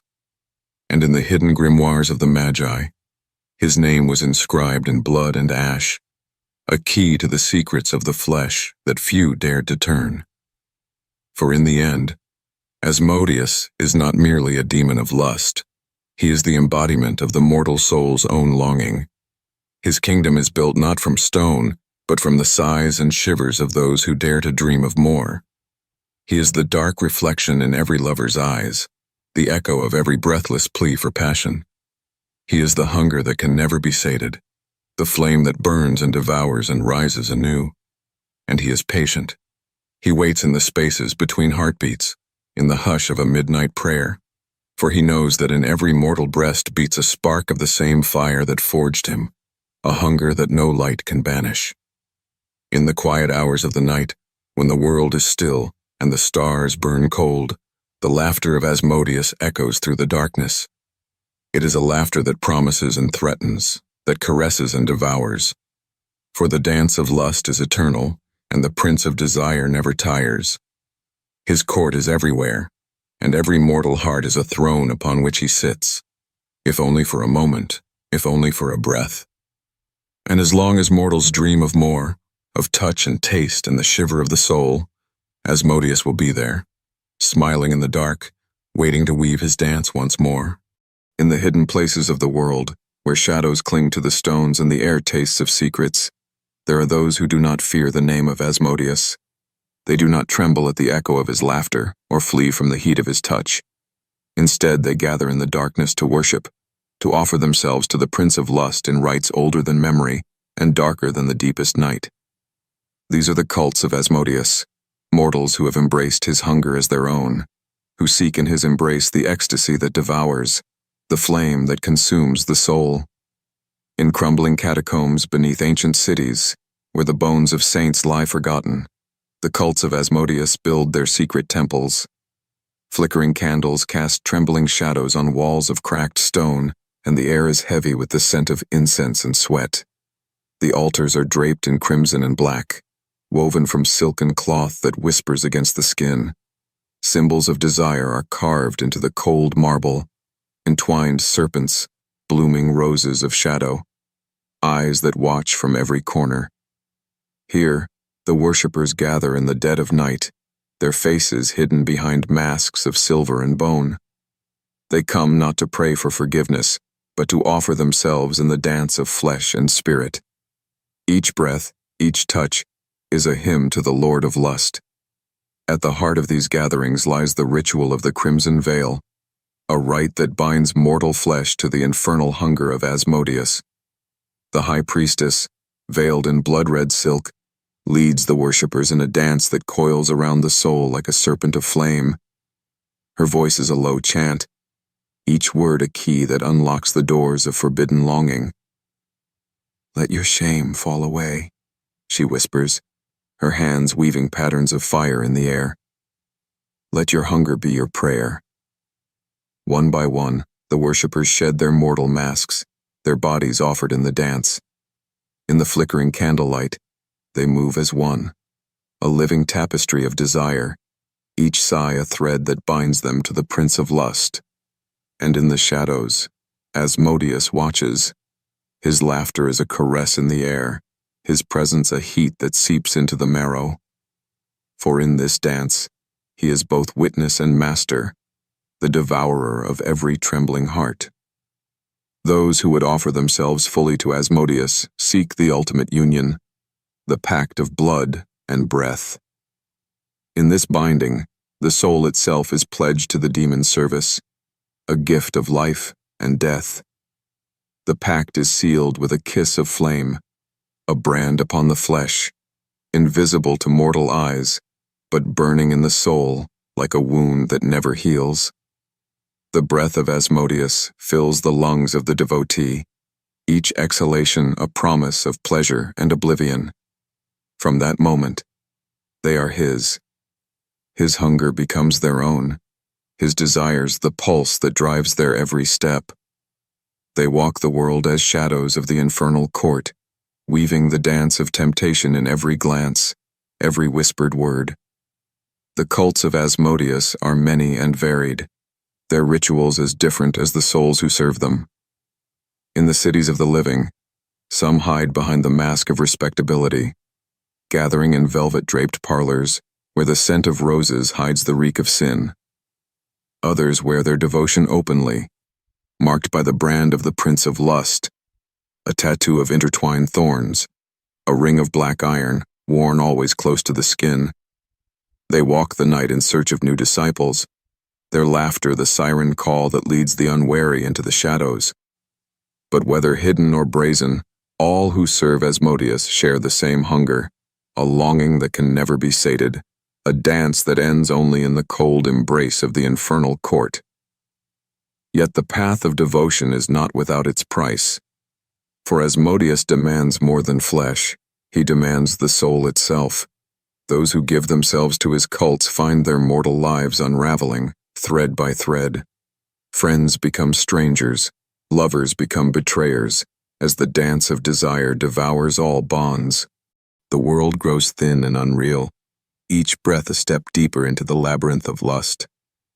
And in the end, when the mortal shell can bear no more, they are drawn down into the darkness, into the palace of black marble and crimson silk, where Asmodeus waits with open arms. There, they will join the eternal waltz of the damned, their voices rising in the choir of sighs, each note a testament to the power of the Prince of Lust. Throughout the ages, whispers of Asmodeus's cults have haunted the dreams of kings and priests alike. In the courts of Byzantium, it was said that the Empress herself wore the brand of the demon beneath her silken robes. In the monasteries of the north, monks told of secret rites conducted beneath moonlit arches, where vows of chastity were unmade in the name of desire. Even in the modern world, where the light of reason burns bright, the cults of Asmodeus endure. They hide behind the glow of screens and the anonymity of digital masks, their rites conducted in the hush of chat rooms and the flicker of stolen video. For Asmodeus is eternal, and the hunger he embodies knows no end. As long as mortals dream of pleasure, as long as they ache for the touch that devours, the cults of Asmodeus will thrive. And so the song of Asmodeus plays on, weaving through the ages, a melody of longing that echoes in every mortal heart. His cults are but one thread in this symphony, a testament to the power of desire to shape the soul and unmake it in the same breath. In the dance of Asmodeus, there is no beginning and no end. Only the eternal hunger, the laughter that echoes in the darkness, and the touch that leaves the soul trembling. For to serve Asmodeus is to surrender to the dance of lust, a dance that devours, a dance that endures beyond flesh and breath. In the shadowed corners of mortal history, where the scent of burnt parchment lingers and the light of the sun dares not reach, there are books that whisper of forbidden knowledge. Grimoires bound in human skin, written in inks of blood and venom, hold secrets that even the bravest fear to seek. And among these cursed tomes, the name of Asmodeus is inscribed in 1,000 variations, each a key to a door that should never be opened. For Asmodeus is not merely a prince of lust, he is a master of dark magic, a weaver of pacts that blur the line between mortal longing and infernal power. His summoning is an art of perilous beauty, a dance of blood and breath that binds the soul to the eternal hunger. Among the most infamous of these forbidden texts is the Book of Veiled Desires, a manuscript said to have been penned by the mad alchemist Erastes of Thessalonica. Its pages crackle with an energy that tastes of honey and ash, each word a thread that weaves a tapestry of ruin. The book speaks of the ways to call upon Asmodeus, circles of salt and rose petals, candles of black beeswax that flicker with the sighs of the damned. It describes the offerings he demands, flesh willingly given, breath exhaled in ecstasy, the taste of mortal longing distilled into a single drop of crimson. Those who read the book find their dreams haunted by a figure who watches from the shadows, his laughter a lullaby that both soothes and sears. And when the final incantation is spoken, Asmodeus comes, not in fury, but in hunger. The most infamous of the rites described in the Book of Veiled Desires is the rite of the seventh veil, a summoning that calls Asmodeus from his infernal throne to the mortal realm. The rite begins with the shedding of mortal shame, a disrobing of both flesh and spirit. The summoner stands within a circle of black salt, their body anointed with oils that shimmer like moonlight on water. Each veil removed is a vow broken, a step deeper into the labyrinth of lust. The final veil is the soul itself, offered freely to the Prince of Lust. When it falls, Asmodeus steps from the darkness, his form flickering between angelic beauty and bestial hunger. He speaks no words at first, only a soft laughter that coils around the summoner's heart. Then, with a single touch, he seals the pact. To bind Asmodeus is to invite his essence into the mortal blood. The seal of Asmodeus, an ancient sigil traced in blood and breath, is etched into the air with fingers trembling between terror and ecstasy. Its lines curve like the arch of a lover's back, its loops as sinuous as a serpent's coil. Once drawn, it cannot be erased. It pulses with a life of its own, a silent heartbeat that calls to the demon across the veil. The summoner who dares to speak the final invocation finds their voice consumed by Asmodeus's laughter. Their body trembles as the shadows of the infernal court slip through the cracks of the world, brushing against their skin in phantom caresses. And when he comes not as a conqueror, but as a lover whose kiss is a promise of ruin. The power that Asmodeus grants is real. His touch can make the blood sing, the soul burn brighter than any mortal fire. Those who call upon him may find themselves blessed with gifts of unearthly allure, of passion that bends others to their will. Yet every gift he grants is a chain, every pleasure a thread in the snare he weaves. For the power of Asmodeus does not come freely. It is bought with the currency of the soul. The summoner finds their dreams claimed by the Prince of Lust. Each night becomes a pilgrimage to his court, each breath a step deeper into the dance that can never end. In the waking world, they carry the mark of his hunger, an echo in the eyes, a tremor in the voice that calls to others like a siren's song. And in the end, when the mortal vessel is spent, there is no peace, only the embrace of Asmodeus, waiting in the shadows with a smile that promises both ecstasy and oblivion. Not all who seek the power of Asmodeus are worshippers of lust alone. In the hidden libraries of the world, alchemists and heretics pore over the secret texts, seeking the essence of the demon's hunger as a key to their own dark transformations. They believe that to master the dance of Asmodeus is to master the very essence of desire, the spark that drives creation and destruction alike. They distill his essence into potions that promise beauty beyond mortal reckoning, charms that ensnare the hearts of kings. But even the most learned of them cannot escape the price. For the hunger of Asmodeus is not content with mere flesh. It devours the soul, leaving only a hollow echo that walks in mortal skin. History is littered with the bones of those who dared to summon Asmodeus. Some rose to heights of power and passion that burned their names into legend, courtesans who bent empires to their will, kings who traded crowns for a single night in the demon's embrace. Others vanished into the shadows, their names whispered only in fear. Their stories end in madness, in blood, in laughter that echoes from the crypts of the forgotten. Yet for each who falls, another steps forward, drawn by the promise of pleasure that no mortal lover can grant. And so the cycle continues, an eternal dance of flesh and spirit that feeds the hunger of Asmodeus. There is a legend that speaks of a grimoire that is not ink and parchment, but living flesh, a book that wears the skin of those who seek it, each page a soul devoured by Asmodeus. This living grimoire whispers its secrets only to those who dare to offer themselves wholly. It promises the final secrets of the Prince of Lust, the ultimate key to his power, the final note in the symphony of desire. But those who find it never return. They vanish into the embrace of the demon, their bodies left behind as empty husks, their souls woven into the tapestry of Asmodeus's eternal kingdom. For the final lesson of Asmodeus is this, that all hunger is a prayer, and all prayers in the end belong to him. In the endless labyrinth of hell, where each corridor is a monument to mortal sin and every hall echoes with the cries of the damned, there stands a throne carved from the ruin of 1,000 desires.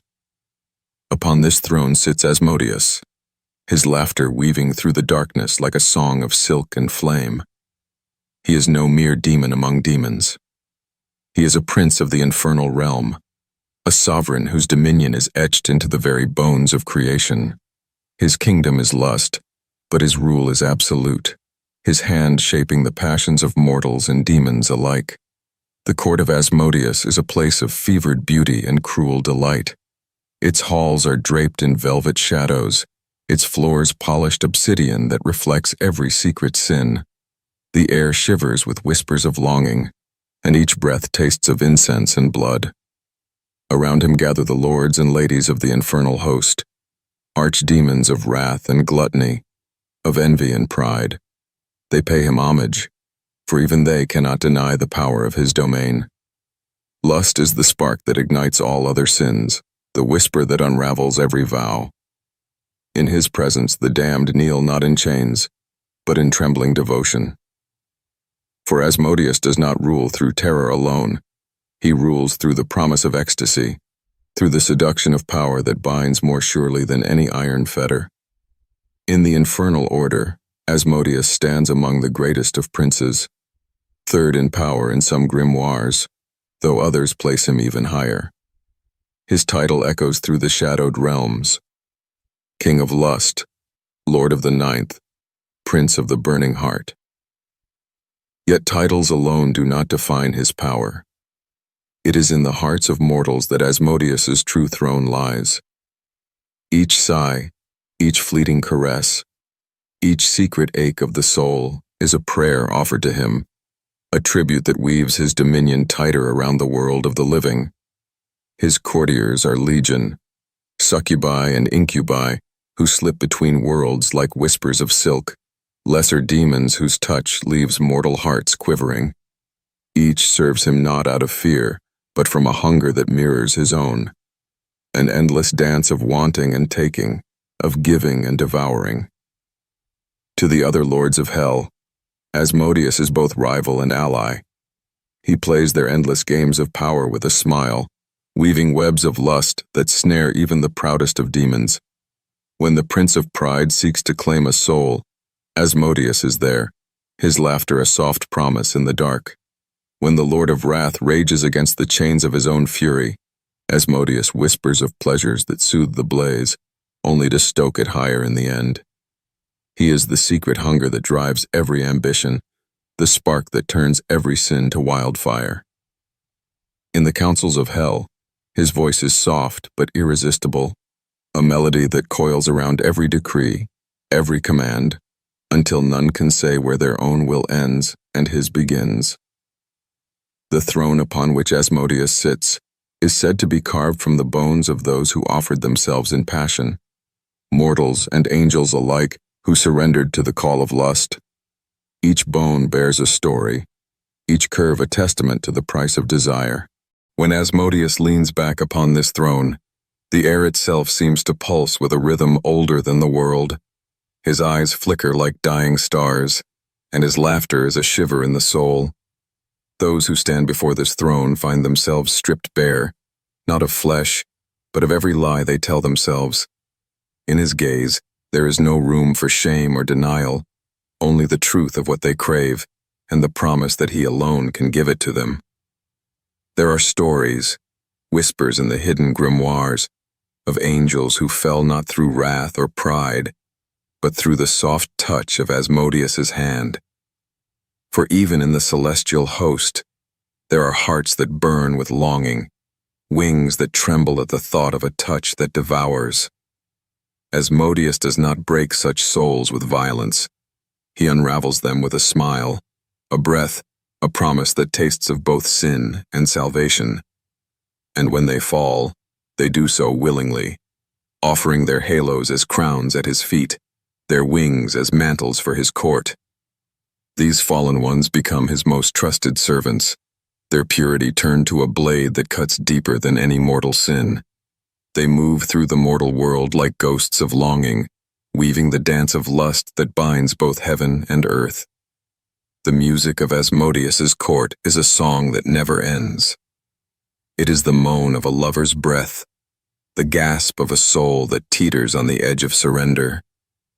It is the echo of every mortal heart that ever dared to dream of more. In this music, there is no peace, only the endless promise of fulfillment that devours even as it delights. Each note is a thread in the tapestry of sin, each chord a step in the dance that leads only deeper into the shadows. And at the heart of this song sits Asmodeus, his fingers weaving the melody of ruin with a grace that is both beautiful and terrible. For in his court, there is no difference between pleasure and pain, between the prayer of a lover and the final sigh of the damned. It is said that even the saints feel the shadow of Asmodeus's laughter. In the cloisters of the faithful, where prayers rise like incense, there is always one voice that trembles with the memory of a touch too sweet to forget. For Asmodeus is patient. He does not need to claim the soul of every mortal, only to plant the seed of longing that grows in the quiet hours of the night. The vow of chastity becomes a chain of silk, each link forged in secret dreams that burn brighter with every denial. And when the final vow breaks, it does so not with a cry of horror, but with a sigh of surrender. For the hunger that Asmodeus kindles is as old as creation itself, and as eternal. So Asmodeus rules, not with an iron fist, but with a lover's touch that leaves no heart untouched. His throne is built not from mortal stone, but from the sighs and tears of those who dare to dream of more. He is the sovereign of desire, the prince of the endless dance.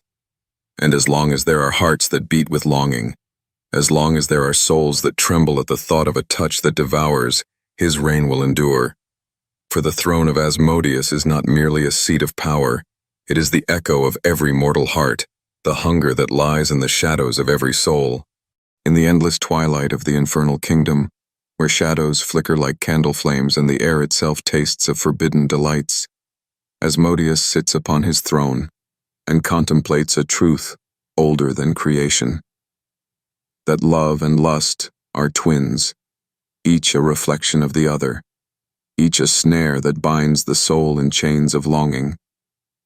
His laughter echoes through the halls of his palace, a music of silken promises and broken sighs.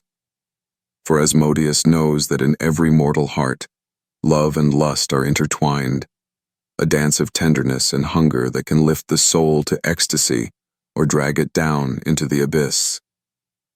There is a legend whispered in the hidden libraries of the damned, a tale of the first mortal who dared to love Asmodeus. She was a priestess of the moon, her soul as radiant as the silver light she worshipped.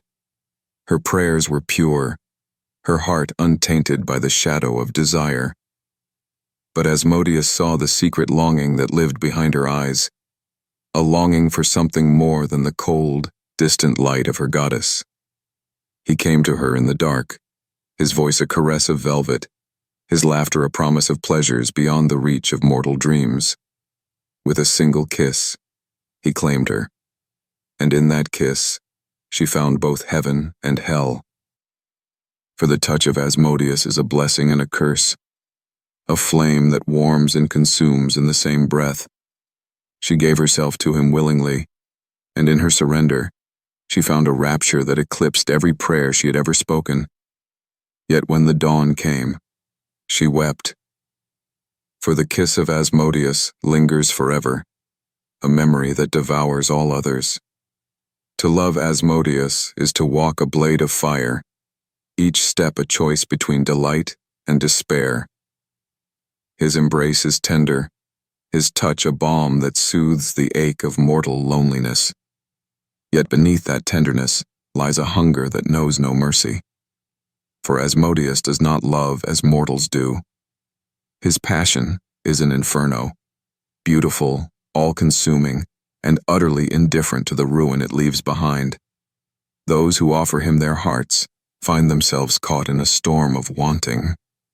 Every caress is a promise of fulfillment, yet each breath draws them deeper into a longing that can never be satisfied.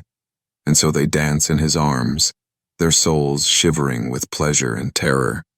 For in the end, they know that the love of Asmodeus is both the sweetest of blessings and the most exquisite of tortures. Throughout the ages, there have been mortals who dared to call themselves the lovers of Asmodeus. Some were queens who traded kingdoms for a single night in his arms, their crowns melting in the heat of his embrace. Others were poets who wove his name into verses of longing that echoed through the centuries. Each found in him a beauty that no mortal lover could match, a tenderness that cut deeper than any blade. Yet each also found the price of his passion, a hunger that devoured the soul, leaving only a hollow echo of what once was. For Asmodeus does not take the soul by force. He waits, patient and smiling, as his lovers offer it willingly, piece by trembling piece. And when the final thread of mortal longing is his, he claims it with a kiss that tastes of both rapture and oblivion. In the infernal palace of Asmodeus, the walls whisper with the voices of those who loved him and were unmade. Their sighs weave a tapestry of devotion, a testament to the paradox of his love. Some remain by his side as shades of desire, their eyes forever fixed upon his beauty. They are his courtiers in the endless waltz, each step a confession of the longing that binds them still. Others are lost in the labyrinth of their own dreams, wandering the halls of the infernal kingdom in search of the touch that once consumed them. Their cries are the music of the court, a chorus of longing that never ends. For to love Asmodeus is to surrender to a hunger that can never be sated, a hunger that becomes the very breath of the soul. Yet even in the mortal realm, the echo of Asmodeus's love endures. Those who have felt his touch carry its mark in every heartbeat, every secret sigh. A scholar who reads forbidden texts by candlelight, his fingers tracing words that taste of honey and ash. A lover who wakes in the night, trembling with the memory of a dream too vivid to be mere fancy. A priest who kneels before an empty altar, his prayers faltering on lips that remember the taste of sin. They are all bound to the dance of Asmodeus, their lives a testament to the paradox he embodies, that the greatest ecstasy can be the deepest wound, and that to love him is to be forever marked by the fire of his kiss. In the end, the love of Asmodeus is not a mortal love. It is an echo of the first hunger, the spark that gave birth to creation and now devours it from within. It is a love that promises everything and demands nothing, save the soul itself. And so he waits in the shadows, his laughter soft as a lover's breath, his hand outstretched to those who dare to dream of more. For he knows that in every heart there is a longing that calls to him, a prayer that only he can answer. Those who find the courage to take his hand will discover the truth of his love, that it is both a blessing and a curse, both the light that guides and the darkness that devours. For to love Asmodeus is to become one with the endless dance, a dance of passion and devastation that echoes in the soul forever. In the hush of eternity, where even the light of the stars dare not linger, there is a final truth that waits in the darkness, that every soul claimed by Asmodeus, every heart that surrenders to his kiss, becomes a note in the symphony of his endless reign. His laughter echoes through the infernal halls, a melody of silk and flame, as he watches the dance of desire play out in the mortal world. For in the end, all longing returns to him, each sigh a prayer, each tear a promise. In the mortal realm, the price of Asmodeus's touch is paid in 1,000 small deaths, each one a surrender of self, a letting go of the fragile walls that separate the soul from the abyss. A lover lies in a darkened room, their breath ragged with the memory of a kiss that tasted of starlight and sin. In the quiet hours before dawn, they whisper his name, though they dare not admit it even to themselves. A priest stands before an altar of cold stone, his lips moving in prayers that taste of ash. Yet in his heart, there is a hunger that no hymn can silence, a hunger that answers to the laughter of the Prince of Lust. A poet weaves verses by moonlight, each word a confession of the longing that devours him. His pen is an instrument of surrender, every line a testament to the touch that once claimed his soul. And so they all pay the price, mortal hearts that beat to the rhythm of Asmodeus's laughter, mortal souls that burn with the echo of his eternal hunger. For those who have given themselves fully to Asmodeus, there is no escape. When the final breath leaves their lips, they find themselves standing in the infernal court, their souls laid bare before the throne of ecstasy. There Asmodeus waits, his eyes glimmering with the promise of pleasures yet unimagined, his hand outstretched in invitation. "Come," he says, his voice a melody that shivers in the bones.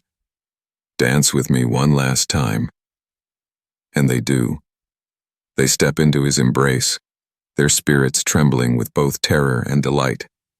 For they know that in this final dance, they will find the fulfillment of every secret hunger, the answer to every unspoken prayer.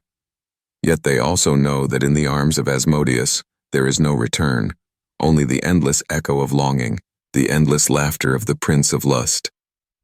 In the palace of Asmodeus, the voices of the damned rise in a chorus that never ends. Each soul claimed by his kiss becomes a note in the music of ruin, their cries and sighs woven into a tapestry of dark beauty. They sing not in sorrow, but in a passion that burns brighter than any mortal fire. For in Asmodeus's embrace, they have found the final truth, that the soul itself is a candle, its light flickering in the storm of desire. And so they sing, their voices echoing in the halls of black marble and crimson silk. Their song is a hymn to the hunger that devours, a prayer to the prince who waits in the shadows. Asmodeus listens to their song with a smile, his laughter soft as moonlight and sharp as the edge of a blade. For he knows that this is the final secret of desire, that it never ends, never fades, never dies. It is the flame that burns at the heart of every mortal soul, the echo of creation itself. It is the promise of ecstasy and the price of surrender, the dance that binds and unbinds in the same breath.